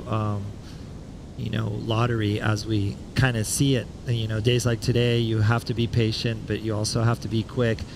Time is winding down, a bit over 4 minutes and 24 seconds remaining, and she's got a pair of ones, and not the norm for our current world number one on the championship tour. So true. We'll see how she goes with the final 4 minutes of this heat. Piling out next, we've got Teresa Bombolo of Portugal in the white jersey up against Tatiana Weston-Webb for Brazil, the reigning gold medalist from last year's World Surfing Games. And they will be in the water against Spain's Nadia Arecibo and Costa Rica's Leilani McGonigal. So that's going to be a great heat to stay tuned for. Just 4 heats within this round, so we're only going to be finishing that out and calling it quits for the rest of the day, which means that in heat 3 and 4, our last 2 heats of the day, we're going to see names like Brisa Hennessy, Caroline Marks, Joanne DeFay hitting the lineup, as well as those that are hopeful to find qualification. So that's going to be exciting to stay tuned with. Molly Picklum, though, as you're saying, those couple of ones next to her name, it's like she's sat anchor and is waiting for good wave selection. Now, Barton's been breaking it down in the booth really well, where, you kind of, I get a little bit like, oh man, they need to catch some waves, But actually looking at the scores falling through, there's a lot of waves that have been ridden that had 0 scoring potential. There's a whole lot of 1s, 2s, maybe a 3 or something in the mix, but with the heat totals that we're seeing now for first and second, you're going to need something outside of those 4-point rides in order to be making it through. So for someone like Molly, she's sat anchor waiting for that big wave to come through because she knows there hasn't been a whole lot of scoring potential outside of that. Well, at this point, with 2 minutes remaining, that 2-wave conversation becomes a bit unrealistic with 4 people in the water. So strategy comes into play. Your opponents are going to really, really calculate everything that happens around you. And as you know, in the dying moments. There we go. Well, Yolanda kind of allowing Camilla to go on that one, but with that higher priority, she also knew that it wasn't going to be risky at all with that single maneuver. Yeah, so that strategy, as I was saying, comes into play, and they're going to pick the eyes out of the lineup. They're going to know exactly what waves they can go on as we see Molly Picklum. All right, Pickle's up and riding into that first big opening turn, sets her rail here as she drives off the line, ditches the fins, but can't hold on to the nose for the finish. Quick paddle there, and you kind of felt like she knew she had to go huge on that final turn. Well, she had to go big, she had to go excellent, and then just paddle her way back and try to get anything she could. As you see, the clock is winding down, and strategy and 4 people in the water, 3 people are going to definitely pinpoint everything you do. She's going to have 4th priority. All the girls are going to know exactly who to go after, and as you can see on screen right now, Camilla and Yolanda having a very close proximity. Yeah, Yolanda's got first priority, and she is now going to be very aware of anything that Camilla has a look at. Yeah, that 5.91 could happen at any second. And going back to that conversation about Tahiti, I think it's a great opportunity for the sport. I think as fans, we're all really excited about seeing surfing in the best stage possible, and I think it's a beautiful opportunity for women's surfing as well. So much excitement this year. Camilla has a look at that wave, is unable to get into it for our Portuguese-raised German surfer. She lives in Cascais, has a great bit of waves back at home, some wild ocean with the Atlantic. Sometimes getting to surf in warmer weather, but oftentimes just charging in a full wetsuit, full winter gear in those colder days, and now up and riding, just trying to get herself away from Yolanda. She's going to find a bit of space here. That could be what she needs with 40 seconds on the clock. Great strategy there by the German surfer. Obviously wants to get away from Yolanda, and Yolanda just chasing her down. Right now, look at this. She got herself in position, got a left, needs a 5.91, hits that one. Multiple maneuvers could get this. Let's see what the judges award Camilla. Incredible strategy for her to be able to take off on that smaller wave that Yolanda was obviously going to let her go on because it didn't have scoring potential. We've got Molly Picklum kicking out. She was under priority of Yolanda, who with first priority decides to just put the nail in the coffin on one last wave on her way in. Molly sitting way down with the scores, with the priority on the roster. So even if there's an interference, Molly wasn't going to be making it through anyways. But well done to Yolanda for just playing that strategic game down to the finish and holding on to that second place position. Well, like you said, Molly didn't have anything to lose. She had to take that chance. Had Yolanda let her go, that would have been leaving the door wide open for that small score that she needed. But unfortunately, Molly falling on that last wave, it just didn't look like a good alternative. That's right. Well, a 4.33 came for the wave just before for Molly, so she chipped away and only had a 6.44 requirement. We'll take another look here just to see how this went down.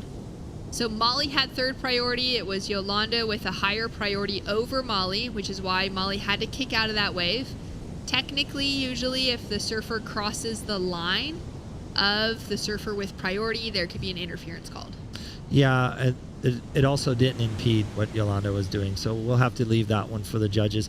Very interesting strategy, and like I said, at the dying minutes, these girls were going to pick the eyes out of the situation, react on it, and it just unfolded in front of our eyes. That's right. Another incredible women's heat here at the ISA World Surfing Games has unfolded. We do have some final scores to drop through. We're waiting on a score of Camilla Kemp, which needs to be a 5.91 or higher to get her the advancing position. Sally Fitzgibbons will hold on to the win, and we'll find out between that third and second place position when we return. More action right after this.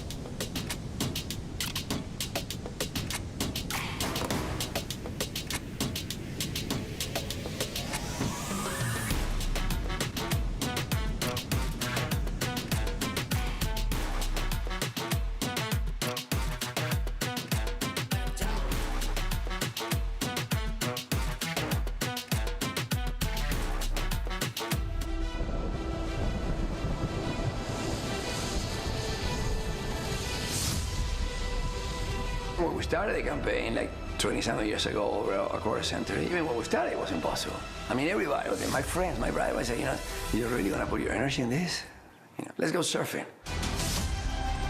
I never thought surfing would be in the Olympics, period. We all just looked and rolled our eyes back at, like, come on, Fernando. Surfing will never make it. I've never actually dreamed of being in the Olympic because surfing wasn't an Olympic sport. I never thought surfing would be in the Olympic sports. The Olympics wasn't ever a dream of mine because it wasn't a reality, it wasn't tangible. It's the biggest event in the world. Fernando is the reason why we're all there. Yeah, it's like me telling you I'm gonna, swim around the world.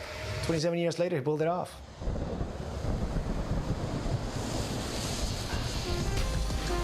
Well, welcome back to the World Surfing Games. We've got the current women's heat in the lineup that's just headed there on hold because scores are still dropping in from that last exchange on the finish. Now, Yolanda found herself with one final wave, and it came through as a 6.33 for the Portuguese surfer. She's jumped into the leading position over Sally Fitzgibbons. We are still waiting for the final score of Camilla Kemp, which this is our previous heat that we're kind of breaking down here before we go into the next one. Camilla's score just dropped in. It's a 4.17. Her requirement also had grown to a 6.29. So Camilla, unfortunately from Germany, alongside Molly Picklum from Australia, will be heading into the repechage round after a pretty gnarly opening heat for women's round 4. We'll now be into our second heat of the round as the Australians can take a deep breath knowing at least one of their surfers is still in the main round, but the other still has a repechage round. Wow, it's a long road ahead as we see Leilani Margano-Gil representing Costa Rica, Nadia Estrabe for Spain, Tatiana Weston-Webb for Brazil, and Teresa Benlavat for Portugal. Stacked heats, Shannon. They just keep coming. That's right, as we take a look now at Leilani.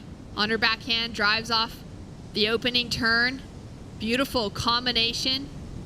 Quick off the buzzer and getting those first two turns thrown together. Tatiana's going to have to give way to Teresa Bonvalat on this wave. One hit. You can see that kind of tall stance, stare back, no claim from the opening turn of the Portuguese competitor. And that's going to leave Tatiana Weston-Webb with priority, which leads me to feel like Nadia Estrabe also got a wave off the start because we see that priority next to Tatiana's wave. Next to Tatiana's name. And we'll have some scores to come through from this opening exchange. Yeah, pretty stacked heat here. The European contingency, Nadia, super consistent surfer from Spain, from the Basque Country, and Teresa showing on that last wave her intent. Very emotional heat yesterday for Teresa. She made it through and Leilani having a great stacked heat, as we see. Winner of that last heat, Sally Fitzgibbons, and a very happy Australian corner at the moment. Yeah, that's right. Well, we did just see that change on the end. So Yolanda Secura ended up taking the win. Sally Fitzgibbons walks away with that second place position, as we can see the ISA president, Fernando Aguirre, there. But actually, very smart decision for Yolanda Secura to go on that last wave, because it had the scoring potential that Molly Picklum needed. As we take a look now at Tatiana, just stuck behind the section, she'll have to duck out. So had Yolanda not gone on that final wave, it had every possibility to give that score straight to Molly Picklum, because her scoreline had chipped away with the requirements into the 6-point range, and we could have seen 2 Australians advancing through. Well played from our eventual heat winner in Yolanda. Well, the strategy came into play. Australia put the cards up, and Yolanda just had the winning hand for sure on that one. So really good, and showing what she said in her interview, I'll do whatever it takes to take that win, and she came out on top. Sally Fitzgibbons had the lead the whole time, but Yolanda at the end took it out for Portugal. Took it out. We'll hear from her shortly. We're down to 17 minutes in the current heat, with Nadia out of Spain dropping a 3.87 for her opening ride. We got a paddle now from Leilani, sitting with priority. And we're still waiting for her opening right-hander, as she then just throws the tail out on the left on her forehand for her second ride. We got a 5.5 that's dropped in for that single turn of Teresa out of Portugal. That was a nice looking section. She'll be pleased with that score. Tatiana now up and riding, and she's going to answer back similar to the opener of Teresa. I really like Tatiana's turn. Maybe not on a bigger wave, but I think she had a lot more control. Drifted the tail a little bit, looked really smooth, and I think this is another wave that suits Tatiana's surfing, as we see live action from Teresa. Teresa just caught behind, unfortunately. That had a lot of potential in it, should she have been able to just sneak around.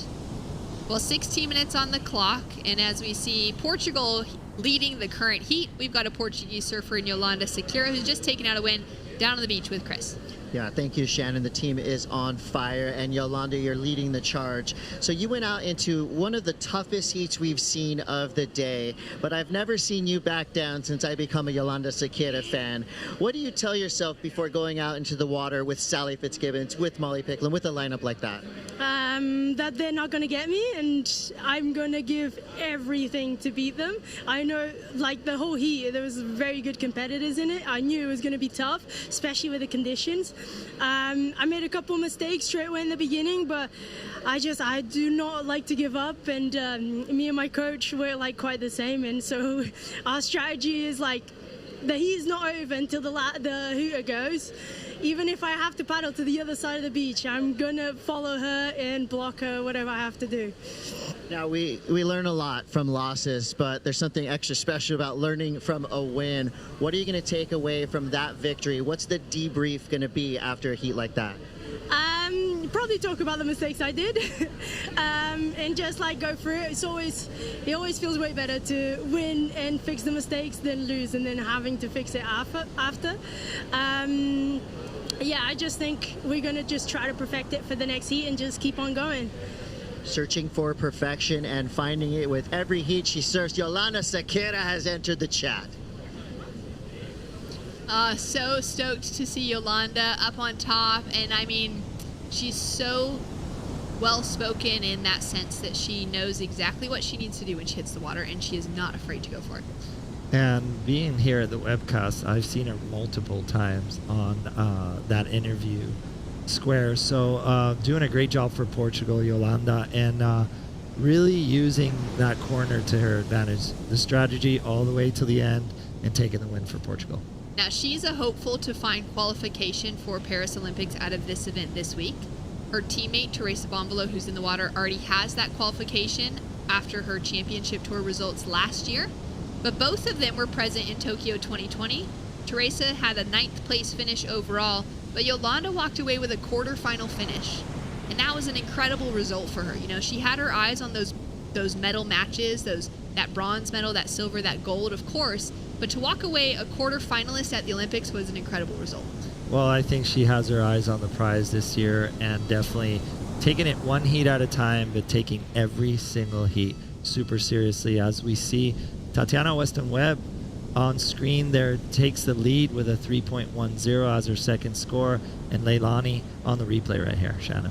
Yeah, great looking wave. What are your thoughts on those first two turns? I really like the way she glided through that wave. This is that big turn for Yolanda. You could see her for Teresa. You could see her body language really confident, and here is that nice little tail waft right there by Tatiana. So great exchanges going on, and Tatiana Weston-Webb representing Brazil coming out on top. There we go. So it's a 5.27 for the opening wave of Tatiana up against the 5.5 of Teresa's opening turn. So both of them just those single turns.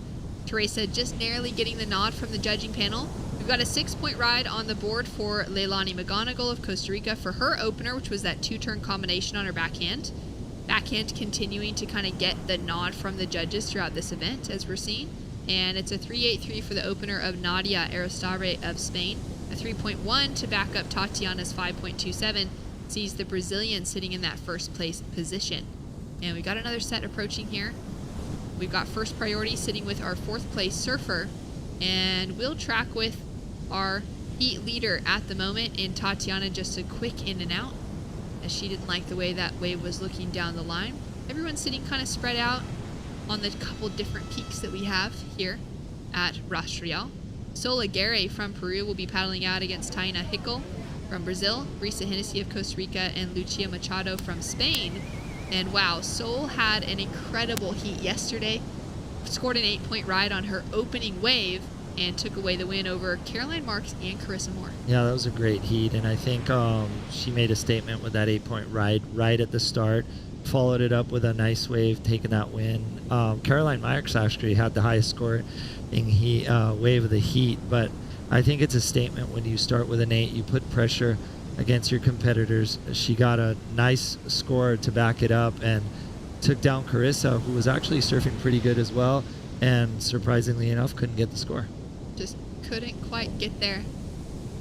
11 minutes on the clock, and we'll track with live action as we see Nadia just driving back into that first turn. Big horizontal cutback, looking to dig that rail in a little bit deeper on the second, and then goes vertical on that third turn.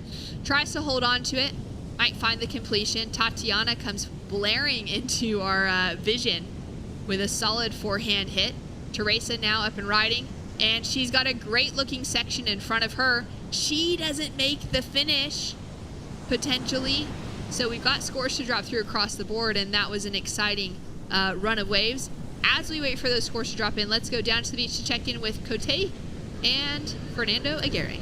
Well, I found ISA El Presidente Fernando Aguirre. Fernando, we're getting to the point of the week where when the competitors start to see you walk in here, there's some big expectations. The golden tickets are here in Puerto Rico. You have the best job in the world, making Olympic dreams come true. Where are the tickets, and when can we expect to see them? I can tell you, look at me, camera down, here. They are not here, empty pockets. No, the tickets are... they're in the vault. They're very safe. But I think for me, it's one of the... I love the World Surfing Games, of course, from start to end. But what we introduced, which is the awarding of the actual ticket certificates for the Olympians as soon as they come out of the water, is very emotional for me. It's delivering the best news of an athlete. What is the best news if you are a real athlete focused on being at the very top of the sports world? You are in the Olympic Games. So that's like... When do we expect to see these golden tickets come out into the daylight? Most likely, maybe starting tomorrow. So we're ready. So we'll have them for tomorrow. And we like to do them in a way that is completely like underground. So I move around, people see me. So today, normally I don't move around a lot. I'm working, there's a lot of things going on behind the scenes. But today I start moving around, and people wonder what's gonna happen. Because I don't bring them in my hands, they're hidden. That's the way they are. All right, in the next few days, Olympic dreams will be coming true. Thank you, Fernando. Adios. Well, keep your eyes on this man. He'll have some golden tickets eventually. The Willy Wonka of ISA Surfing. We'll be handing out some tickets to Paris 2024. And we're really excited that they're being handed out here on the coastline of the North Shore of Puerto Rico, here in Arecibo. Such a pleasure to have the whole world converge and hang out and feel the culture, feel the vibe, feel el sabor, feel that flavor, that sazon as we call it. And talking about sazon, I think that exchange, that last exchange, definitely had something to do with that flavor that we're talking about. Still waiting for scores to drop as we see the Spanish surfer. Yeah, Nadia into that opening section. Had a lot of speed as she hit the foam. Teresa just sliding through. Her rail work has just grown into such a powerful part of her repertoire over the last couple of seasons. It's been exciting to see her continue to grow. She's one of those surfers that from a young age had a lot of opportunities developed for her. She had a lot of wild card opportunities into championship tour events. She kind of was that surfer out of Portugal that was getting given heaps of opportunity, which was exciting to see, but a lot to take on as a young surfer. Now she's starting to really come into that. In the last 3 to 4 years, we're really seeing her walk into that place that's kind of been paved ahead of her, and to be able to see her surfing become really defined, really world-class, and absolutely deserving of being on that top elite stage. Well, we've seen Portugal pave the way for their surfers, you know, starting with Tiago Pereira and then Federico Moraes. Like, you know, there is a lot of backing.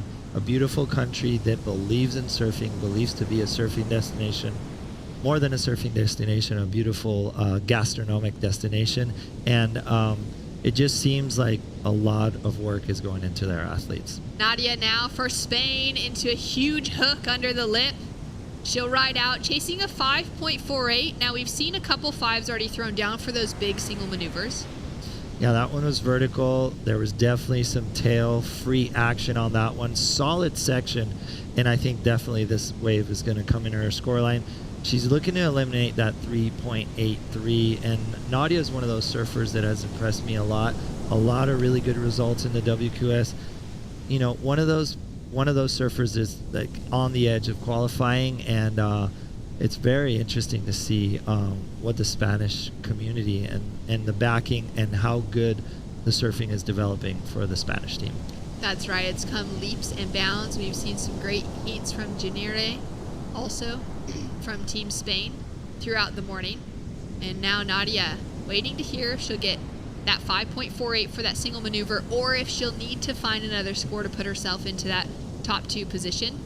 Top 2 surfers will be heading into main round 5. Bottom 2 surfers out of the draw and eliminated. Coming up in main round 5, we're actually down to just 8 surfers being in that top round of competition. Now, we still have the repecharge to take into consideration, but that's where Fernando was sharing with us that by tomorrow afternoon, we could be seeing those first few surfers finding out that they're qualified for the Olympics, given how far we are in the draw. Yeah, and I'm sure the teams are doing their calculations, and a lot of the strategy is coming into play. I think moving on in the competition, as the competition shrinks, we're going to pick one podium for all the competitors, as the heats are just coming into a lesser draw, and it will be interesting. You know, after the contest, we're going to deliberate where the best waves are going to be, what the best opportunities are going to be for the surfers, and hopefully the swell will kick up, and we'll see, you know, heading into that finals day, heading into the medals day, and unfolding all these Olympic hopefuls. Well, at the moment, we got 5 minutes remaining on the clock. Tatiana has dropped a 6.33 for her last wave, so she's sitting in a more significant leading position. Teresa chasing down a 6.11 to take away first. A 5.48 still has that requirement for Nadia. We're waiting for that score to come through. And Leilani has put down a 6-point ride, which is the second highest of the heat. She's holding on to first priority, and she only needs, at the moment, a 3.9 to make a difference and take the top 2 positions. But she's been quiet for a long time. It's been kind of a 1-point ride as her backup. Let's take a look at some replays. This was the 6.33. I really like how fast she hit that section. Really nice and fluid. It almost looks like she was going to stick her board in, but really well done. Nadia just throwing the tail right there, redirecting, and very consistent surfing by the Europeans in this heat. Teresa also gets a nice little section right there. This wave a bit flattens out for her, and that's why the exchange went how it went. Very good combination by Teresa, and I think it's anybody's heat with that last, as we see Nadia with this big bash off the top, goes tail free, and that last exchange really kind of put a statement on what's going to happen. Well, there it is. So the last wave of Teresa wasn't enough for her to improve her situation. It was a 4.27, but Nadia Aristarbe out of Spain drops a 5.57 for her last wave, takes her up into that second place position. pushes Portugal down into third and increases the requirement now to a 4-point ride for Leilani McGonigal as she goes down in the opening section. So that's going to feel a bit frustrating. She held on to priority for a long time coming into that moment. Yeah, she was waiting for that good wave. She waited a couple of minutes for it, just let the clock wind down, and Leilani really hoping for a nice open face. As she has that 6-point ride, she's waiting for that consistent wave, and unfortunately that one just didn't open up for her, Shannon. Wow, 3 minutes on the clock, and every single surfer has had equal opportunity within this. Looking at those 5.5s to that 6.33, essentially the same kind of wave can get you that score. Just depends on the performance across it. So it's exciting to see that even matchup. It's just been the backup scores that have really been coming into factor for those results. Well, like you said, I think that backup score is going to determine the heat. And actually, if looking at the numbers, it's anybody's game. If somebody, one of these surfers, goes into that excellent score, they're going to run right up to the top. So I think strategy's in play, and Tatiana's playing her cards right, as she has the 2 highest scores, but she also has priority. We could see the same thing happen that we did in that previous heat where Yolanda was, down. She was in second, but on the finishing wave, she actually took away the lead. It bumped everything kind of down the way. It threw Sally into second instead of first because those requirements are not huge across the board. Yeah, and it's anybody's game. That backup score is really important, and if somebody actually captures that excellent score, it could run him right to the top. Leilani right there, a little bit of frustration. You could see it. Clock is winding down, 1 minute and 50 seconds. And she is in 4th priority. Both Leilani and Teresa were present for the Tokyo 2020 Olympics. Can sense that little bit of urgency within them right now, feeling like, they'd love to be making it through in the main round to be that much closer, have an easier step. They're not going to be out of that conversation to find themselves with a second chance to be an Olympian. But there's not that much time remaining. 1 minute, 20 seconds on the clock as we see Tati now up and riding. Smile on her face as she's just wrapping it around for that first section. She'll kick out knowing that she doesn't have anything that she can really improve on, maybe with that wave. And that's going to hand 1st priority to Teresa, 3rd priority to Leilani McGonigal.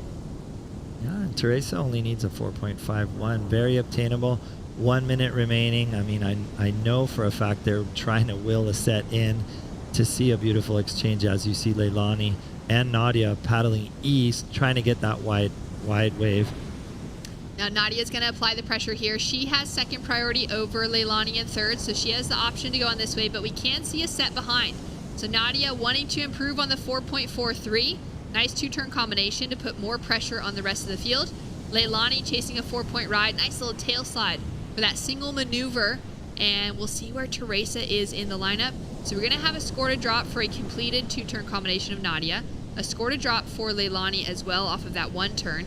And now Teresa flipping here, chasing a 4.51.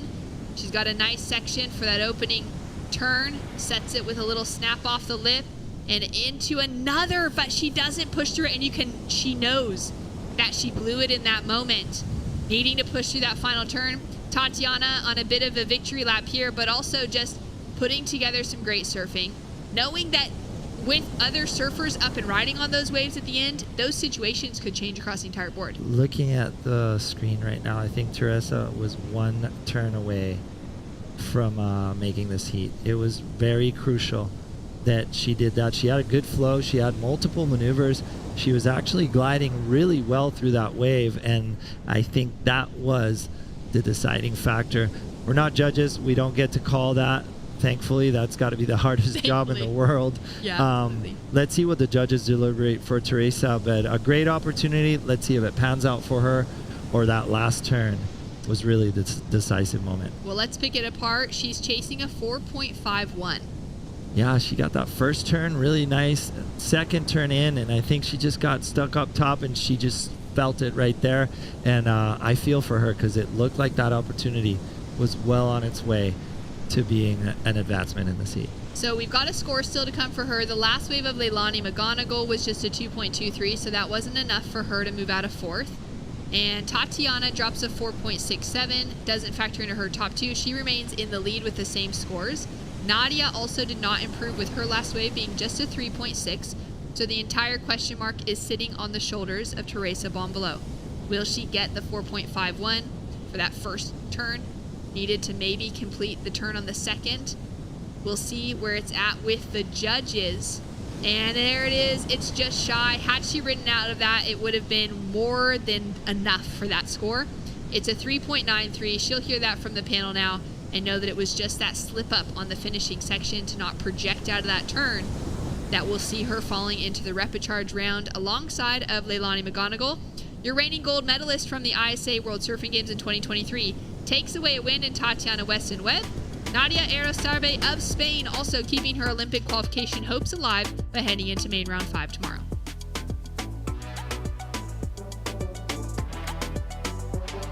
Here in Arecibo with athletes from around the world to restore the mangrove forest behind me. Protecting our coastline is critically important for the health of our waves, so we're honored to be a part of the ISA and these World Surfing Games.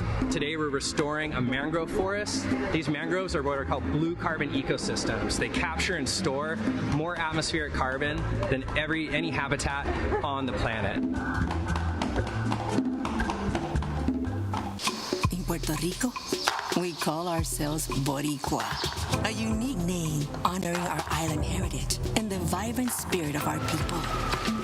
When you bask in the warmth of our beaches, when you taste the love in our food, when you embrace the call of our adventures, you'll find that spirit in yourself.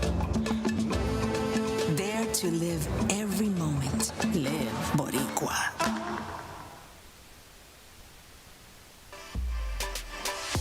Back in La Isla del Encanto here in beautiful Puerto Rico for the ISA World Surfing Games. Mitchell Salazar with 17-time victorious on the Championship Tour. Barton Lynch, 1988 World Champion. Guess what, Barton? Yes, got another great heat. Round 4 for the women, heat number 3. Tainá Henkel from Brazil. Sol Aguirre from Peru is in the blue. Brisa Hennessy, standout on the CT this year from Costa Rica, is in the green. And Lucia Machado from Spain is in the white. The sole goofy footer out there is Machado. The other 3 are regulars. Barton, looking like fun conditions out there this afternoon. A little tricky with the slight breeze we have on the textured waves, but nonetheless very competitive. Yeah, and that wind has kind of held off, hasn't it, really? You know, you would expect as the land heats up, that sea breeze, onshore sea breeze would have picked up as well. It's most probably less of it than there was this morning. So you can see in that shot, still, there's a ruffle from the breeze, but still pretty clean conditions. Someone having a look here, that was Brisa, desperate for an early start, as they all are. Just takes the pressure off if you can get some waves. And I just wish I could pronounce some of those words with that Spanish beauty that you have, my friend. The way you roll those R's, that's something I'm going to work on, I think. I'm going to teach you. Yes, throughout the please. course of the event, the next 4 days, we're going to get to work on it. Nearly 3 minutes have gone by, and a few surfers already with a few waves under their belt. Sol Aguirre with a 4.4.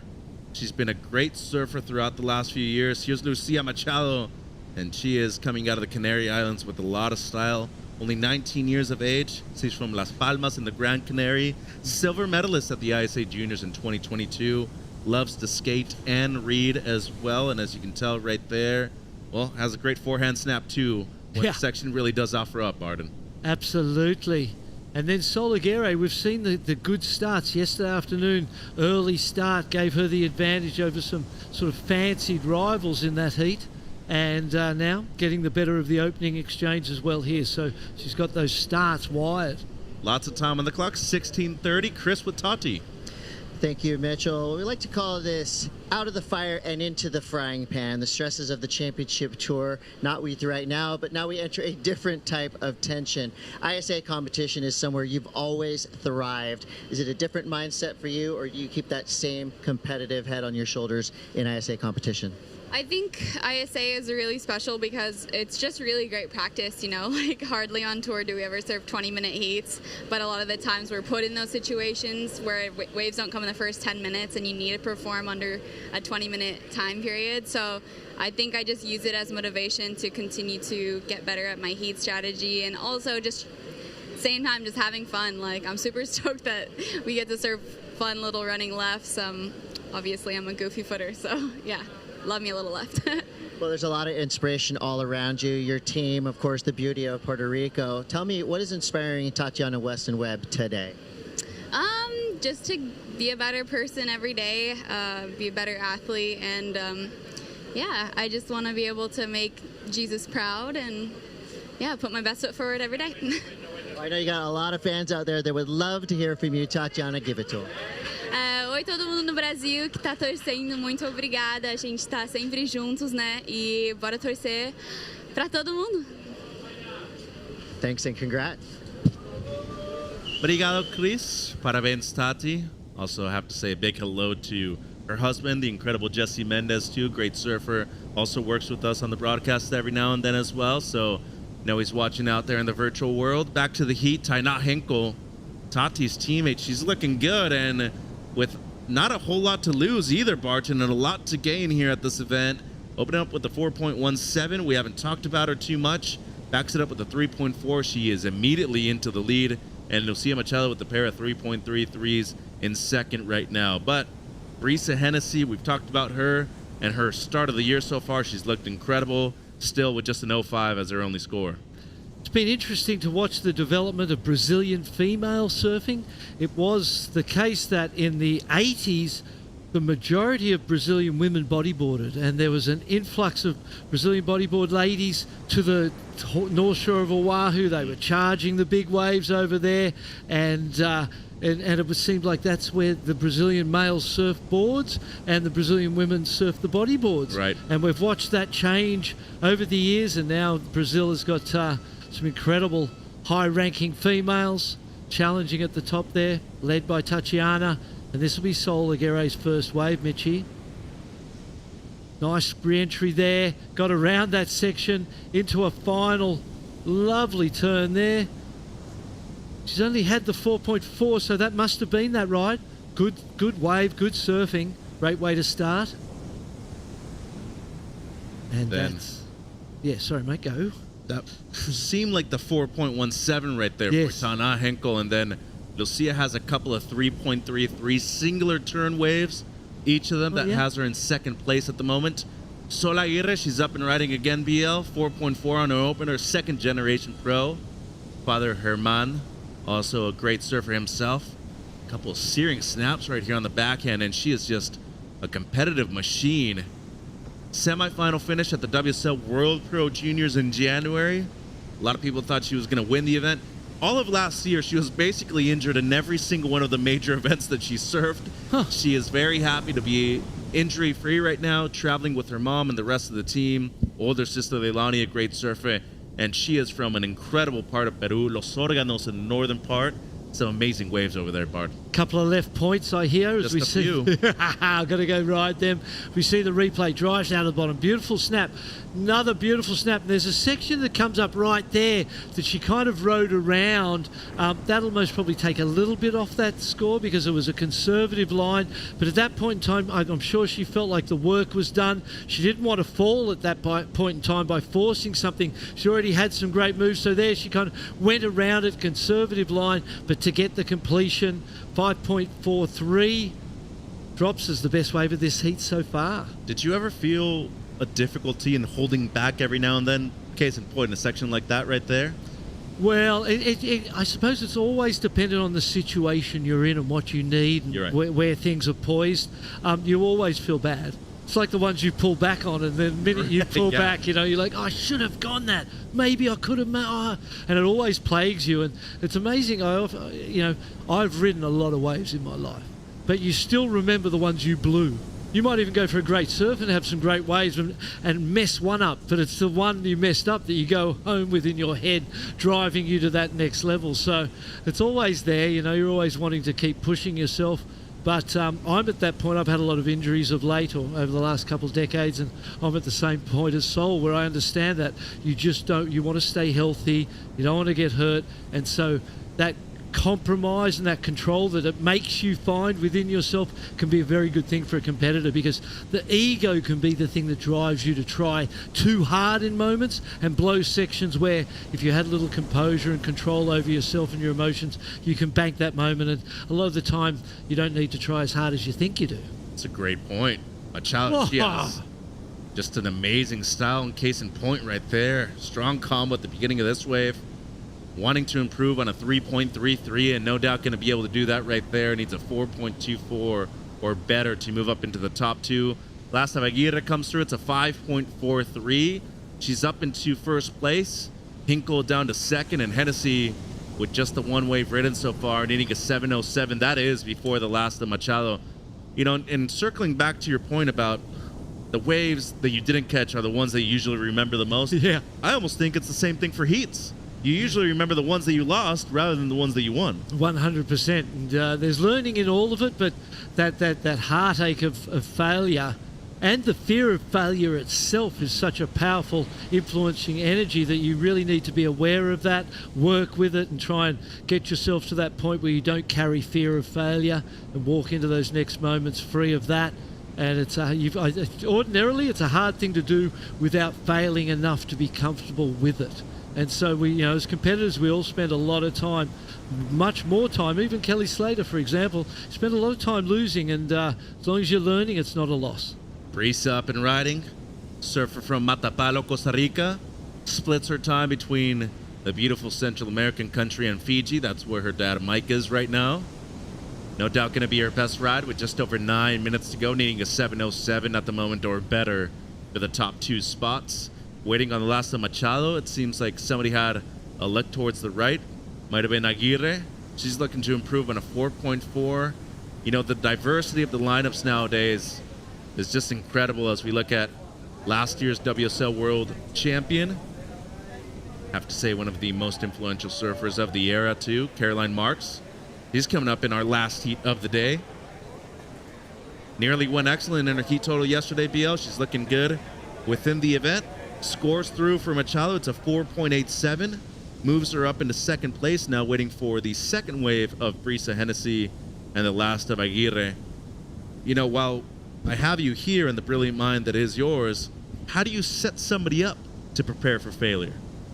Yeah, I mean, again, it's one of those things that there's a lot in the surrender in moments that you learn. China represented there.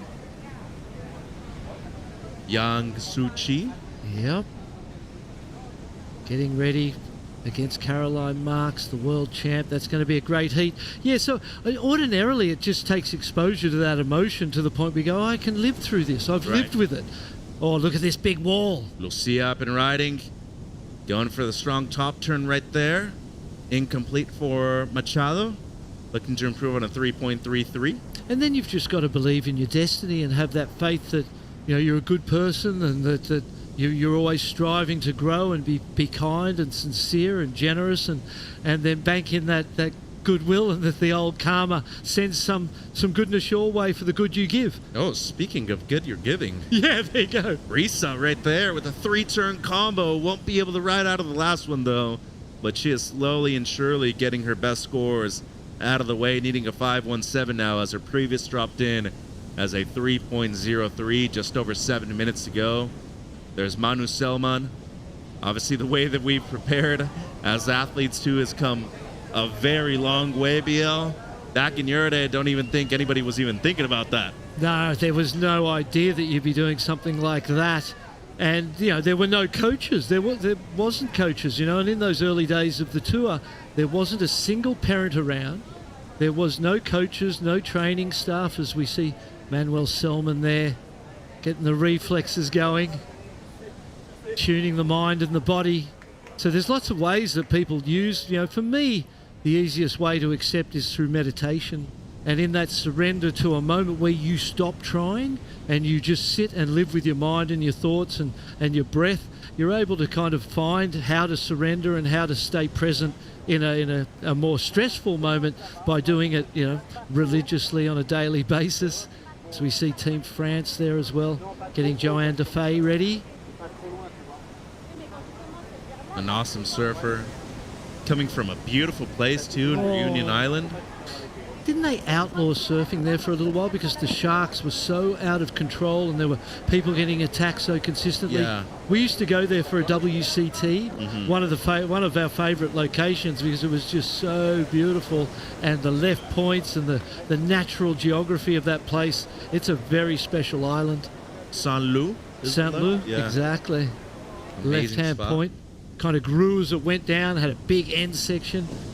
Weather very similar to Puerto Rico too. Yeah. Tropical place in the middle of the ocean. off Africa there near Mauritius. Yeah, some great waves too, and some outstanding surfers. I mean, I'd have to say two of the best surfers to ever do it representing France have actually come from there, Joanne and Jeremy. Yep, exactly.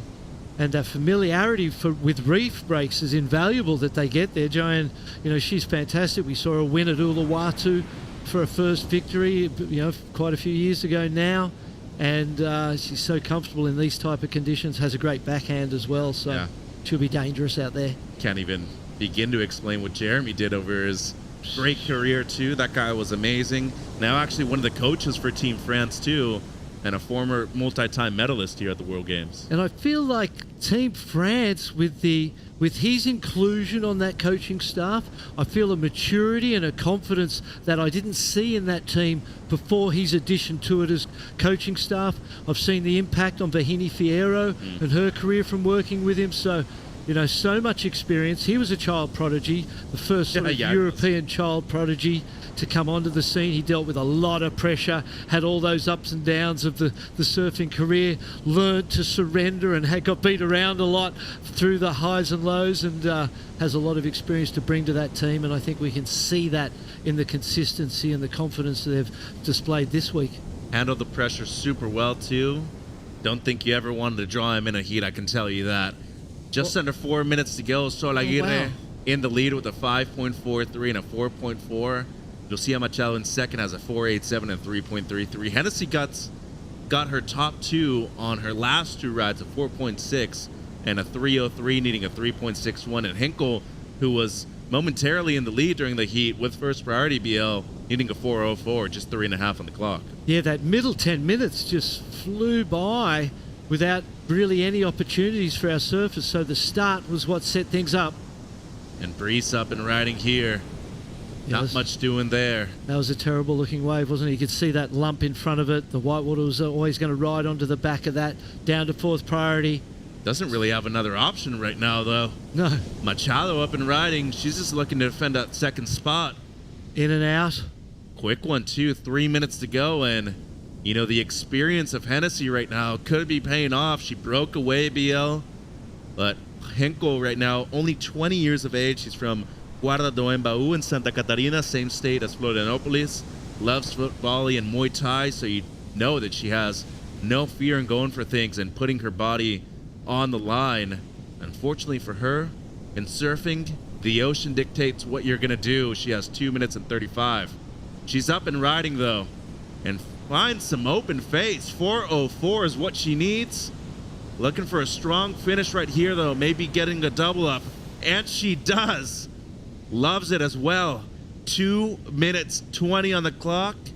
Might just be doing what she was requiring. I think she gets the score. There was a real deliberate intent to not rush the last turn, wait for the wave to stand up properly in front of us so it could be big. We know the judges love those closeout turns, and she did it beautifully, completed it.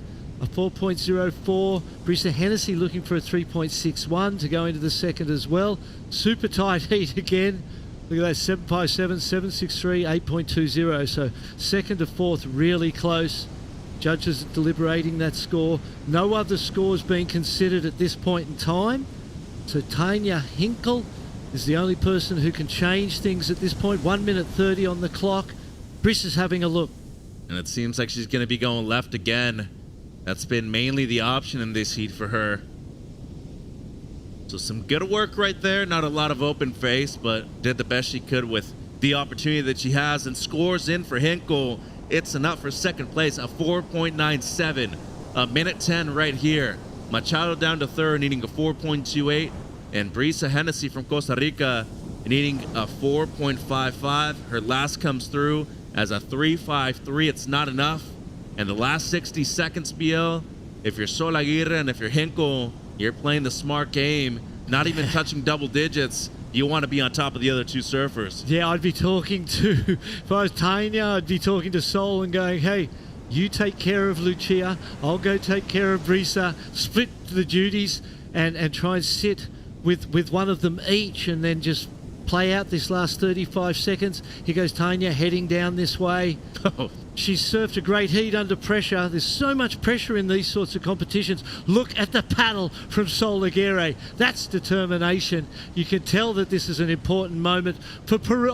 Here we go. Third place, up and riding. Lucia needs a 4.28. That's a good start right there. Needs a strong finish. Slides the fins again. And this wave fading out. So was it enough on the open face right there? This heat's counting down right now. Seemed like Hennessy might have been up and riding on a wave too. Gonna wait for a few scores right here at the end. Oh yeah, she's inside there. That wave after the buzzer for Sol. Initial reaction, Barton? What you thinking off of that wave right there for Lucia? I thought the surfing was amazing. Like the way she made that board squirt and speed through those turns. It was a flatter face. She doesn't get the score because it was never maybe in that wave, right. You know? It wasn't such a great wave. The surfing was incredible. It showed the desperation. She did surf the way you need to surf at that point in time. I just feel like if it doesn't get there, it'll be the quality of the wave and the fact that there was no lip hits. They were just raps and snaps. So that might be what holds it down. And it's a 3.17, not enough. And the last of Hennessy, a 3.43. Wow. So it's the two South Americans, Sol Aguirre from Peru and Tainá Henkel from Brazil, moving on to main round 5 and keeping their hopes alive for Olympic qualification as well. Sol Aguirre has been extremely close, and she is looking to be one of the youngest surfers in Paris 2024. We got one more heat to go on day number 6 of competition here at the ISA World Surfing Bays, and Caroline Marks about to hit the water.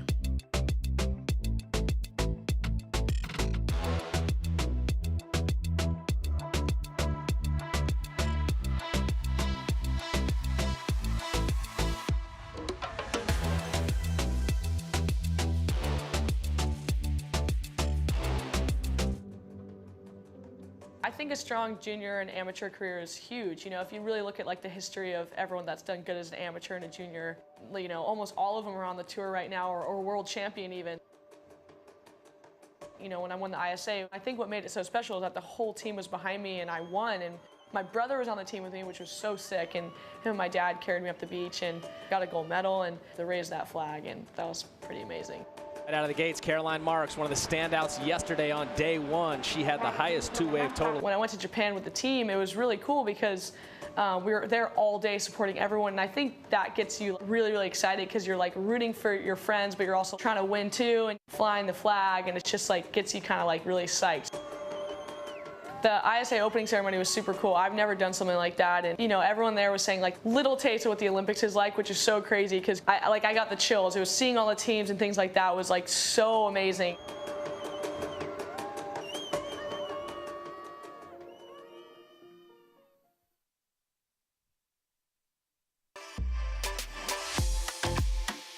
Caroline Marks, one of the all-time greats on the female side, a former ISA gold medalist, and the current WSL world champion out there in the water right now.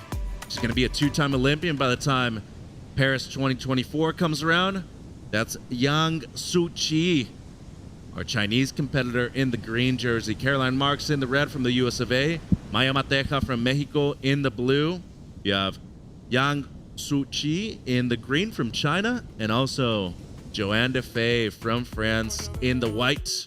All international heat, all international booth in here. Mitchell Salazar with the pride of Sydney, Australia. Barton Lynch, 1988 world champion.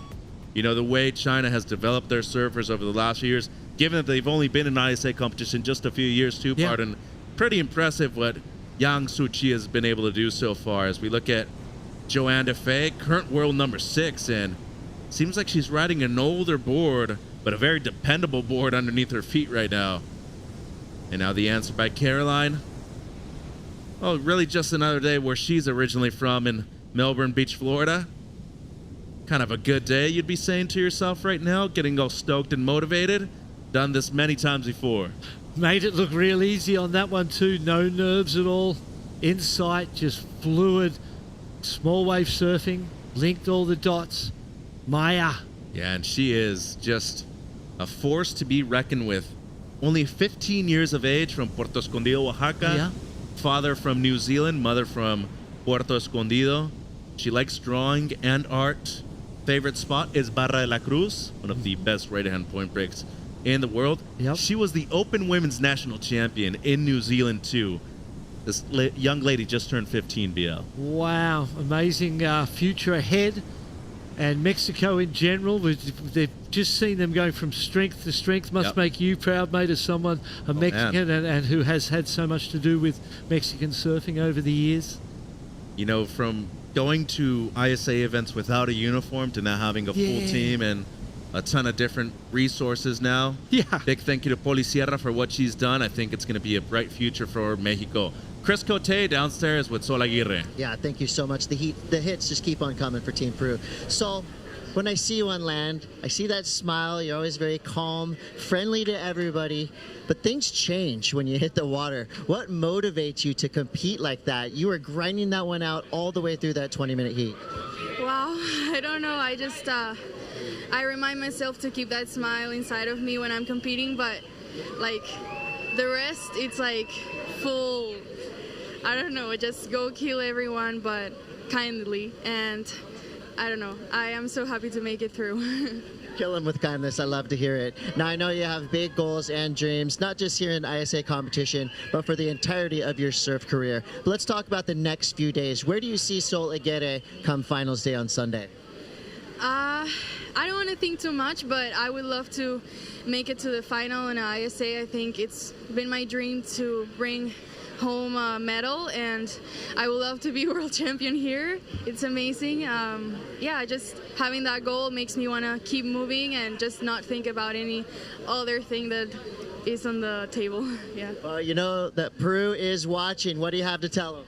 Gracias a todos por ver, estoy súper feliz de pasar. Ha sido un paso grande, gracias por todas las vibras, a todos mis auspiciadores, a mi familia que me está viendo, a Lana, a mi papá Leilani, a mis abuelas y a toda la familia Irre Vizquerra, y gracias a todos. Vamos por más. Congratulations, Sol. Moving on through. Well, she killed me with kindness during that interview, but make no mistake, underneath that smile is one of the deadliest competitors in the draw. On her board, she had rema fuerte, compromiso garra, paddle strong, and commit to these waves. Sol Aguirre, she is looking mighty well into round number 5 of competition here at the ISA World Surfing Games for Team Peru. Back to the heat during the interview, Joanne Defay had a strong turn, but it does seem like it might be incomplete for the French woman, Caroline Marks. Her second score comes through as a 4.43. And the opener, Maya Mateja, a 2.17. For Yang Soo Chi, it's a 3.0. And now just waiting on the last of Defay. But in the first 6.5 minutes, Joanne nearly touching double digits, BL. Yeah, and that 5.67, the best wave, the 4.43 is most probably the only other score that you would hope to, you could hold on to at the end. You'd hope not to, I imagine. Joanne having a quick little look in and out there. So really the 5.67, the only score of consequence. Joanne in a strong place down the priority roster in 4th, so able to catch other things and just try and manufacture a score there on a wave that the other surfers leave or don't want, and it's great distance she has between her and the priority surfers. They couldn't do anything to stop her if they wanted to. Yeah, and Joanne Defay, number 6 in the world at the moment. She's had multiple top 5 finishes too. Underrated no more. Remember that name. 5.67 right here for the French woman. Beautiful re-entry, drives off the bottom. The wave separates. You see a rib went through the middle of it. She chose the high line, and it was the right way to go. Gave her the closeout turn and the best score of the heat so far. Beautiful turn. This is the one we watched. And then you just saw the chop get the board and wobble underneath her feet. She leant over too far to the side. One more turn there. That was going to be maybe the best wave of the heat because it was a really beautiful first turn. No doubt. A couple of the great locals here in Puerto Rico. I will say, out of the entire amount of places that I've been to due to my job, due to traveling just for surfing in general, Puerto Rico might have the friendliest people in the world. Super friendly, and the thing that I've noticed, In my mind, I sort of felt like Puerto Rico was kind of a newer surfing destination, because as an Australian, it wasn't something that you really was ever on your map. But since coming here, I've realised and recognised how old and established the surf culture is here, because there's a lot of old boys my age who are just stoked to see you and stoked to have us all in town. And, you know, obviously from 1968 through to now, there's been world-class competitions here. And Joanne Defay's having a look at this right hand. Yeah, and she's up and riding again. I mean, she has been active in this heat too. Strong carve into the lip once again, and she just looks comfortable out there right now. 9 minutes have gone by. She's going to throw away a 3.93 and going to touch double digits and maybe even get the best score of the heat too. Yang Su-Chi right here. Strong combo right there by the surfer representing China. Needs a 1.94 for second place. And given that, once again, we've only seen them for a few years, she's dropped a 6.0 just based off of one turn early in the event too. She's in round 4 with the chance to go all the way to round 5 at least. Main round, so nobody in this main round will be eliminated. Third and fourth to the repechage, so that's always nice to have in the back pocket. Not that you want to think about it. Joanne Defay, I feel like... oh, there it is. I was about to say it's going to be the best wave of the heat so far. Judges dropped a big score. And there's Team Mexico. Al Cleland Jr. He's already qualified for Paris 24. Last year's ISA gold medalist in the men's division. Johnny Corso, it all started with him. 2017, won this event when he was just 18 years of age in Biarritz, France. And Joanne Defay, once again, I mean, she hold on, is a woman on a mission right now. 5.67 is her low score, and I just feel like her last 3 waves, she has looked untouchable. Yang now. Wow! Answering back, a frothier wave. Couple of big fans right there on the backhand. Fits in 3 in a tight space. Caroline Marks is in trouble. The world champ is being threatened and challenged right now. Joanne Defay obviously is in a strong position. Yang Su-Chi just went to town on that one. That was a really difficult wave to surf with all that white water on it, and the way she stayed light on the board but still powerful, engaged the rail, flared the tail. It was a beautiful ride. She's got 2 scores to drop. It'll be interesting. Back to back too. That's the interesting thing about a lot of reef breaks that tend to act like beach breaks like this. The frothier ones seem like they're going to be the worst ones out of the set.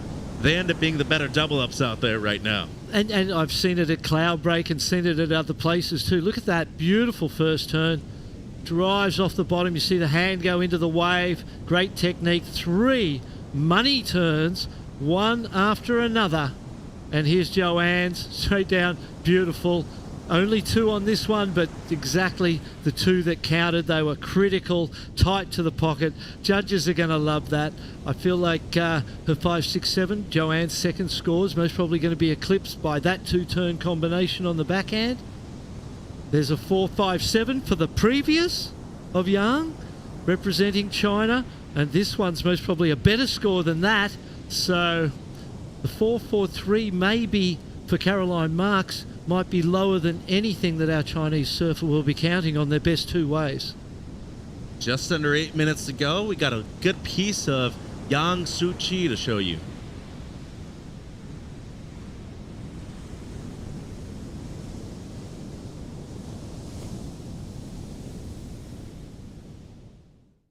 To be in an era where surfing is becoming so global, you know, it's so cool to see all these different unique faces, unique people, you know, and then seeing a country like, for example, like China.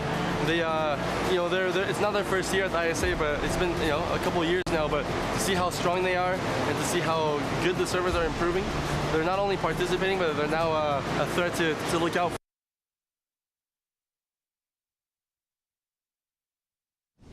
Some strong words right there from a former gold medalist, one of the best in the world, and a former silver medalist at the Olympic Games too, Kano Igarashi from Team Japan, with some high praise right there for Yang Su-Chi. Drops a 6.77 and solidifies her second place position. Joanne Defay is just having a great day of surfing right now in this heat. A couple of 7s for her. And now Maya Mateja the surfer from Puerto Escondido, Oaxaca. She's looking to get back into the heat. Much better right there for Maya. And a strong finish, too, for the 15-year-old.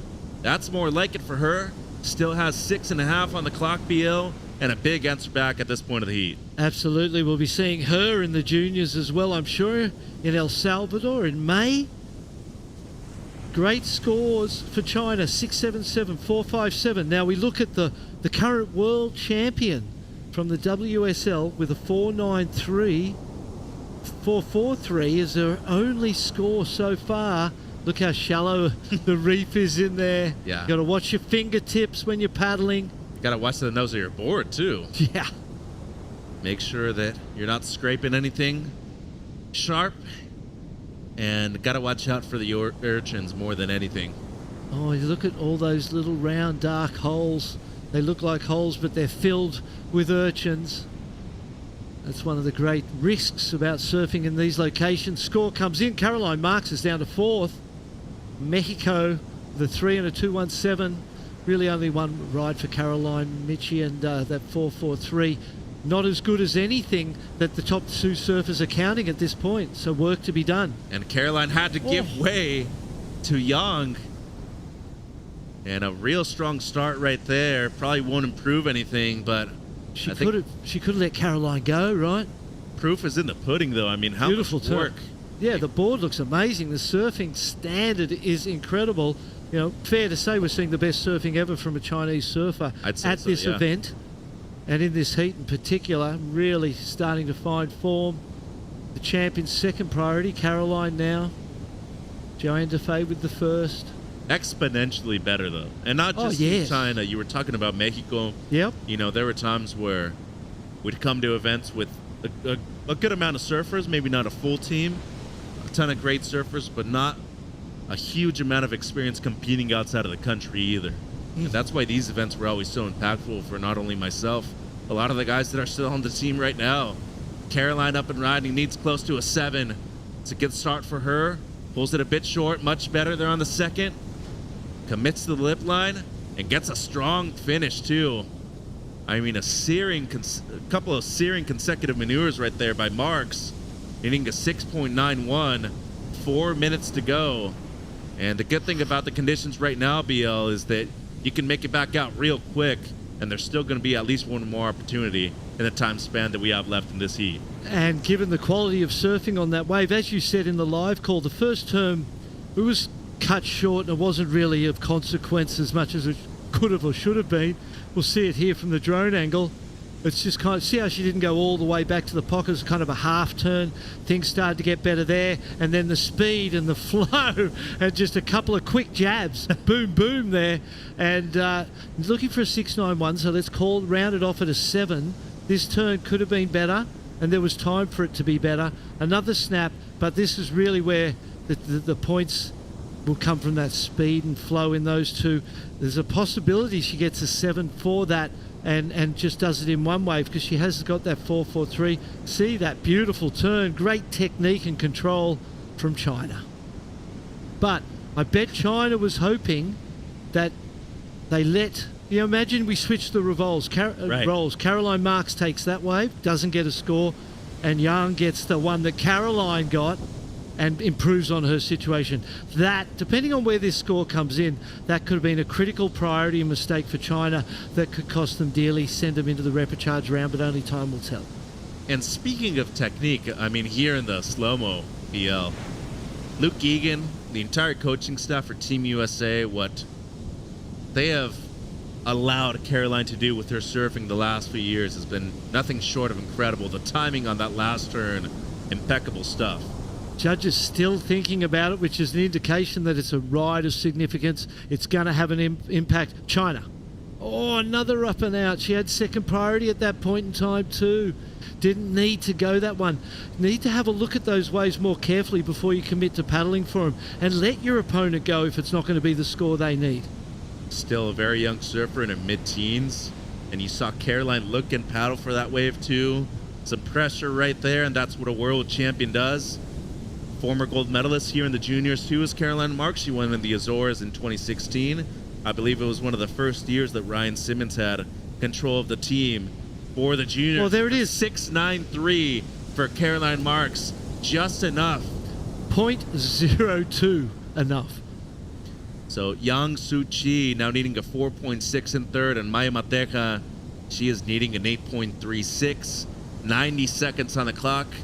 It's been a few minutes since we've spoken of Joanne Defay, but she has just had a stellar heat.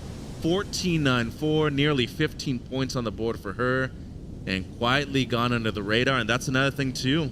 When you don't need to be involved in the big picture, stay out of it. Yeah, under the radar's good. Save it for the times when you need it. For Mexico and for China. Time's ticking away, 1 minute. I like how serious Caroline's taking this right now too. Oh, sitting right on Yang. Here we go. They're looking around.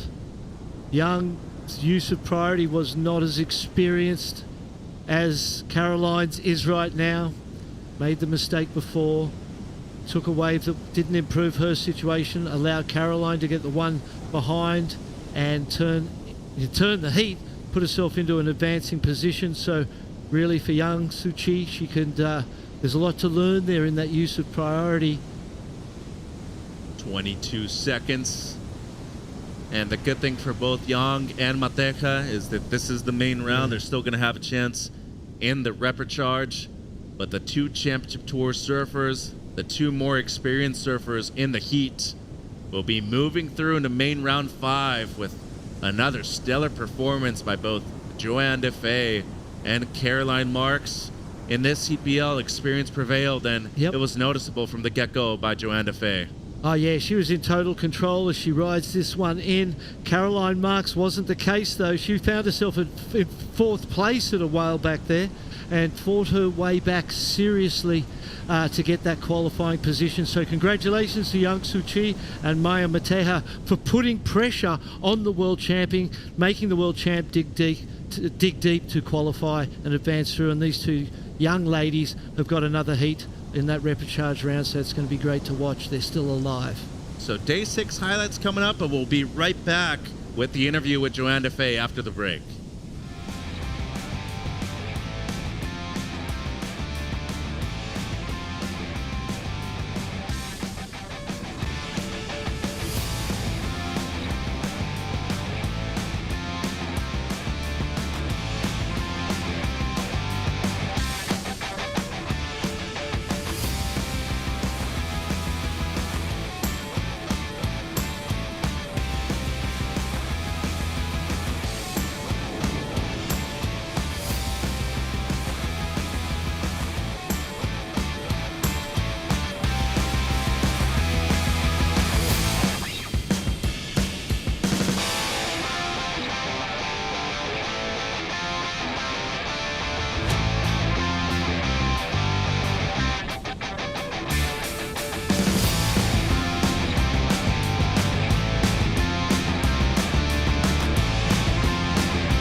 Day 6 has been nothing but epic so far, and guess what? We still have to hear from Joanne Defay, our winner of the last heat, and just an awesome day of competition, some great waves, and Arecibo once again demonstrating why it is playing host to this year's Olympic qualifier, the ISA World Surfing Games. Mitch and Barden and BL, an amazing day, and guess what? We got Joanne Defay down there with Chris. Yeah, thanks, Mitchell. John, you have a sense of relief coming in from a big heat win like that, but you've also got the ace in your pocket knowing you're still in the main round, you've dodged the repo for now. How does it feel to know you kind of have that second chance just in case you need it? Yeah, it's less stressful, I guess, for sure. On the CTs, like do or die, all Challenger series and stuff, so it's definitely like a little stress reduction for the ISA, but happy to be in the main event.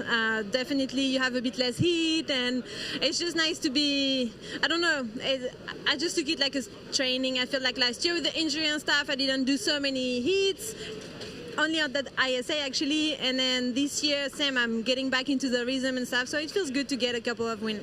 Now, I know you've surfed against Caroline a bunch of times. You've had some great battles with her. But tell us about surfing against some of the new faces like Xixi from China and Maya from Team Mexico. Are you kind of doing a little bit of a scouting report, remembering them for future events against them?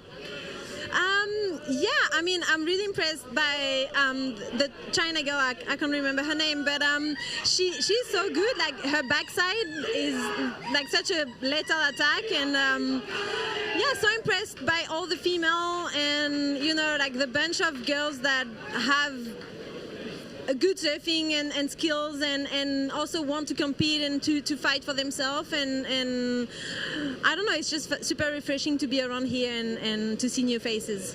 Well, Team France is looking amazing with Joanne Defay leading the charge. Congratulations moving on through. Thanks, Chris. Thank you.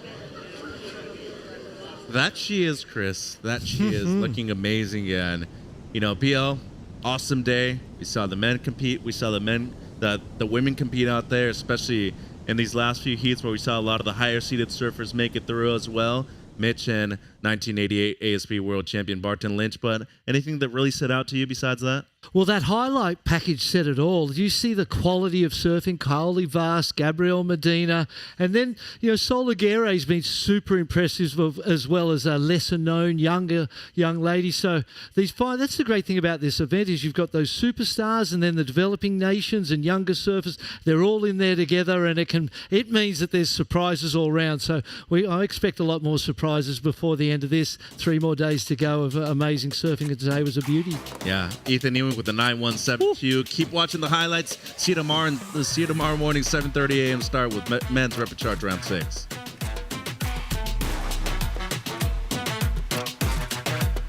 In Puerto Rico, we call ourselves boricua, a unique name honoring our island heritage and the vibrant spirit of our people.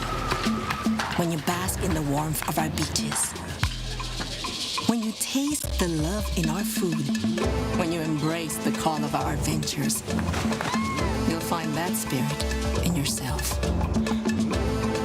Dare to live every moment. Live Boricua.